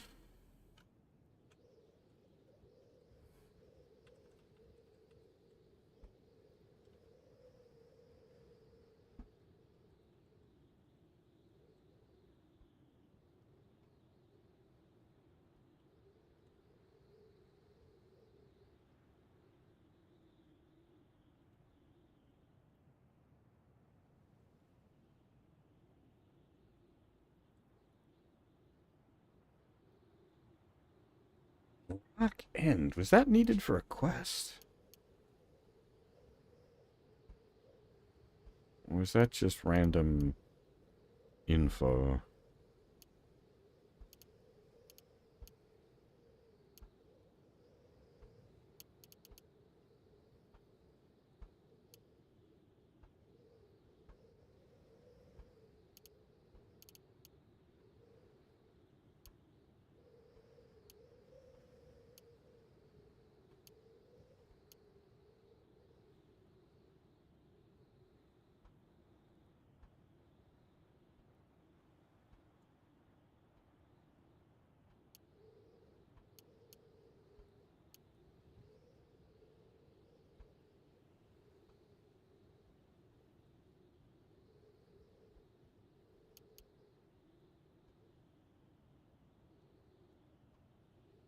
Oh, I wonder actually, can we convince Joppa to take in refugees?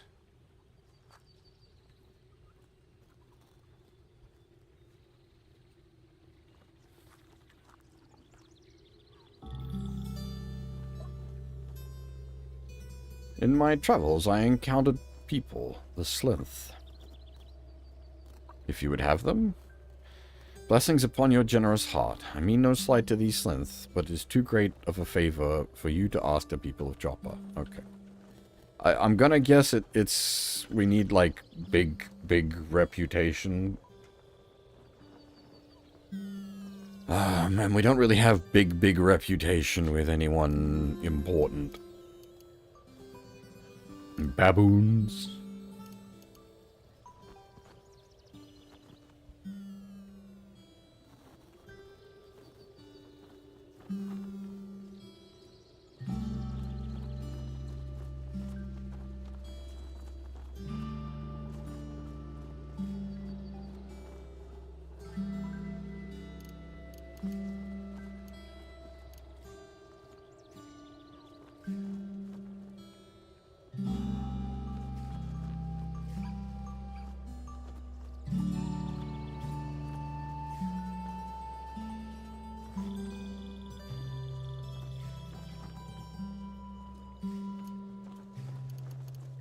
If I could, like, not have the frogs pissed off at me, that would be nice, actually.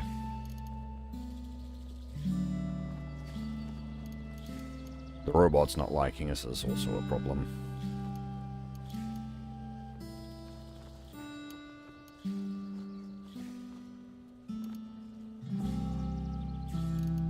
Oh, actually, oh, that's right, we established it earlier, we're at okay standings with the Mechanimus.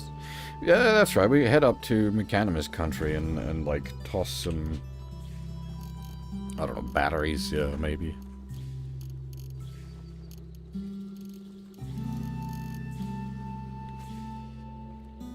There's an idea.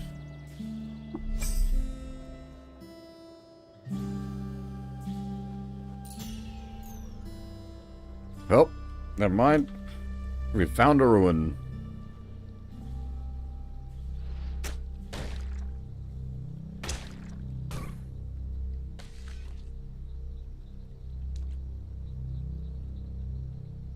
Wait. Wait. Sit still.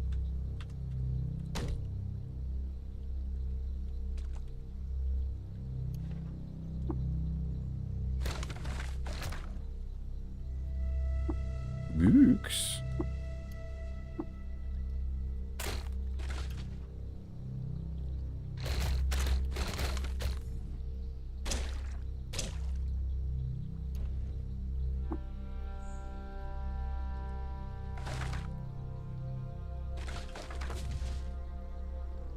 Something went bang. Resonance mine.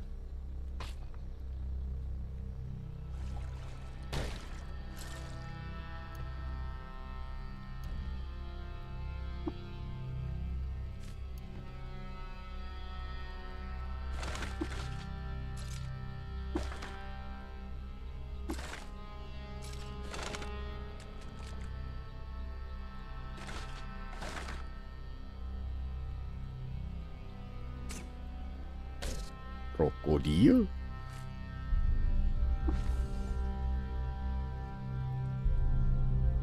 What? You have contracted iron shank. You feel the cartilage stretch as your leg bones grind together at the joints. The what now?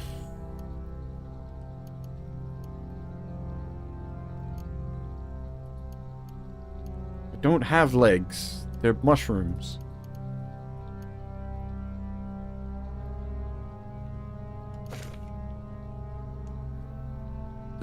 I don't have legs.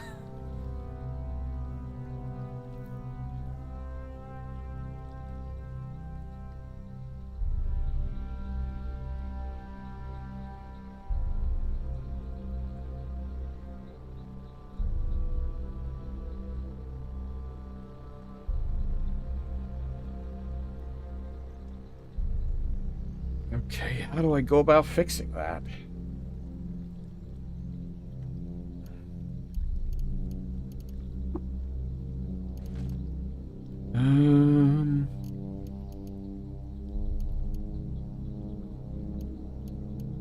Because that's a huge problem. It'll eventually crank up to -80 move speed. That is, like, beyond a huge problem. That's just death. Or maybe the bears with their, like, regeneration tubs?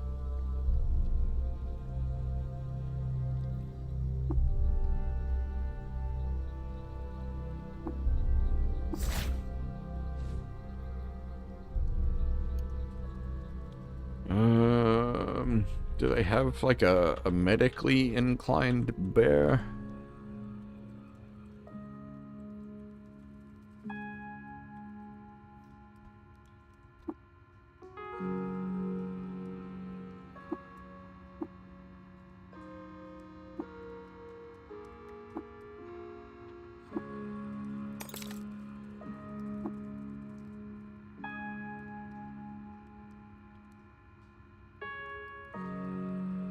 Well, walking it off is going to be having the exact opposite effect.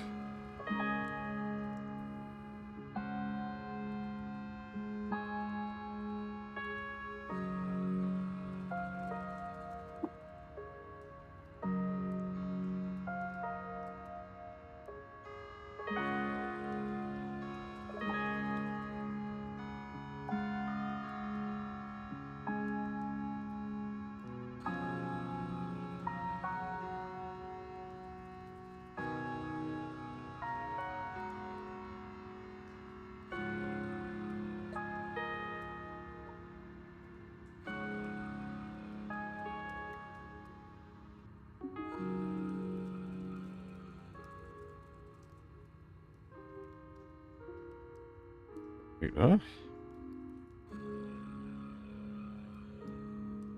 I have to be careful of glass tubes.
A mute.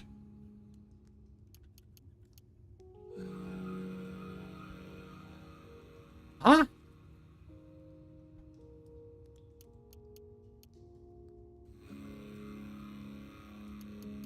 That's different.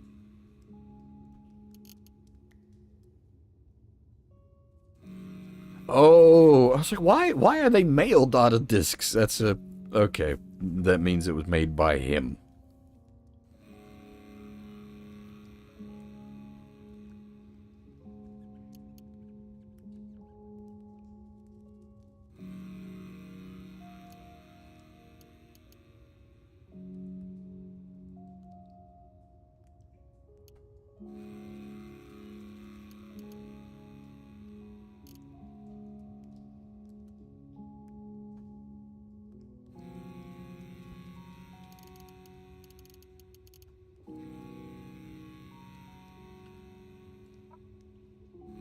I need a doctor. I don't know if any of you are doctor. You are definitely not. You are Bard. You I don't remember.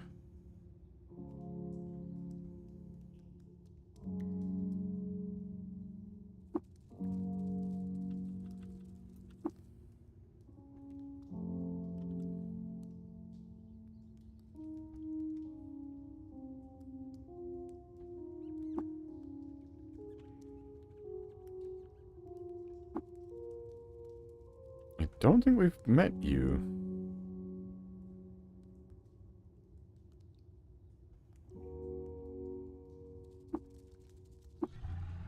Wake up. Drink deeply of life, child. Are you finding your way? Do you know anything about Bethesda Susa? There are pools of convalescence there, you see. When cryogenic mist condenses, it forms a cool, luminous liquid that's restorative if you're able to bathe in it. Oh, and if one of the ruined wards, the alchemists... Oh, and in one of the ruined wards, the alchemists keep their shop. Who's the alchemist, you ask? A sort of enigmatic figure. Amateur liquid tinkerer. Poet. Merchant. Their methods aren't scientific, but they are useful if you're seeking a specific kind of liquid. Just be careful around them.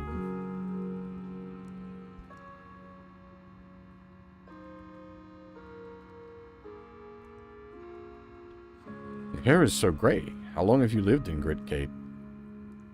Years, decades on decades, centuries perhaps. Most of these wet-eared cubs were merely sketches in their mother's dream books when I arrived to study under Baratham. We knew so little then, and know so little now. Could you tell me about other Barathamites? Oh. We can ask about everyone, apparently. Baratham. Larger than life, paternal, concerned. The lenses of his eyes are focused on the far points of the world. Ortho. Brassy. If you bent him, he might snap. The way I treat liquids on my burner also treats the units of the Enclave. Jacob. Sharp as attack and living a life of deep meaning, inadvertently and orderly. Inventive and orderly. I can't say that I understand his music, but I do love how expressive he is with it. Something. Oh, I have such a precious vantage point on my sweet neighbor. When he achieves a moment of perfection in his craft, a flawlessly spiraled barrel, a mound of powdered measure to the grain, he beams like the high-salt sun. What a lovely smile. Hugo. She explodes like gas and dust in a quiet corner of the galaxy. Radiant, revolutionary. She is a good listener and companion for supper, which you mightn't expect. Mayfo. After supper, I like to retreat to the library, take a storybook off the shelves, flop down on the chair bear, and lose myself in another world. Many of these worlds feature palaces, markets, gardens, ships. Many of those places have bells. When they do, I always think of Mayfo. Mayfio? More than anyone else, Mayfio could be a character in the bright world of a story, where this dusty place is itself confined to a mere storybook. Stepa?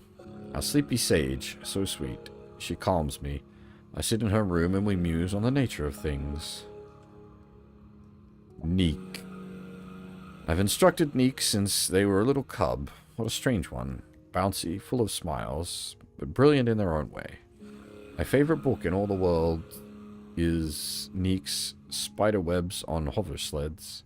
Who would have ever thought? Dardy? Fiery, blustery, like the stew he cooks. If you're going to chat with him, make sure you have your schedule cleared and a ewer of honeyed wine. Team -1. Precious Sheem, they've such a wider view of the world than we do. What a momentous obligation we've created for ourselves, and how I wouldn't undo it. Aliosis? I've shared my honey with that prickly troglodyte for more years than I can count.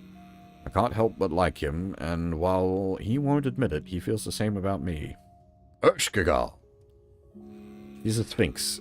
So enigmatic, that one. It's not entirely clear if she was there, waiting, when Q-Girl succeeded at retreading the mainframe's guts, or if she sparked into being that very moment, or it was some synthesis of the two? Are you a liquid tinkerer? You are sharp. In a way, that's what I am, but liquids are more willful than scrap. I can't solder them together. They could run away, hide in the shale cracks, slowly come apart and disappear. I more so think of myself as a wise woman in dialogue with them. I manage their moods and phases. My notebooks are full of their quirks and caprices. It's a wonder, isn't it, how at just the right temperature and pressure the continuity of matter is smashed apart. How the gaseous butterfly flits out of their dense worm.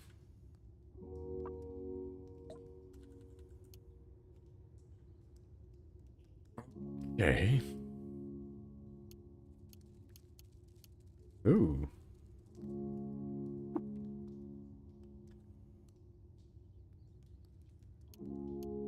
That I might grab, because it's a yellow book. Those are important.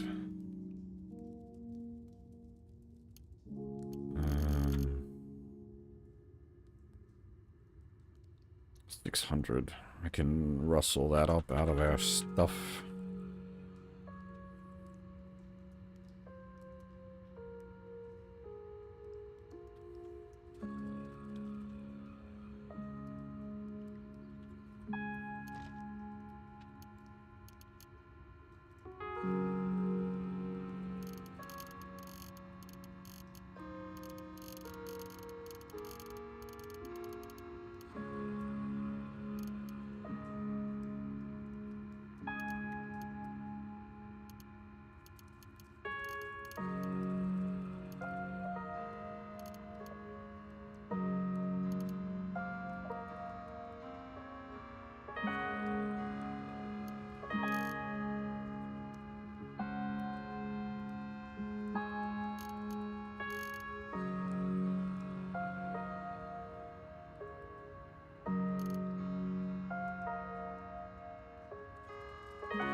Modulo Moonstare and the Tree of Life by daughter Irenia?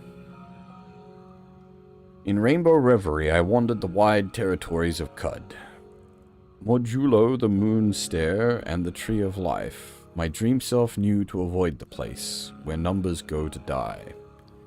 Something unseen there tightens to a point, breaks time's abelian promise, and urges crystals on to palisade her weeping gulf. The artifacts of plant and time, crusty and fuzzy with lossy compression, doze in moonlit marble beds, touched by August muzzles. The past is unwritten as the future, and what is left, broken and changed, to be tethered by the point colossi and their swarm. They'd erase me too, a mere rust on the vine's fronds. I'm a dead girl in graveside flowers, peering a powerless eye at the machine's function that writes my gospel. But black bodies radiate, a feeling sense obtains, swings in orbits and becomes, on the trauma of nothing, soul things take root. We invent so many nothings, zero energies, annihilators, mappers of the null space, but nothings have a cost. Promise externalities. Trees grow best beside the dead. Ugh.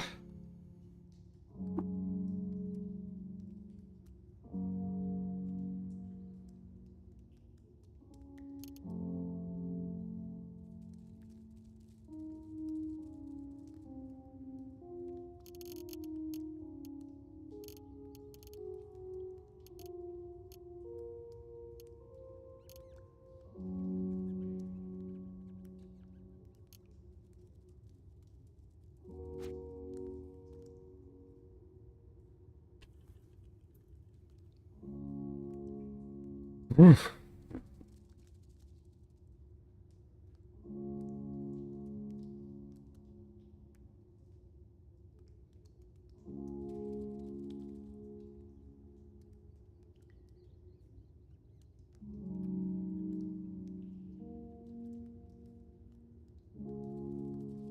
Oh, did I actually remember to put no spoilers in the title?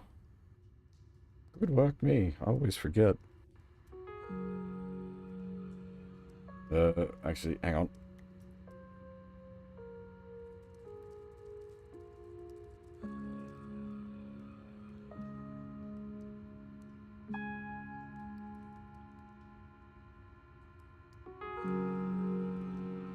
Sorry, something's going weird. I did indeed. Good. Hey, I normally forget.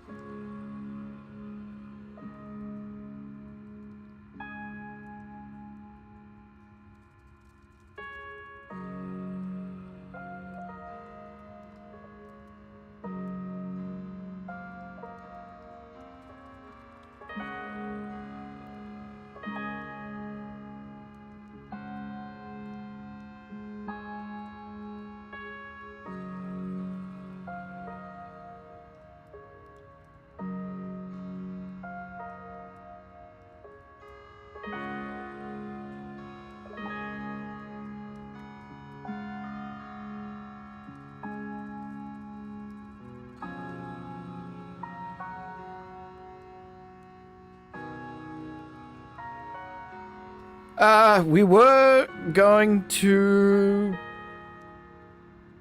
do Skyrim, Bethesda, but now our legs are turning into iron, so we need to, like, stop that.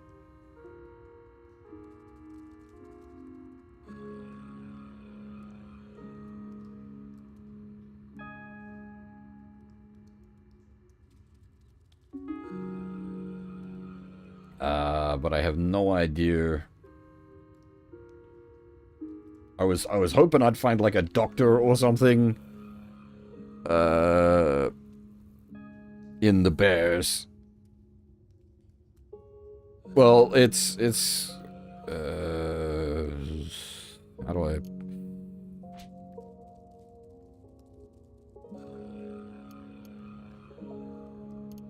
I mean, the thing is, like, if it's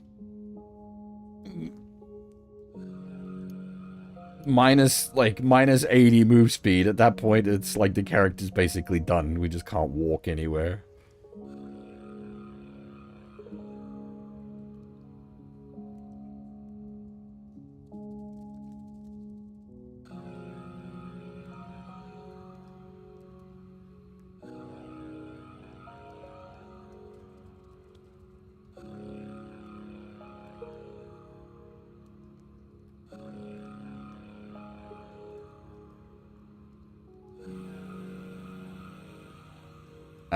But I just, yeah, I don't know,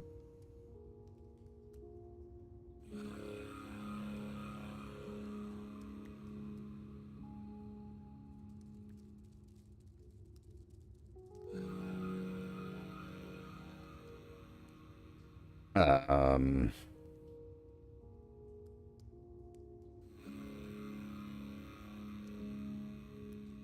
I haven't come across anything that I'd consider, like, a doctor.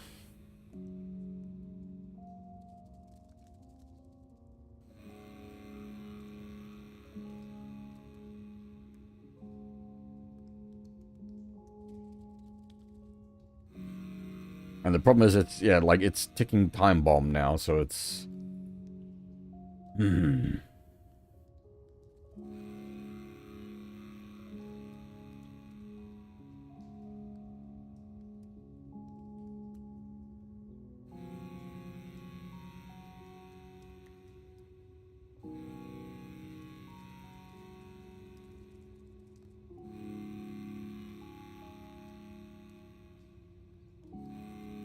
I suppose very vague advice?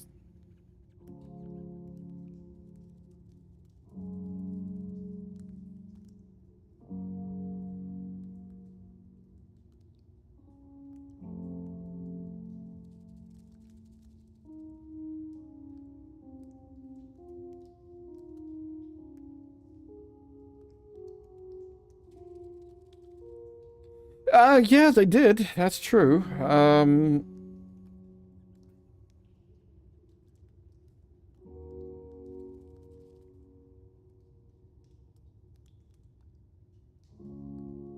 Oh, okay. That's, I mean, that is... I don't even... Right, okay. That's... I mean, yeah, fair enough. That was basically what my approach was going to be, was try to find a doctor, and,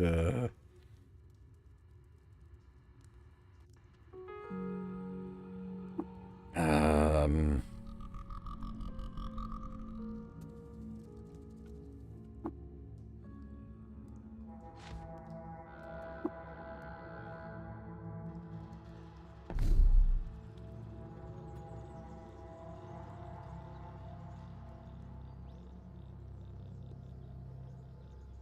Hmm...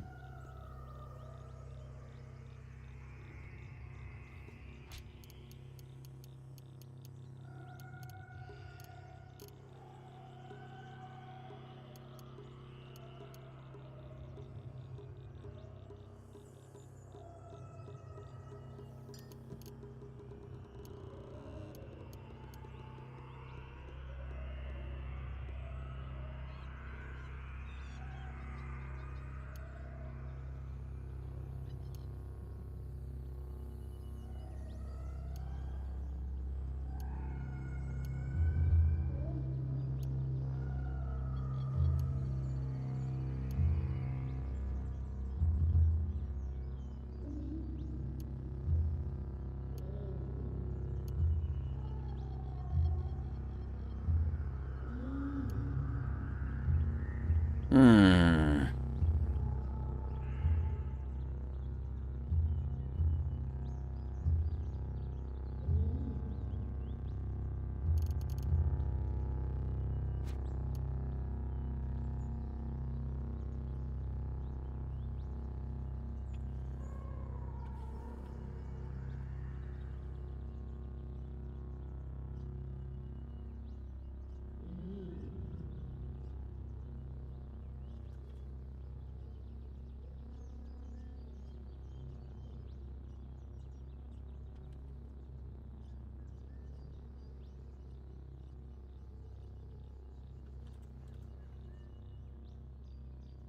Mushroom, mushroom.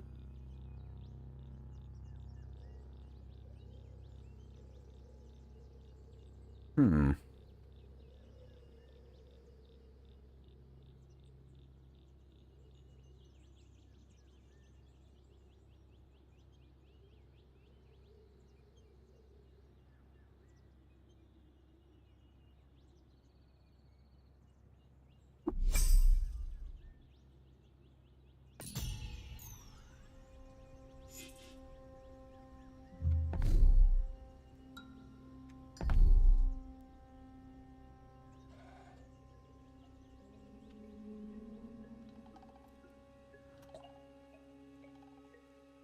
Diplomancy droid, what are you, C-3PO?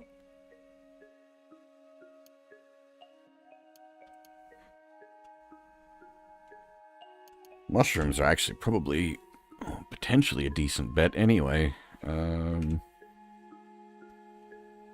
Curing weird bullshit. That or making it worse.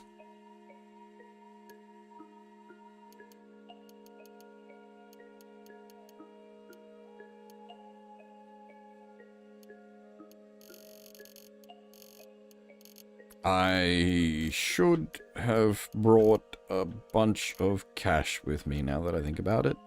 Mistakes were made.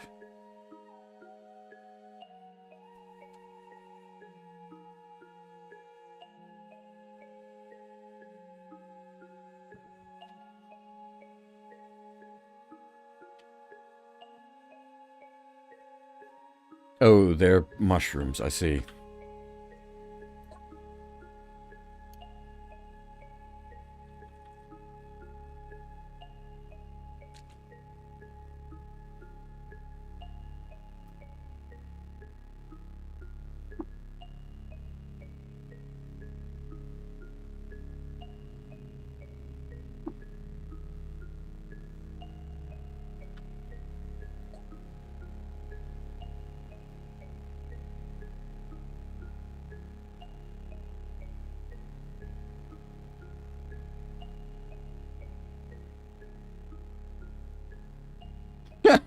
I guess, yeah. That makes goat folk pariah. Hated by goat folk. Yeah, that checks out.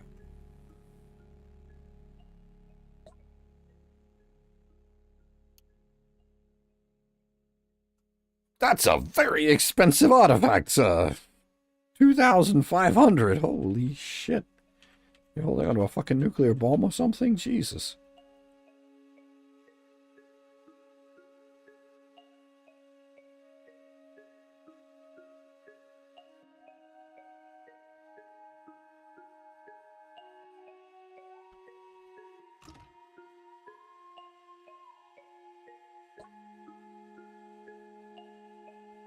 Archdervish of this. Ooh, wait. Sightless Way people don't like me. I guess they don't hate me? They tried to melt my brain. I had to shoot a few of them.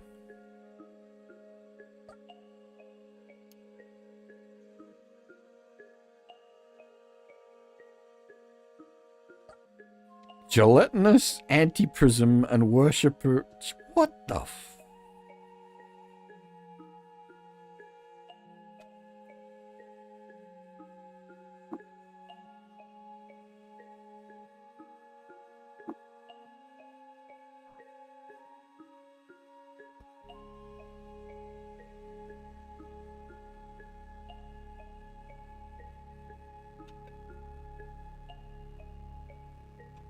Well, that's definitely going to be a pariah if they're out here. The,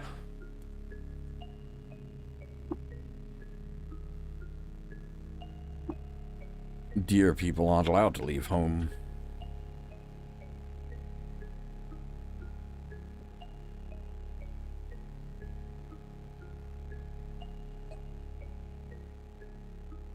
Be a nimble wayfarer. Take in a draught of cider before leaving.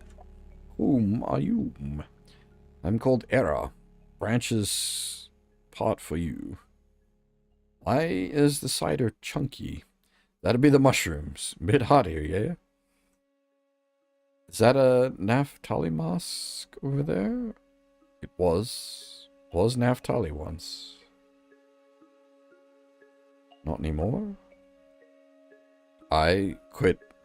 Lost my minion to goat folk? The sower's eye fell upon us, and so we fell to... Is this like a village of outcasts?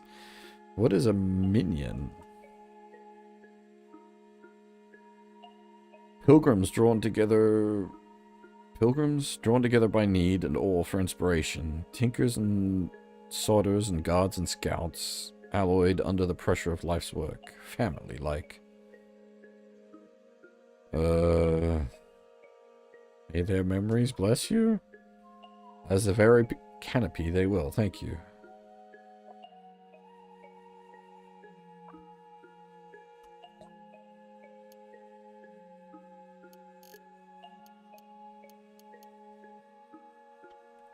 This really is a village of pariahs.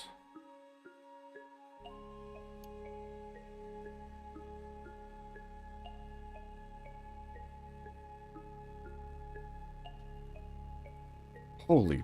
What the fucking worm swarm is going on here?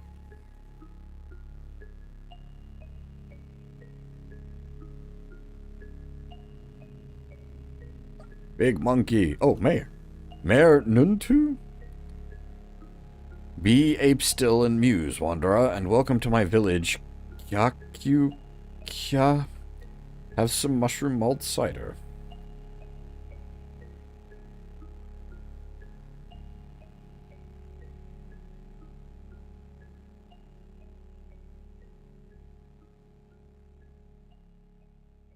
Why do you call it your village?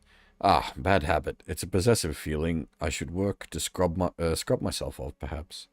But I am its mayor, and I have been for some time, you see. Years ago, I deserted my people. We were of two different minds. They desired nothing but to bludgeon everything to death, while I asked, what is the nature of this thing we bludgeon, or the act itself? Recognizing that, my answer lay elsewhere. I cast myself into the swell of the wilds, as a sailor from Perth with no weird wind casts their ships to the whims of the pale sea.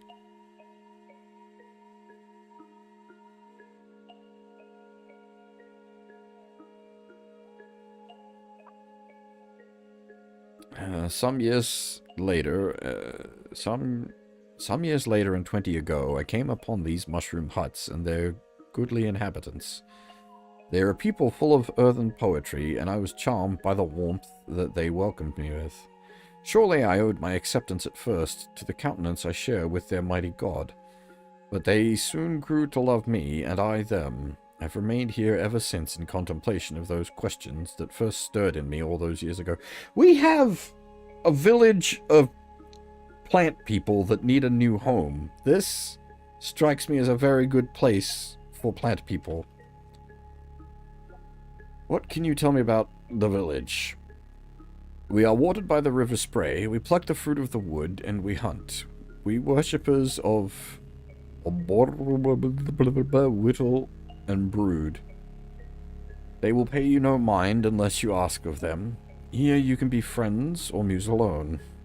If it is trade goods that interest you, take a gander at Yorl's wares in the northwest corner. The odd one crow-songs too, if you can scry them in the bush. I must warn you, however, cast no villain shadow on these grounds. Warden Indrix will be watching you.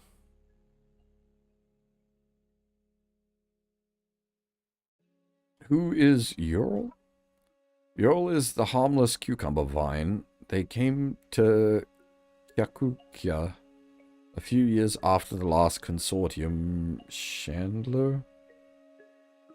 A wicked little hyacinth named Placigo suffered something of an accident. In Tarotep's defense, Placigo shouldn't have braided something with claws so close in resemblance to pruning shears. At any length, Yorl stocks a plethora of goods. You will be satisfied with your visit. Hey, Blasted, how's it going? Who is Crowsong? Oh, another of our dwellers. I won't speak to what Crowsong's deal is, best you find them and ask yourself. Who's Indrix? Warden Indrix is one of the most ferocious warriors I've ever met. Once upon a time, he and his brothers gorged themselves on the flesh of beasts by starlight, but now I can count myself lucky to call him my warden. Some believe he is of sour kind, though I assure you he is but a victim of his goatish nature.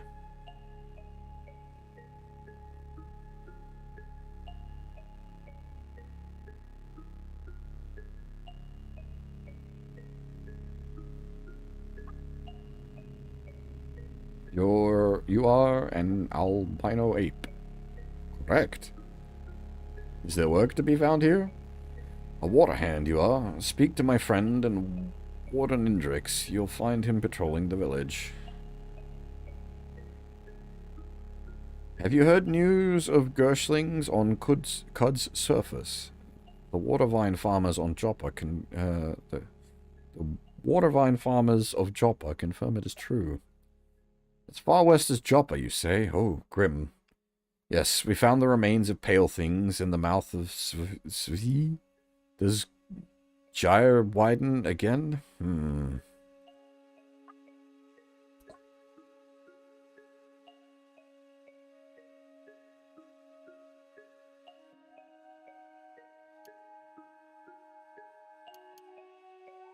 Advertisement for the organ market of Nyom Nyom Nyom Nyom Nyom Nyom Nyom legendary guts monk.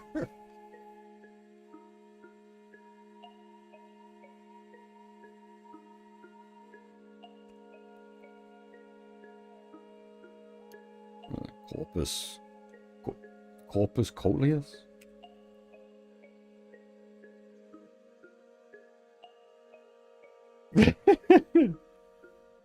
The crisp pages of Ghost... Okay, that doesn't... I mean, it's gold, so... We want to get it... Do I have trade goods worth a damn?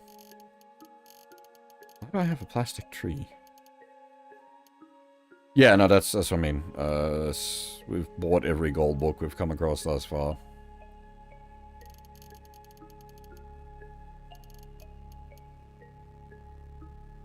Oh, I can just sell part of myself. Ugh.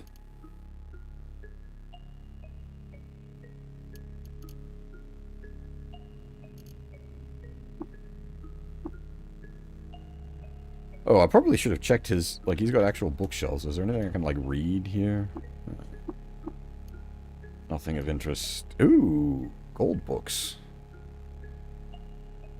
Frivolous Lives, Volume 1. 9 pages! Fuck me. Okay. Oh,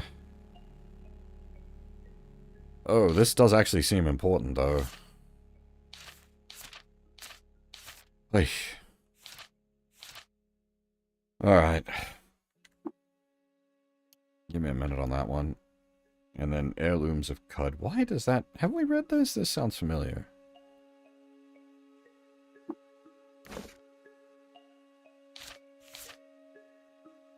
I think we have...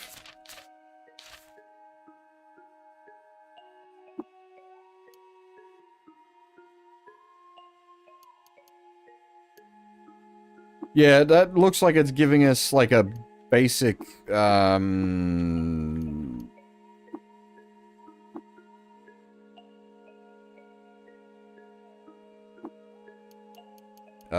like, historical overview.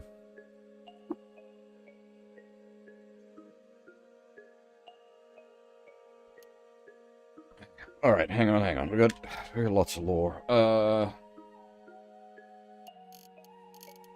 How big's this bad boy? 8 pages. Okay. Give me a minute. We'll start here and work our way through. Get comfy, folks. It's time to read. Note to reader. It is often said to...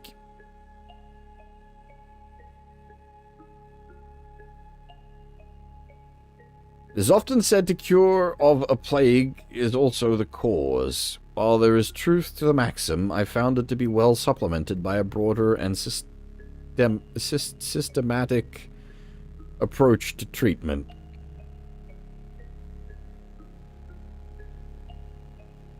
The following is a record of known afflictions, their symptoms and remedies, which I have compiled from the logs and personal notes I authored during the course of my 40-year tenure as physician and apothecary to the farmsteads of Cardus, Abbot Urium of the neighboring monastery of the illustrious Heart of Chrome has agreed to instruct monks of the Scriptorum to reproduce this text for posterity. The reader who finds use in these notes is indebted to him. Beniut Ium Cardus 56 YK.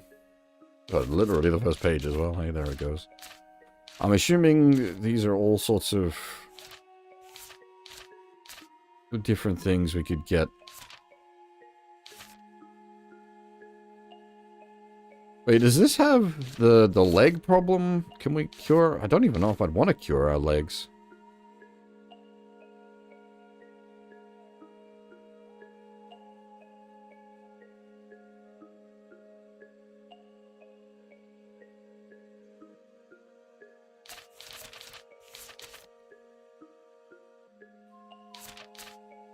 The leg bones of patients stricken with this disease of unknown origin remain in a state of perpetual calcification.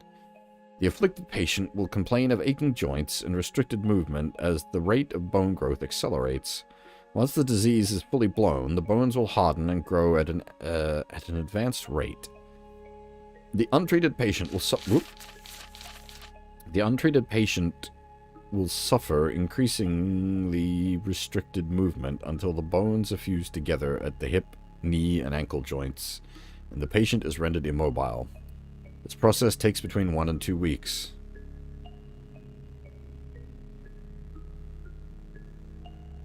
Iron shank may be suppressed in its early stages with common remedies such as yuckweed or honey. I did do that. I didn't realize I needed to keep doing that. Though the more potent elixirs of the eaters are preferable where available.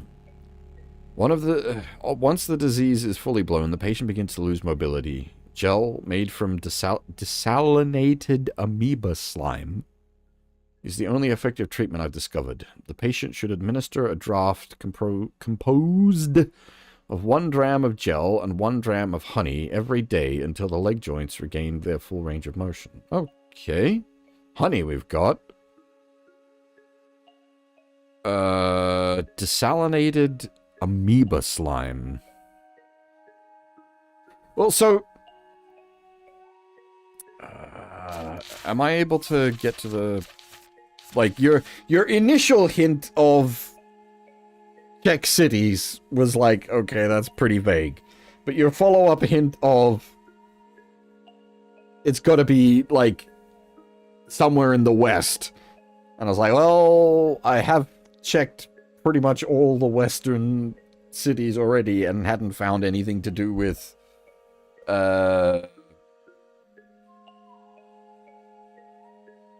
curatives. And this was one of the few left before getting, like, deeper.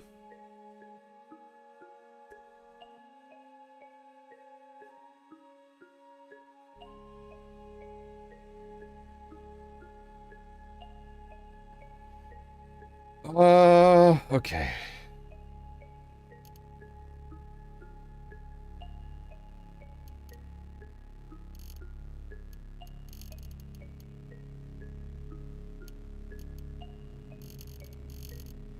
I think I might have some slime in some containers back at, thingy.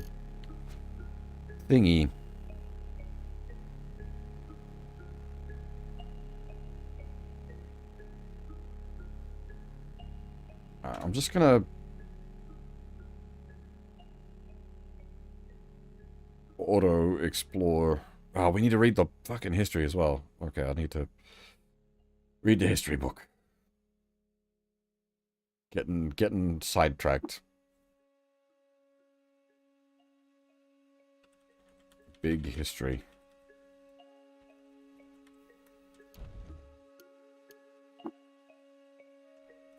Alright. Frivolous Lives, Volume 1. Frivolous Lives being the foremost catalogue of humanoid kings by the Golgotha Utah, Volume 1. Preface. This record draws upon the notes and accounts of the constituents of the consortium of Paita? Hearsay from those who have observed the futile lives of the humanoid kings, and personal anecdotes of the kings themselves, who, in their struggles to remain relevant beyond their seedling-like lifespans, managed to record some useful data. As a matter of convention, I date the reigns of the humanoid kings according to their chronological distance from an event of paramount historical significance, namely the publication of these volumes. Accordingly, take my suffixal notation rendered after the parenthetical dates to signify their occurrence prior to publication. Hey.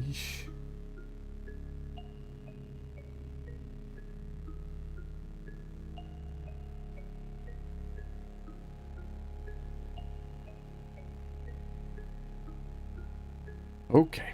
The Scattered Age. Unknown. 100 question mark PP. During this period of humanoid prehistory, the greater Gersh entities roamed outer Cud, and humanoid communities were largely isolated. Consortium records predate the end of the Scattered Age. However, they are disparate in their assertions and ultimately unreliable. The period's dearth of scholarship is likely a result of traditions derived from Hegelrut's contempt of writing implements. Abram 1, 100 question mark to 97 question mark PP. First humanoid to successfully unite the farmsteads of Western Cud was Abram, called the Sower. According to the lore of Abram's Abram? According to the lore of Abram's descendants, of which the consortium has chosen not to disabuse them, Abram's call to arms rallied his kinsmen, and under his sovereignty they drove the greater Gersh entities beneath the surface to the depths of inner Cud, at which they now roost. To follow were 2 or 3 decades of jubilation and prosperity that lasted until the day Abram, disillusioned by the growing tumult amongst his sons on the question of succession, famously beat his sword into a plowshare and dissolved his kingdom.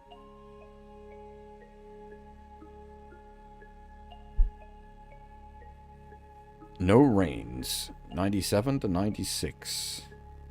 The years that followed Abram's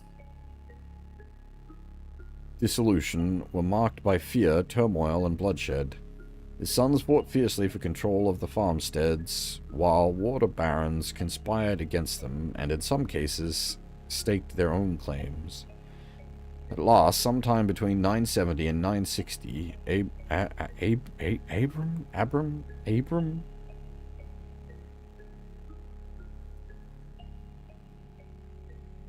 acknowledged the futility of the prospect of peace without his providence, and returned to the throne with his sword in hand. Oh. That's okay. It's not 100, it's 1000 with a question mark, and then 970 with a question mark, and then 170, 900. Okay, that makes a lot more sense.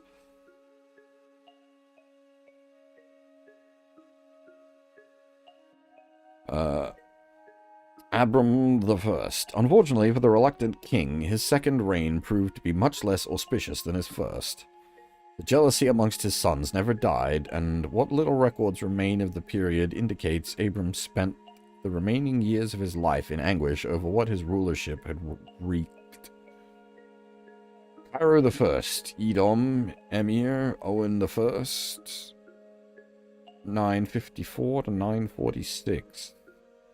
Having never publicly named an heir, Abram left his kingdom to the devices of his scheming sons. No consensus was reached among them, and for 8 years the brothers warred until Cairo I was able to consolidate power and wrest his father's kingdom from the grips of his brother's lifeless hands. Okay, that's certainly one way to take power. Cairo I, 946 to 925. For all his disinterest in brotherly love, Cairo I was an able statesman and effectual leader. During the course of his 21-year reign, he repelled the mountaineering barbarians who raided Cud from the north, established trade relations with Java, the Tree of Life at Enroj, and renovated 2 of southern Cud's shimmering archways. He died of old age in 925 and bestowed the throne to his son, Cairo II. Oh, okay. That's usually once things go to war, they don't tend to be the best rulers. Cairo II proved to be nothing like his prodigious father. In the course of 6 short years, he despoiled his grandfather's kingdom. Ignoring the advice of his counselors, he insisted on levying harsh taxes on a young Baratham and his disciple tinkerers, and in short order, the Urshib severed their ties with the kingdom of Cud and left Cairo with no access to the artifacts he needed to protect his people. Furthermore, he was a notorious wastrel. He spent the entire year of 922 in a freshwater bath, which he ordered his servants to continually refill. Lastly, and most egregiously, he incurred the disfavor of the consortium by humiliating 2 of their dignitaries who were visitors of his court by commanding they pose still for several hours while he hosted his autumnal feast. Mercifully, he was assassinated in 919. Well, there you go. That's usually how, unfortunately, you have a good king, and then you're lucky if the second generation kind of holds it together, and then by the third generation, it all falls to fuck.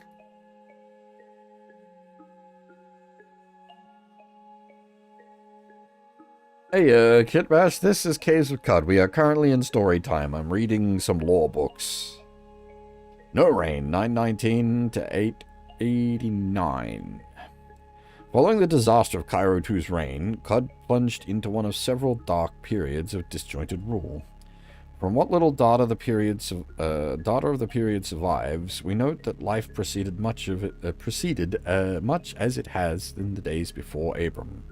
Moisture farmers sucked the land dry, landlords protected their serfs, and madcaps hunted their fortunes in the innumerable chrome corridors of Inner Cud. K4, K5? This one of them... Well, it's machine something.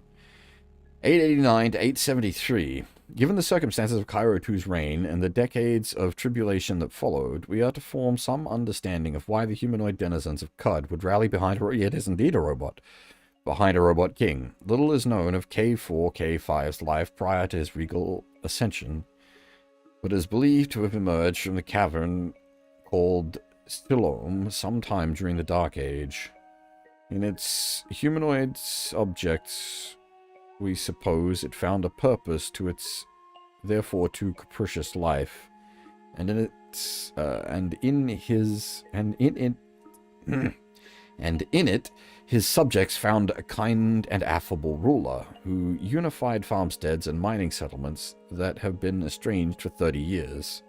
In the end, though, even K4, K5 could not escape mortality, and in 873 it succumbed to a severe bout of flash rusting. Before it perished, however, it named its pupil, Mehmet of the Hills, as its heir.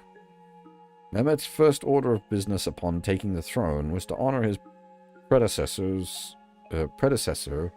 with the commission of a monumental statue that still stands today in northeastern jungles near the Mount of Olives. Mehmet the First. We've heard this name. 873 to 844. Possessed of the indefatigable patience of his mentor and a singular yearning to improve the lives of his subjects, Wait, isn't this the guy from Joppa? Mehmet I successfully persevered... No, Mehmet I successfully preserved order in Qud for nearly 30 years. He benefited from an auspicious lull in the reproductive activities of the Gersh entities, and wasted none of the time fate had given him. For the years of 871 to 866, he dispatched envoys to the Great Salt Desert Mograyi. Hundreds of Quddians perished at the hands of the nomadic tribes, expired to heat exhaustion, or met fates worse still. Until in 866, an unnamed emissary made contact with the Dromad merchants. The Dromads, who had believed the inhabitants of Qud too barbaric for trade, had dismissed the regions for centuries, began at last to include Qud in their world-spanning treks. These visits stopped abruptly when Mehmet's successor, the Boorish, slaughtered the first Dromad caravan to arrive after the onset of his reign. But the precedent for trade relations was established nonetheless. Domestically, Mehmet I set out to construct the first library of Qud in the far southern jungles. Jungles is not great for a library, but his efforts were cut short by the barbarian invasion of 850. The peaceable king spent the remaining 6 years of his life repelling the incursions of the barbarians over the Mount of Olives, but he was not skilled in the arts of war, and in 844 the barbarian king Utut sacked Morishrai, beheaded Mehmet, and seized the throne. Yeah, I mean, like, that's an unfortunate shift, but I suppose, yeah, chopping up the Dromads when you're running a barbarian king. Following the regicide of Mehmet I, Qud inherited its first foreign-born ruler. It's the belief of some that nature is the mother of nicety, and that endowed with the proper tutelage, anyone may come to cultivate the self-possession of a rightful gentleman. In Utut, the Boorish, we observe this hypothesis disproved. Upon settling into his recently raised capital of Morishire, Utut installed several local aristocrats to positions of power in his court. By year's end, he had slaughtered them all. At every turn in the labyrinth of diplomacy in which Utut had found himself, he chose instead to smash through the walls. It definitely sounds like a diplomancer. This doctrine of carnage actually served Utut well for several years. The blue-blooded water barons were terrified of him. The kings of his rival barbarian clans were satisfied with pillaging the outskirts of Qud, and even the sons of man kept to themselves in their strongholds of Odin. For all the Boorish king's might, however, he was not immune to poison gas. It was with this knowledge that Wiziwart, way too many numbers, was able to win the throne and inaugurate his first and only plant dynasty in Qud's history.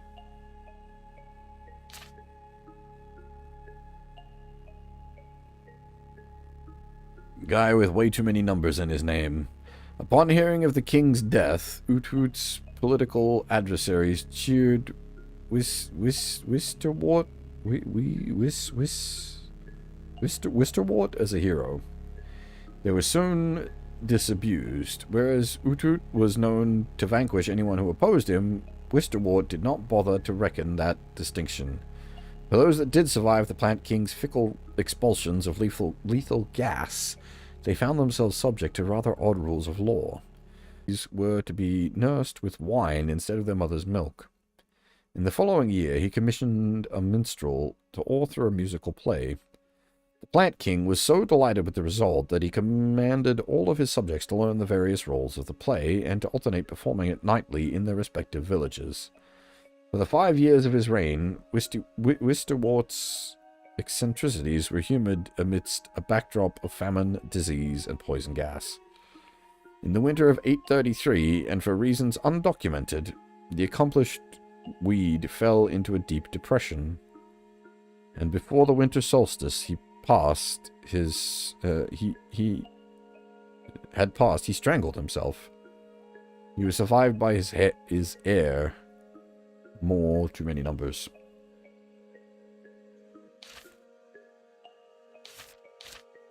We Stewart arrived?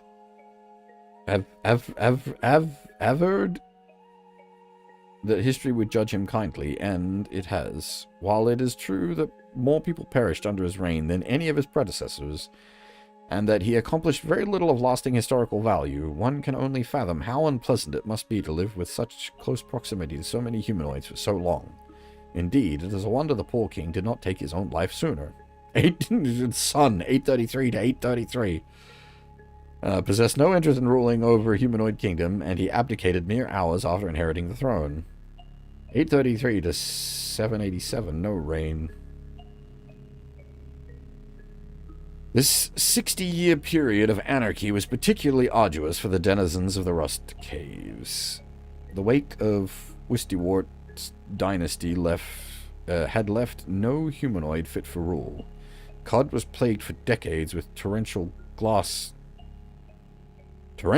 storms fed by the westerly winds out of Mogra Yi, and Gershlings poured forth in enormous numbers from lairs of their mothers. It wasn't until Abram II, like his namesake before him, roused his countrymen and set out to rebuff the Gershling throng in 787 that Cud was reunited as one. With the story of that ill-fated king does the second volume of my chronicle begin. Okay.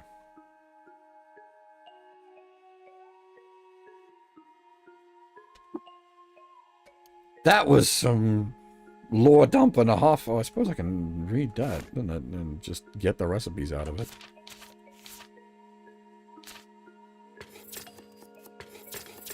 Yoink. Okay, so...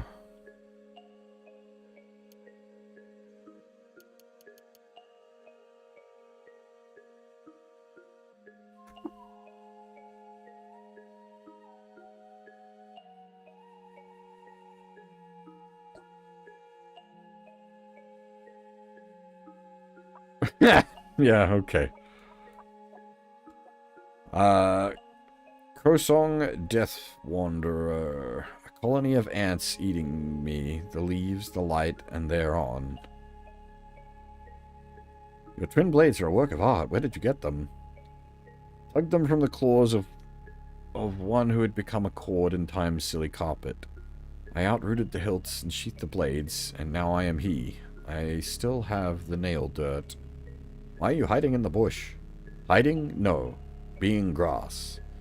Feeling of animate being. Radiate inward like a turned-out star.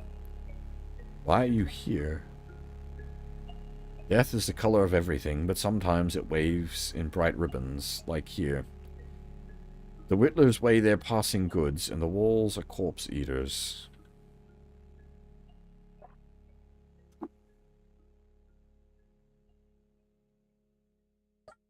We did talk to that guy before.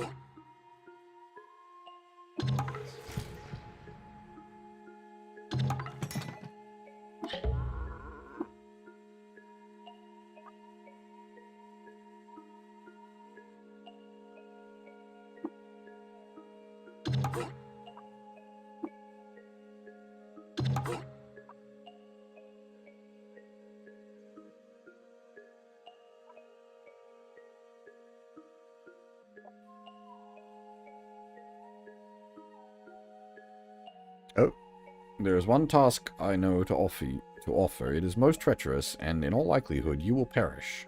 Is your interest waned? No, continue. There is a river just south of the village that runs an eastwardly course into the jungle. Along its banks lies a goat folk village. There resides a mighty shaman, Mammon's soul drinker. He is in possession of a talisman of great power, an amaranthine prism that refracts the psyche of its handler in much the same way as Mayor Nutu has explained to me. A common prism refracts light. The thing is cursed, traveler. No man or goat may safely wield it for long. You must travel to the village and retrieve this prism from Mammon by any means necessary. Do you understand? Why don't you retrieve it yourself? Because, traveler, Mammon is my elderly brother. He would discern my presence before I could strike. Is there anything else I should know? There is. Firstly, Mammon will likely have several goat folk under his enthrallment, and they will protect him at all costs. Secondly, they take care to stay out of Mammon's reach, for his power is most potent when he may lay hands on you. Finally, once you recover the prism, do not under any circumstances wield it. I needn't warn you of the consequences should you return to me bearing that charm. That is all. Are you willing? Okay. The water ritual stuff?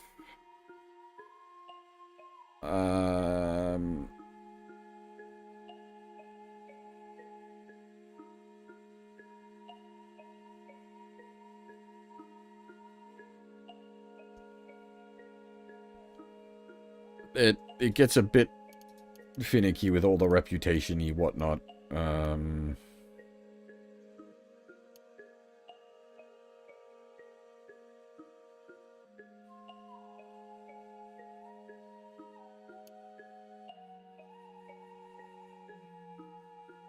Finicky?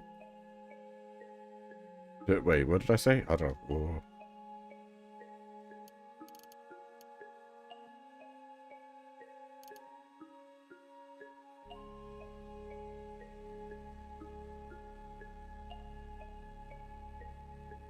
Fennec is a type of fox, isn't it? Finicky that's a word.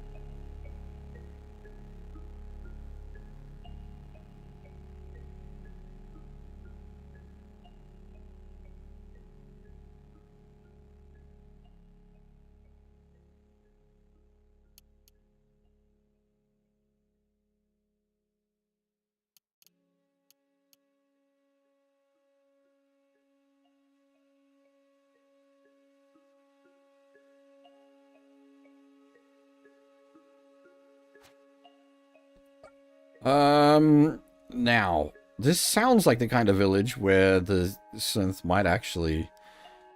I don't imagine you brought me this information merely to observe. Are you suggesting that these synth might make up residents in my village? If you would have them.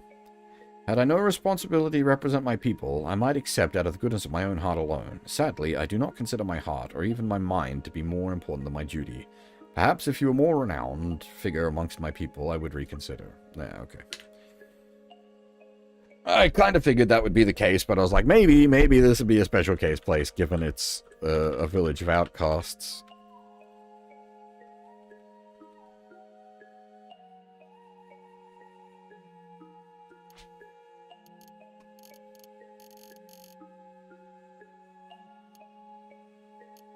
Okay, so...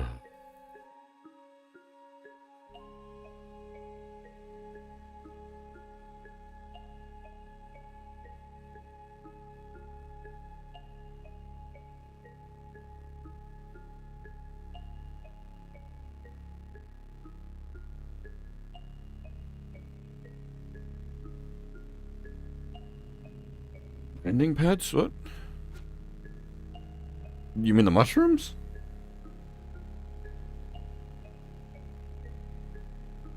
We're in a mushroom village currently. Hang on. We are.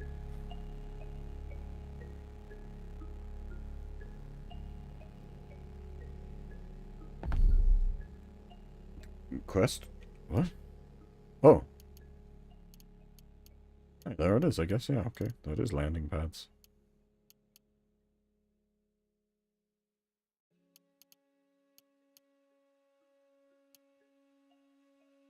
I didn't even see the name of it. There you go.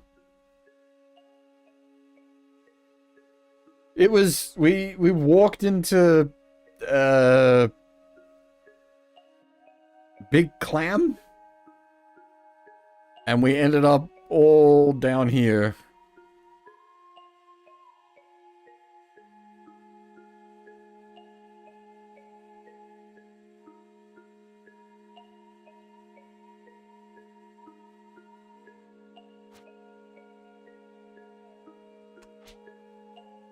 It was madness. I was just running around lost and confused. And then we were nearly killed by frogs.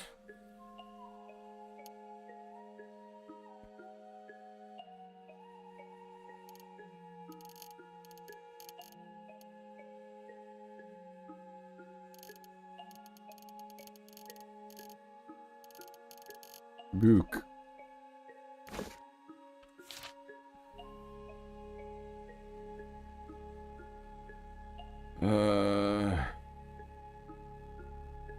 Desalinated amoeba slime.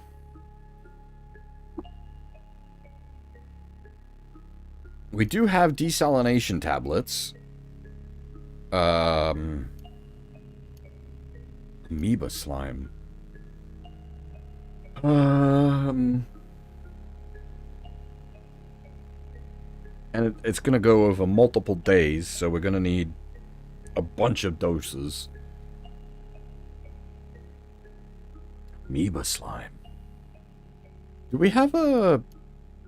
like a bestiary? Hmm.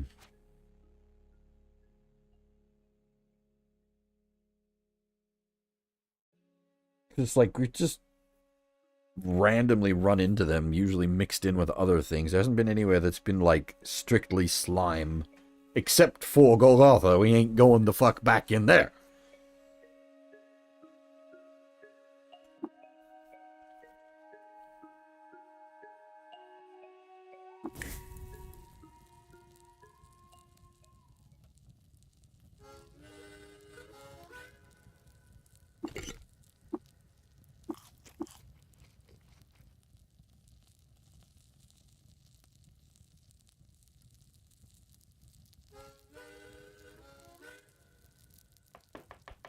Well, this would have been useful. Fuck! There is no way we would have had this. This would have been useful before we did. What's it called? Literally the like tutorial dungeon.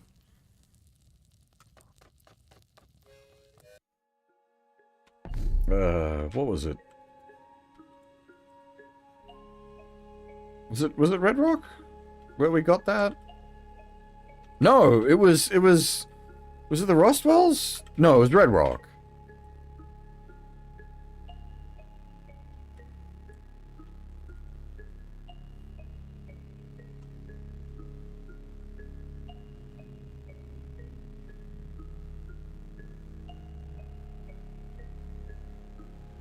I also need a way to like store the amoeba slime. I guess just getting something slime covered probably does the job.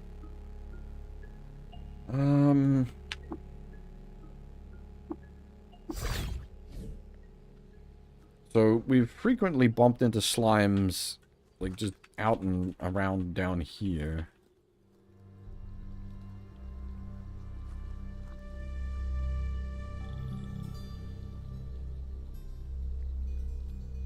I'm sure the amoeba won't be too happy with me trying to, like, scoop it with a water skin while it's still alive.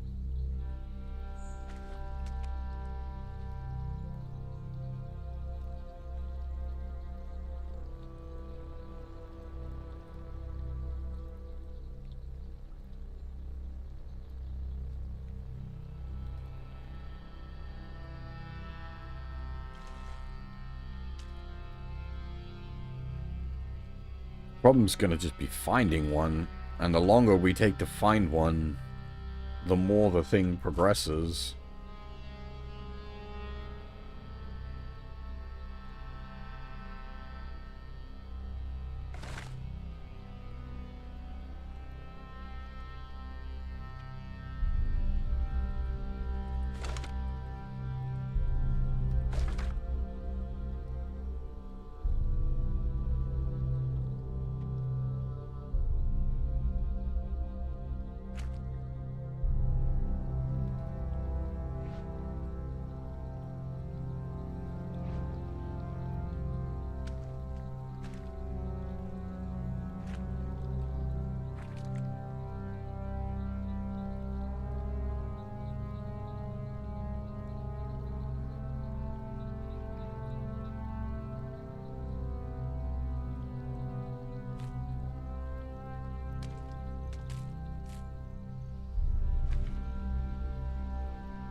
Monkey!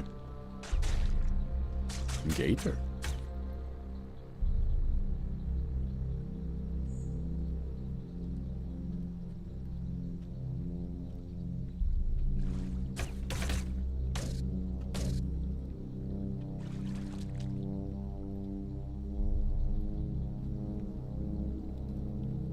Bloody gator.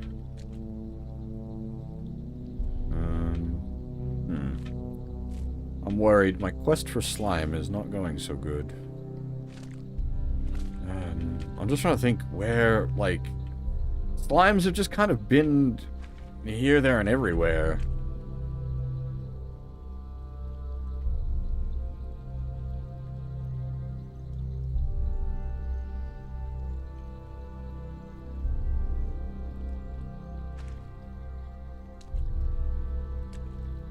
Okay. Definitely.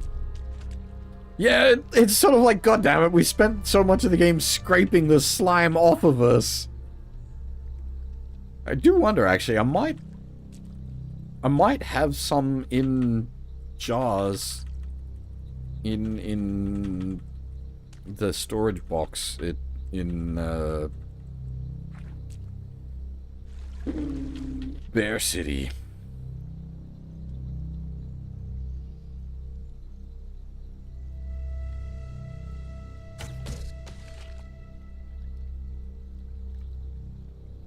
I think there was some, like, I think I did keep some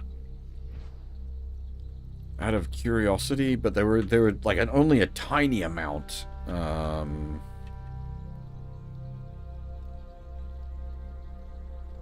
They're in the like the water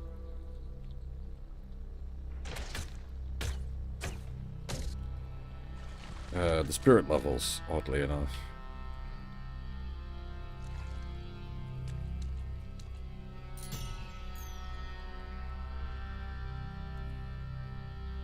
Gun turret.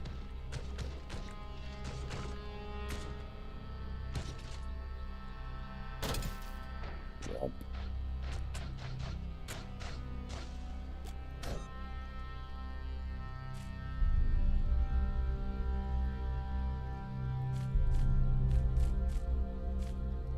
Ruins is, I guess, this is ruins. It's a big ol' hole.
What do you mean cannot? Are we at the bottom of the... We are at the bottom of the world.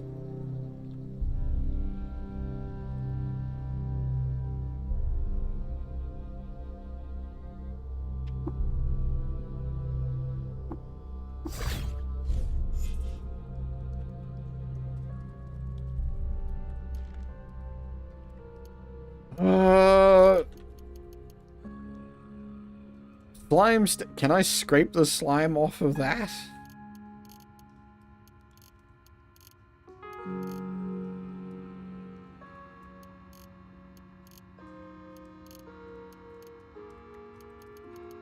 Gooey water. That's not what we're after, I don't think.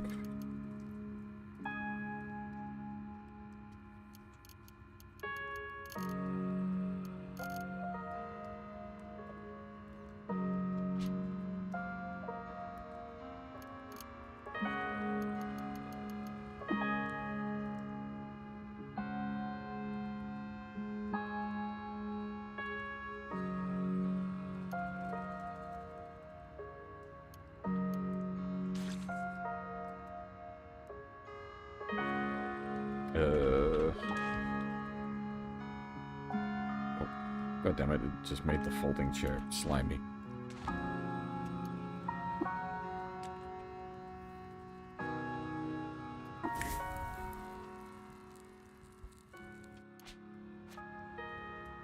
How do I...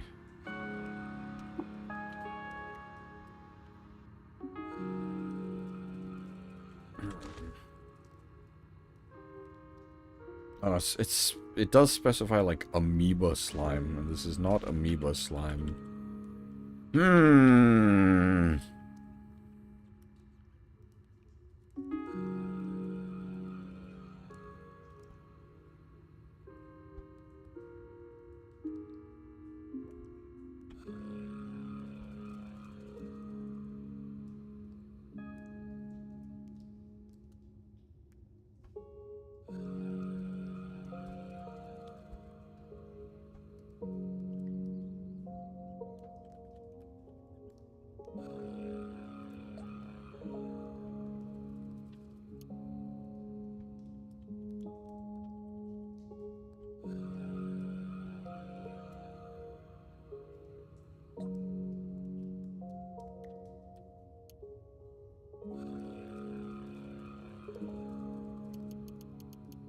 One dram of slime?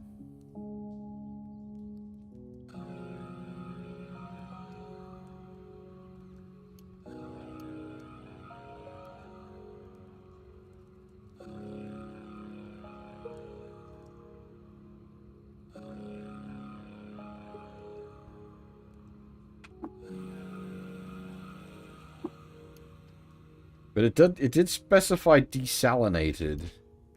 So I assume I need to hit it with one of them...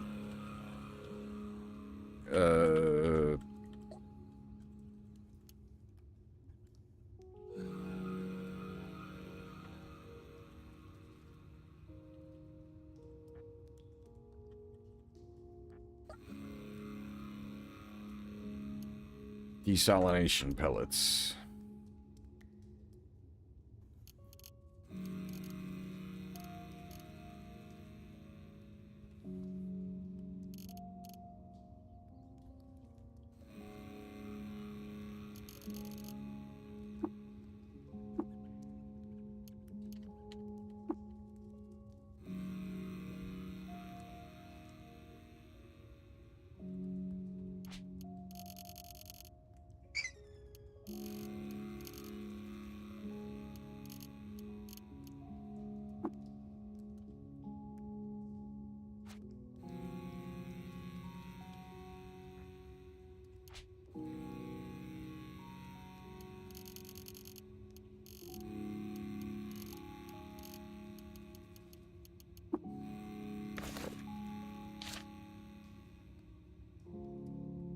Desalinated amoeba slime.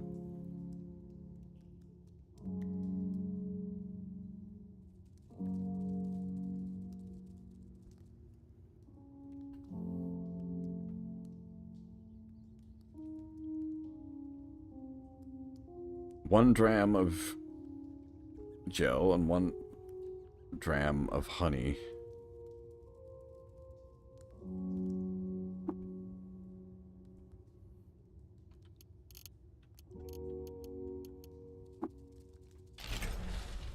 Oh, great. You fucking broke it. Good job.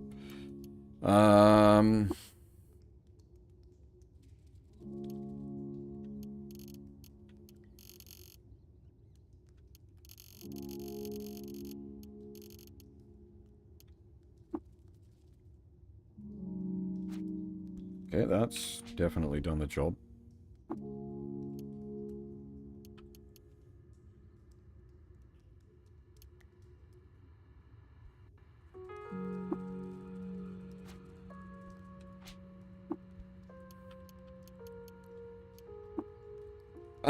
Now, so the problem is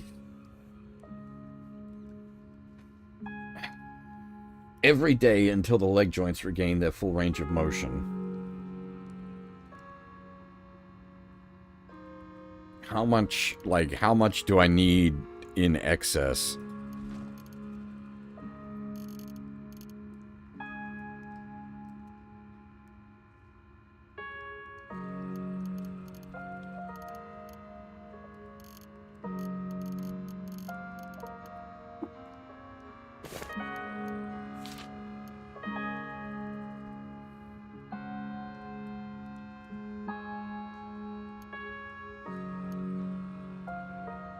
One dram of gel and 1 dram of honey.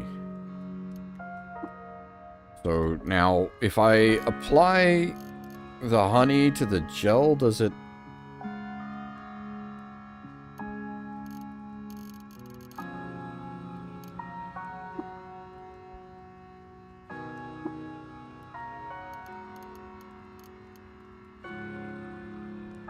Does that fuck it up? No.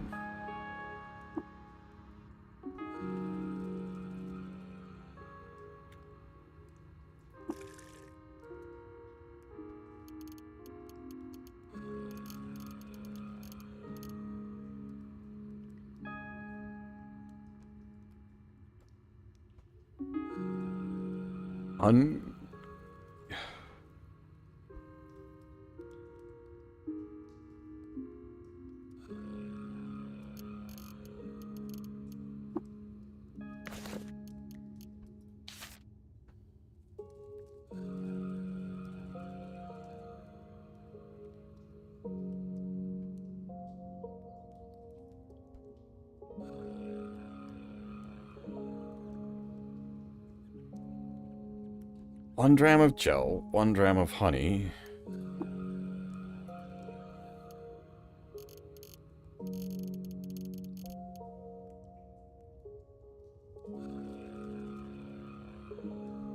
Unctuous honey.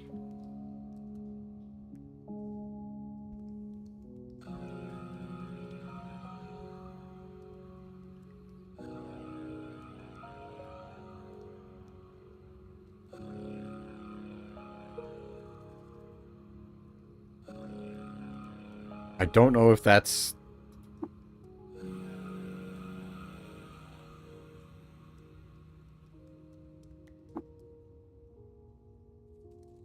I don't know if that's the correct thing.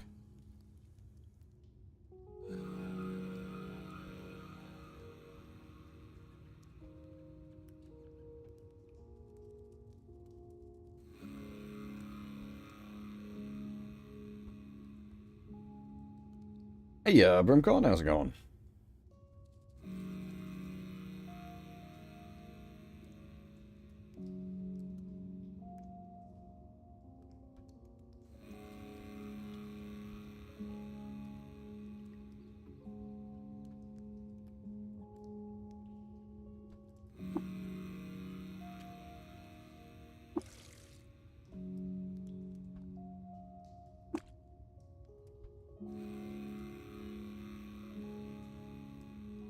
Well, it says...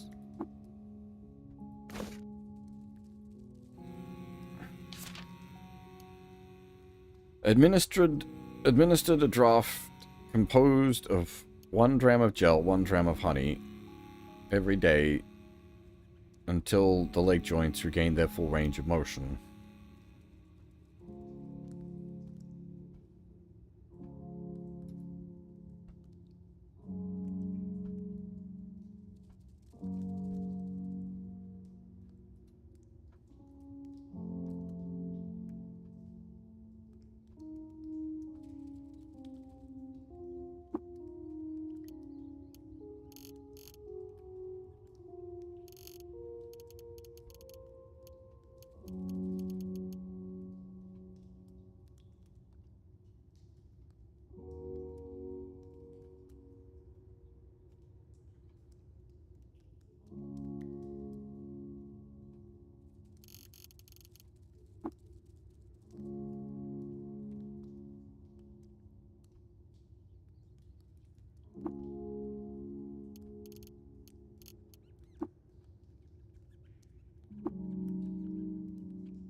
And it's just weight?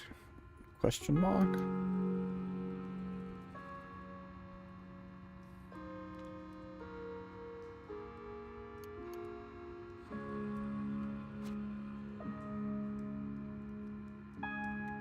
Well, administered usually means, like, applied to.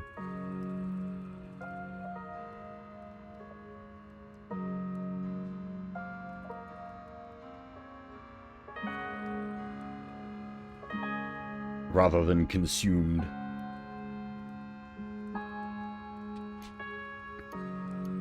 And since it's the leg that's turning to iron, applied to leg.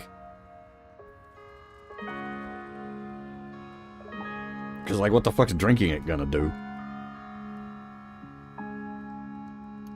It's applied to stomach.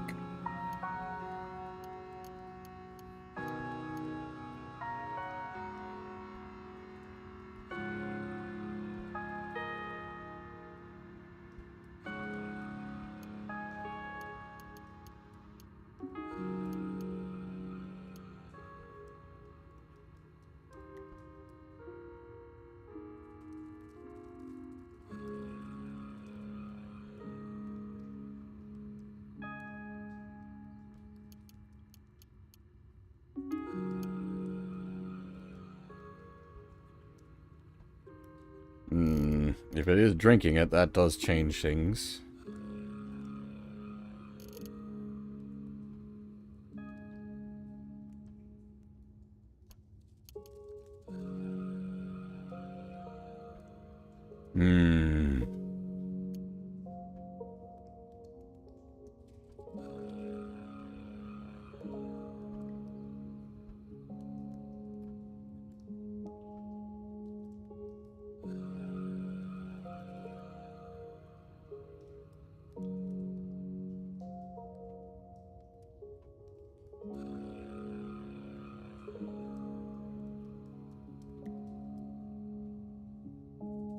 Oh, okay.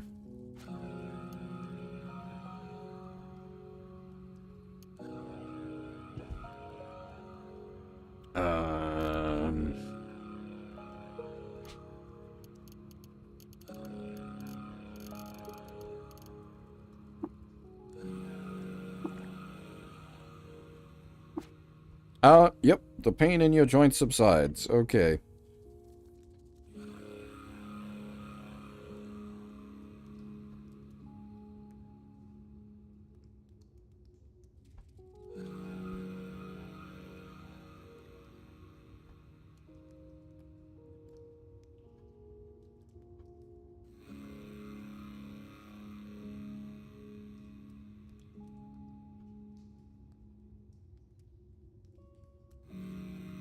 Now, the question is, for how many days do I have to keep drinking it?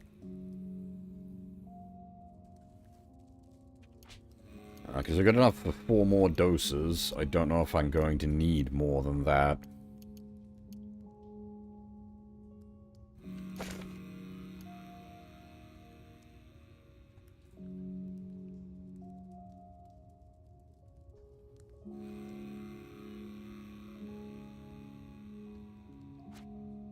I don't know if it's worth just, like, sleeping for a day and seeing what happens.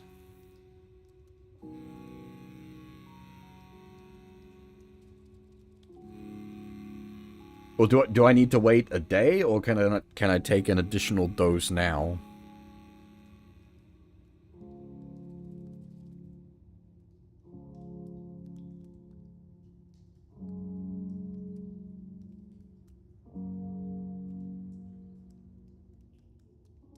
Okay.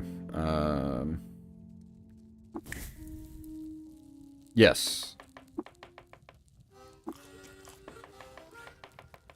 Now there is a like a sleep button.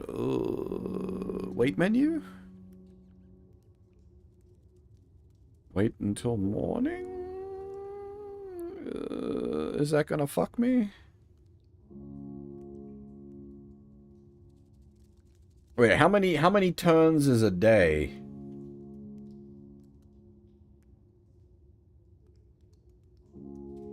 Yeah, okay, we do it with math. Oh, actually, yeah, that's a good point. What? I've never even tried, like, sleeping in a bed before. Can I sleep in, like, not my...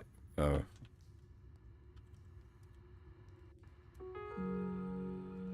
The fuck does that mean?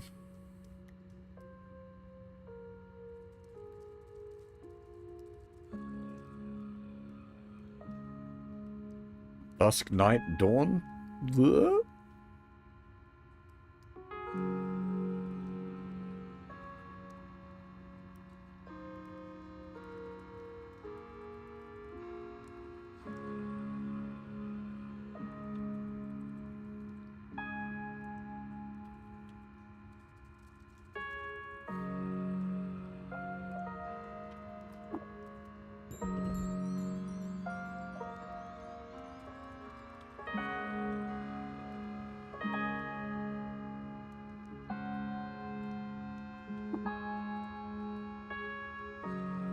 Okay.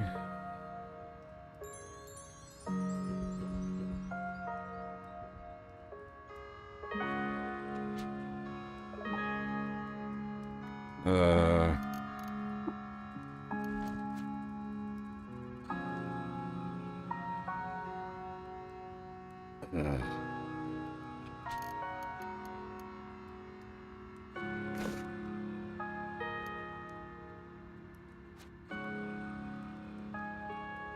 Hey, Dracon, how's it going?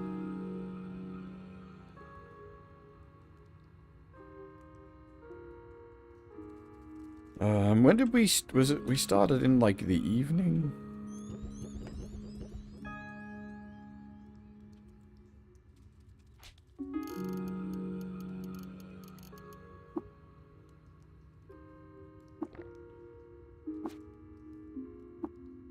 Hey there! Okay.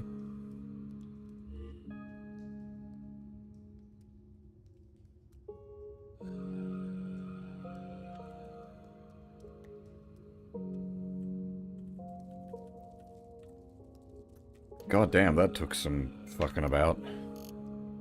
Hopefully we don't need this again, but that can go into the box.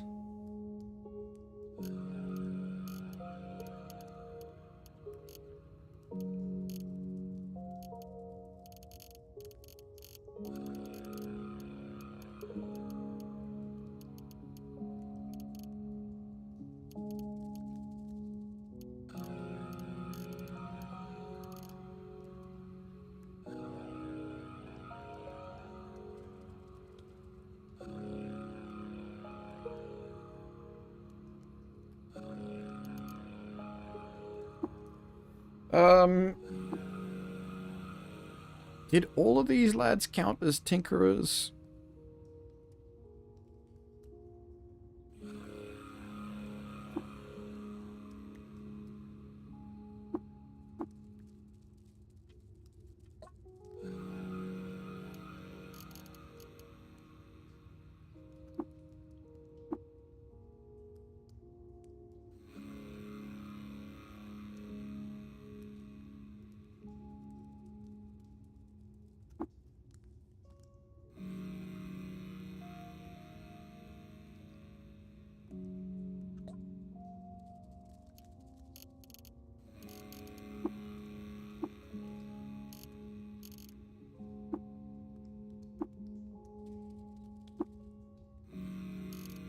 Okay, not the end of the world.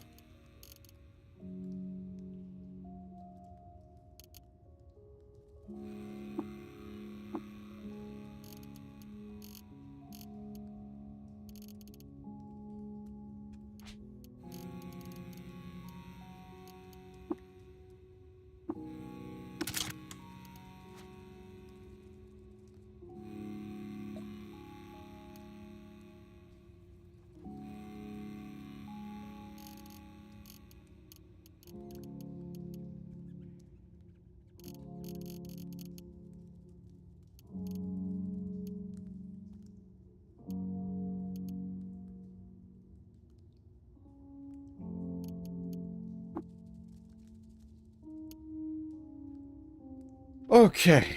Whew. That was a hell of a side story. I think we've got the information on how to cure the glow crust in here as well.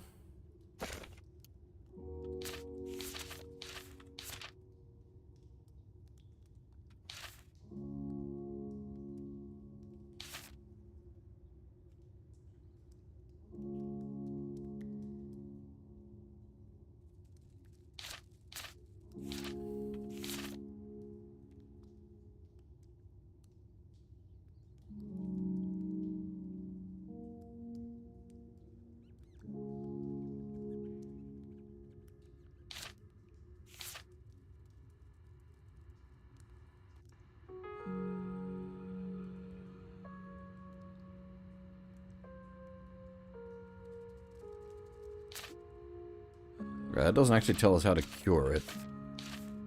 Oh, wait. Treatment regimen for all fungal infections is the same. First, an antifungal cream must be concocted from gel desalinate. Oh, hey, look. And convalescence. The patient then consumes a raw, segmented mirthworm corpse to stimulate intestinal immunity. Within 2 hours of ingesting the corpse, use a spray bottle to apply 1 dram of the concoction to the infected skin. I don't actually want to cure it yet. It may be later in the game, when we've got, like, substantial feat gear. But honestly, for now, it's fine.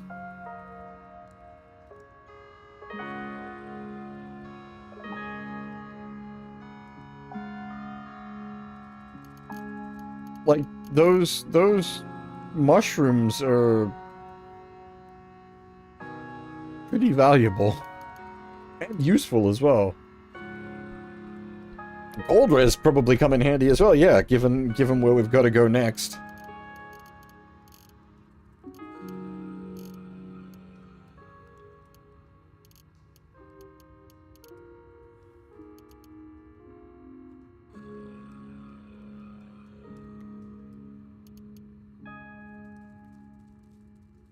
Is basically all because of the fungus. So I guess if we need to talk to these guys, we might need to lose the fungus.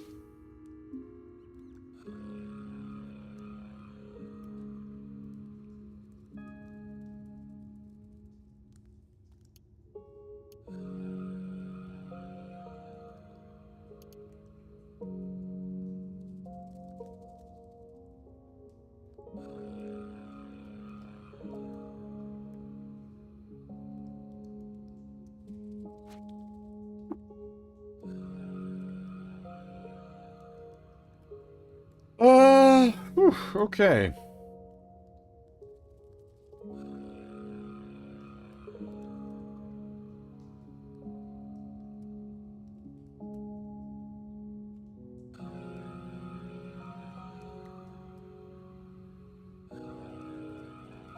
I'm just tossing up, do we, like, just, like, run straight up to Bethesda Susa?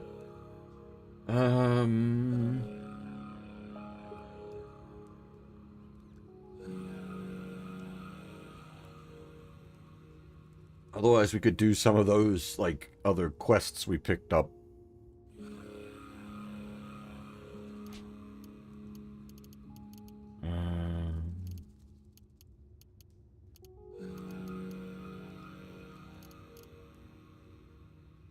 Like this should be pretty doable.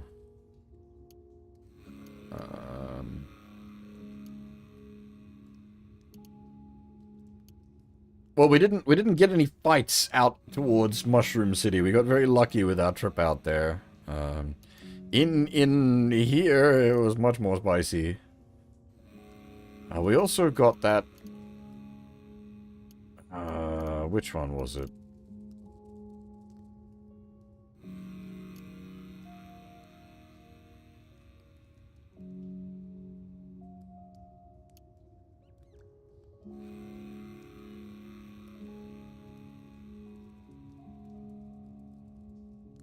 Well, they're not. I think it's at negative 250. That the first, like, proper negative applies. I think it's between minus 250 to plus 250 is effectively neutral.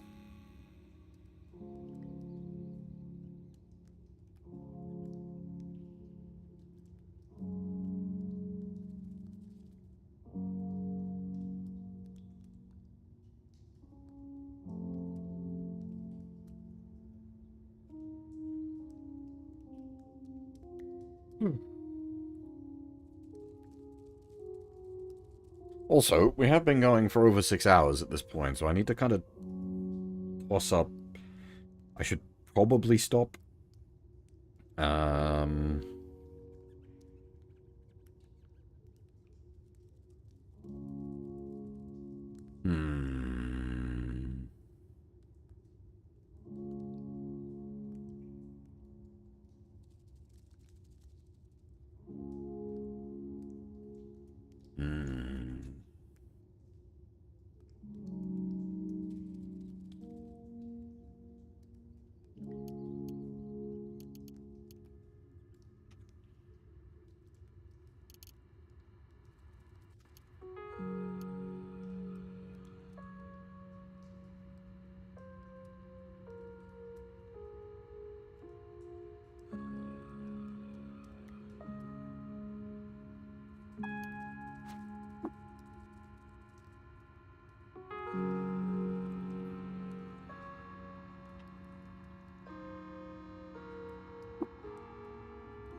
Oh, we talked to everyone in... Oh, sorry. In id, I did not talk to everyone. In id, we sort of did a brief poke around.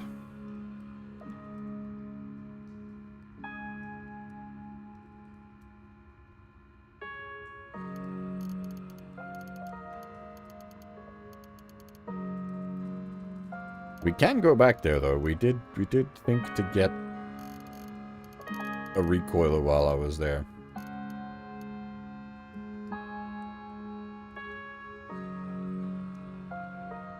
Yeah, it was a bit chaotic. That was a bit nuts.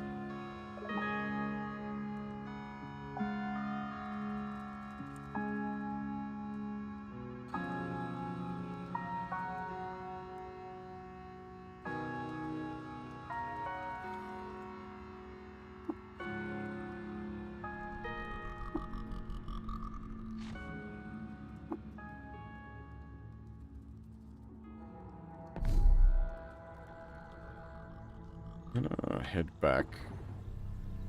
Oh, piggy.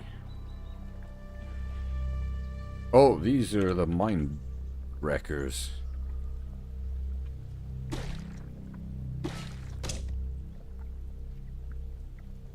No, those are not the mind wreckers. That was something else. Never mind. Templar.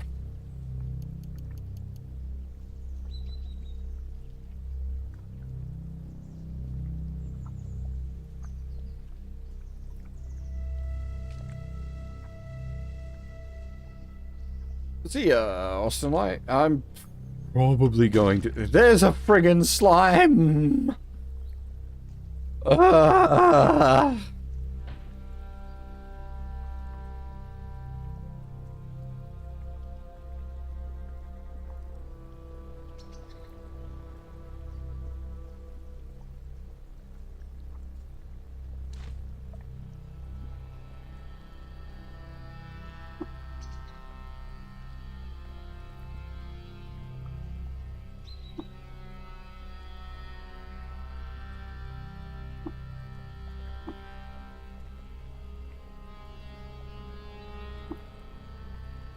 Can I just have some?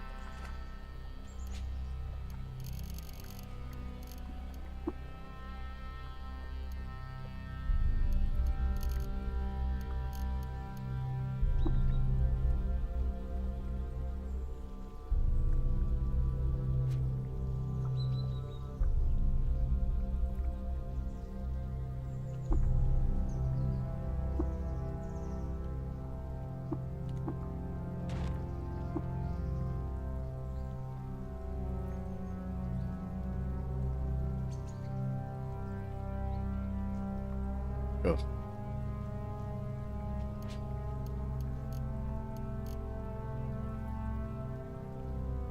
Is it even worth the bother?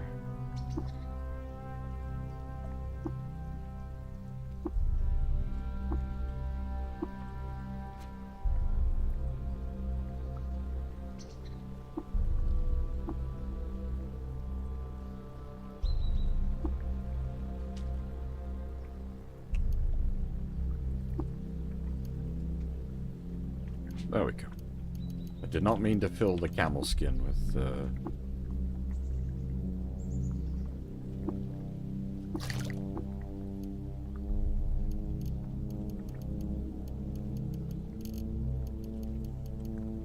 There we go. We got 64 grams of slime if we need it.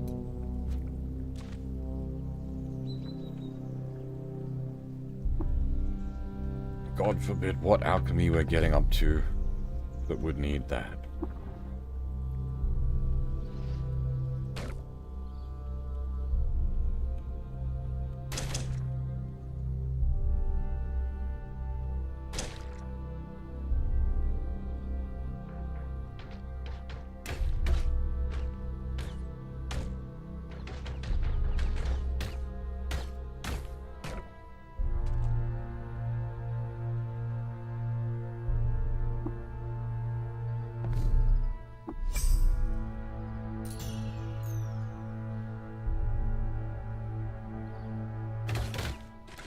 Oh, hang on.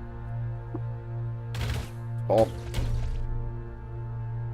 It's because they're so low level, it's just ignoring them all.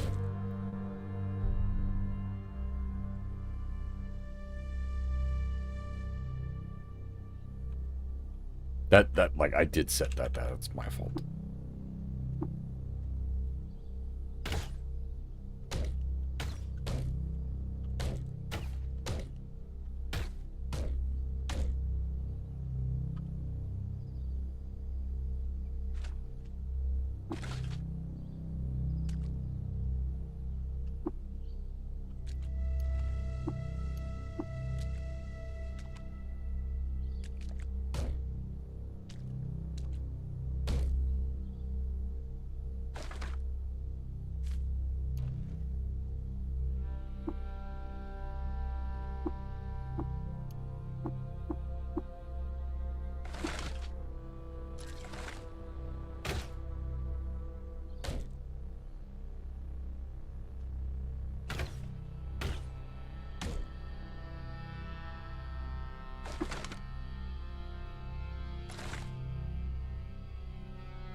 I found more human plugins on my mutant run than I have on my Trukin run.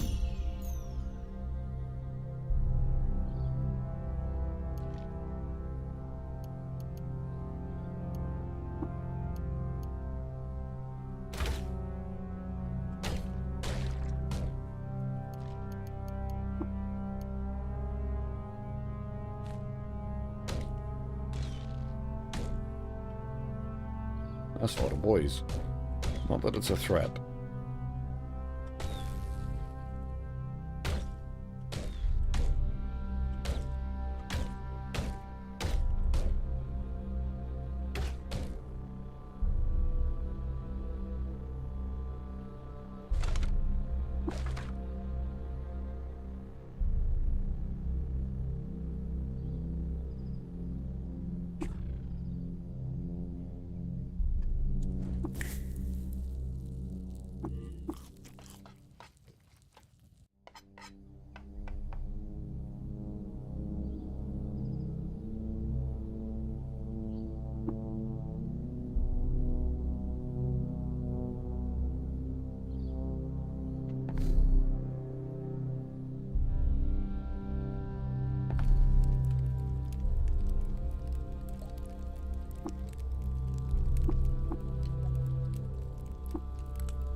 No, we hold on to that one. It's not worth anything anyway.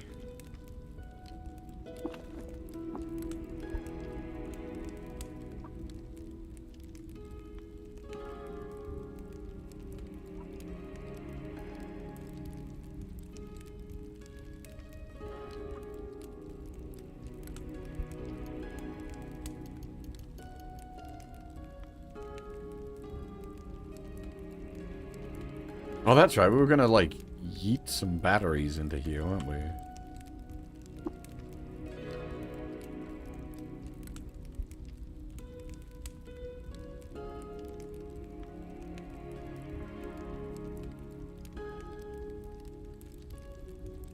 Hey, that works. There we go.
Go.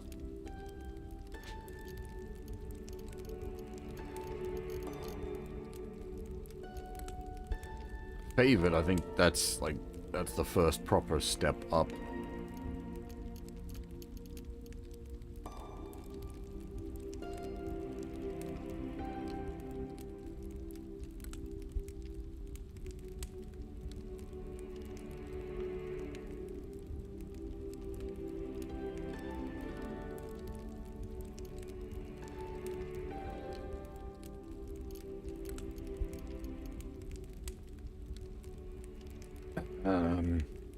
We wanted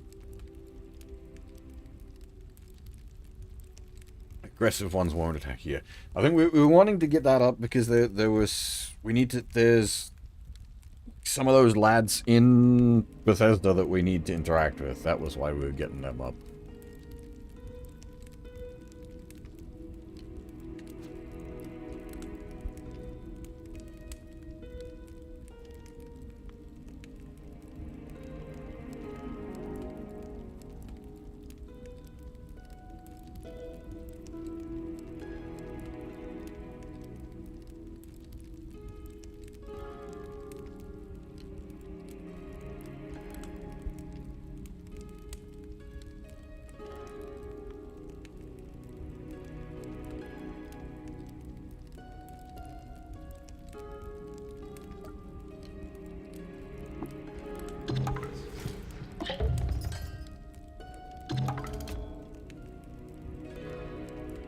have done that as well. That would have done the job.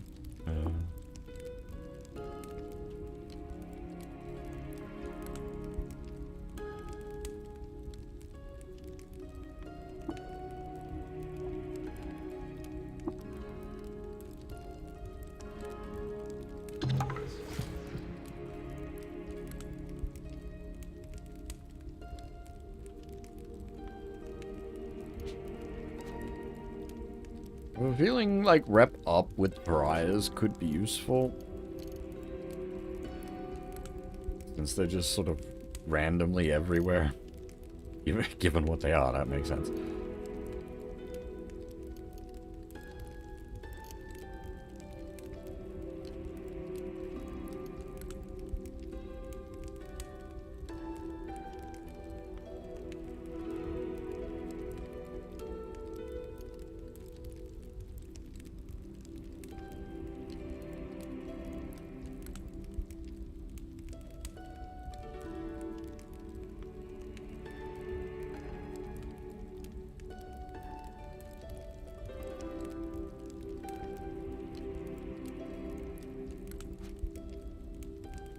Alright, I think I am going to stop here. I don't really want to stop, but, like, given the next things we're going to be doing are probably reasonably big commitment-wise, it might be best to stop now and then come back, this evening. I'd rather not... Like, I know we're on cheaty mode, but I'd rather not use it if we don't need to.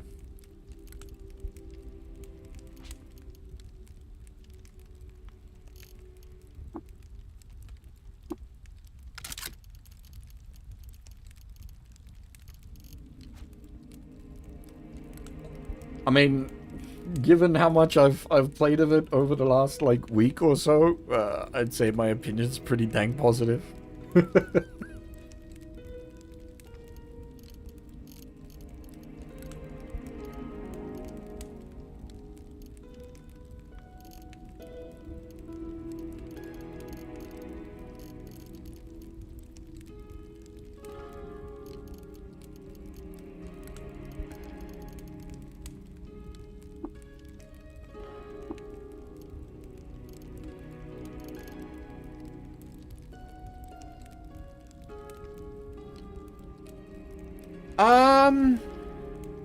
I didn't know, like, as for, like, what to expect.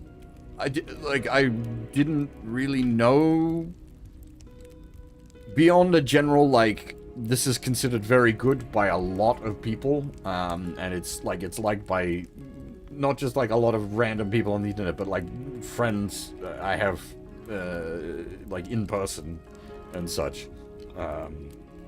So if anything, I expected something decent, and indeed I am getting something decent. There's definitely been a bit of, like, confusion and wandering around. Well, not even wandering around. Like, when we took the clam teleporters, and it was just like a mad haze of, like, what is this? What is this? What the fuck is this? And then the same again when we went in, what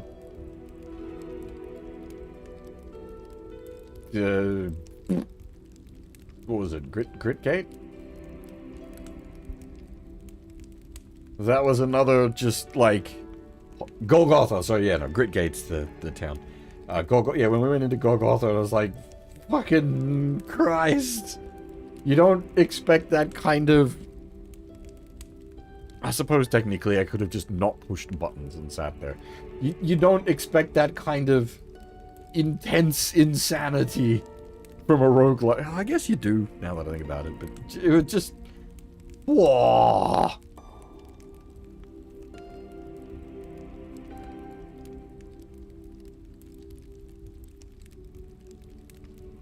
Well, I believe, like, the state it's in currently, like, is, like they did a big sort of push to make it much more accessible UI wise and whatnot with the 1.0.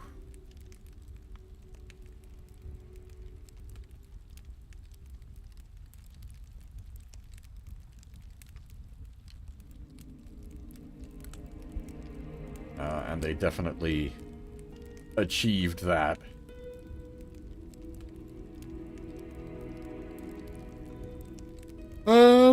Yeah. That's it. Pack up here. I should be back tonight. Probably starting a fair bit earlier this evening. It just sort of depends on what I've got to get up to today and how well I rest. If I'm decently rejuvenated, we'll definitely get a stream in this evening. And we'll be aiming to do Bethesda? We'll probably get sidetracked. We always get sidetracked. My goodness. The amount of sidetrack.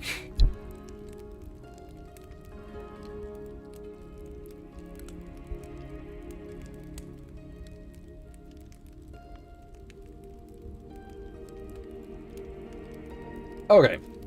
Yeah. But yeah, no, thank you very much, everyone, for hanging out. It's been a lot of fun. I appreciate the, like, how to put it, like, vague hints rather than, like, just dropping spoilers or anything. That is, I really do appreciate that.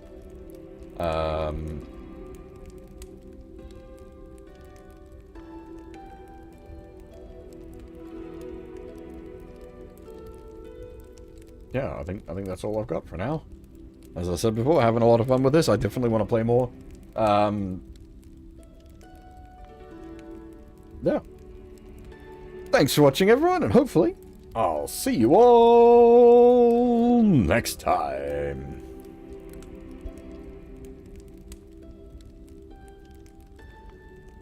Bye-bye.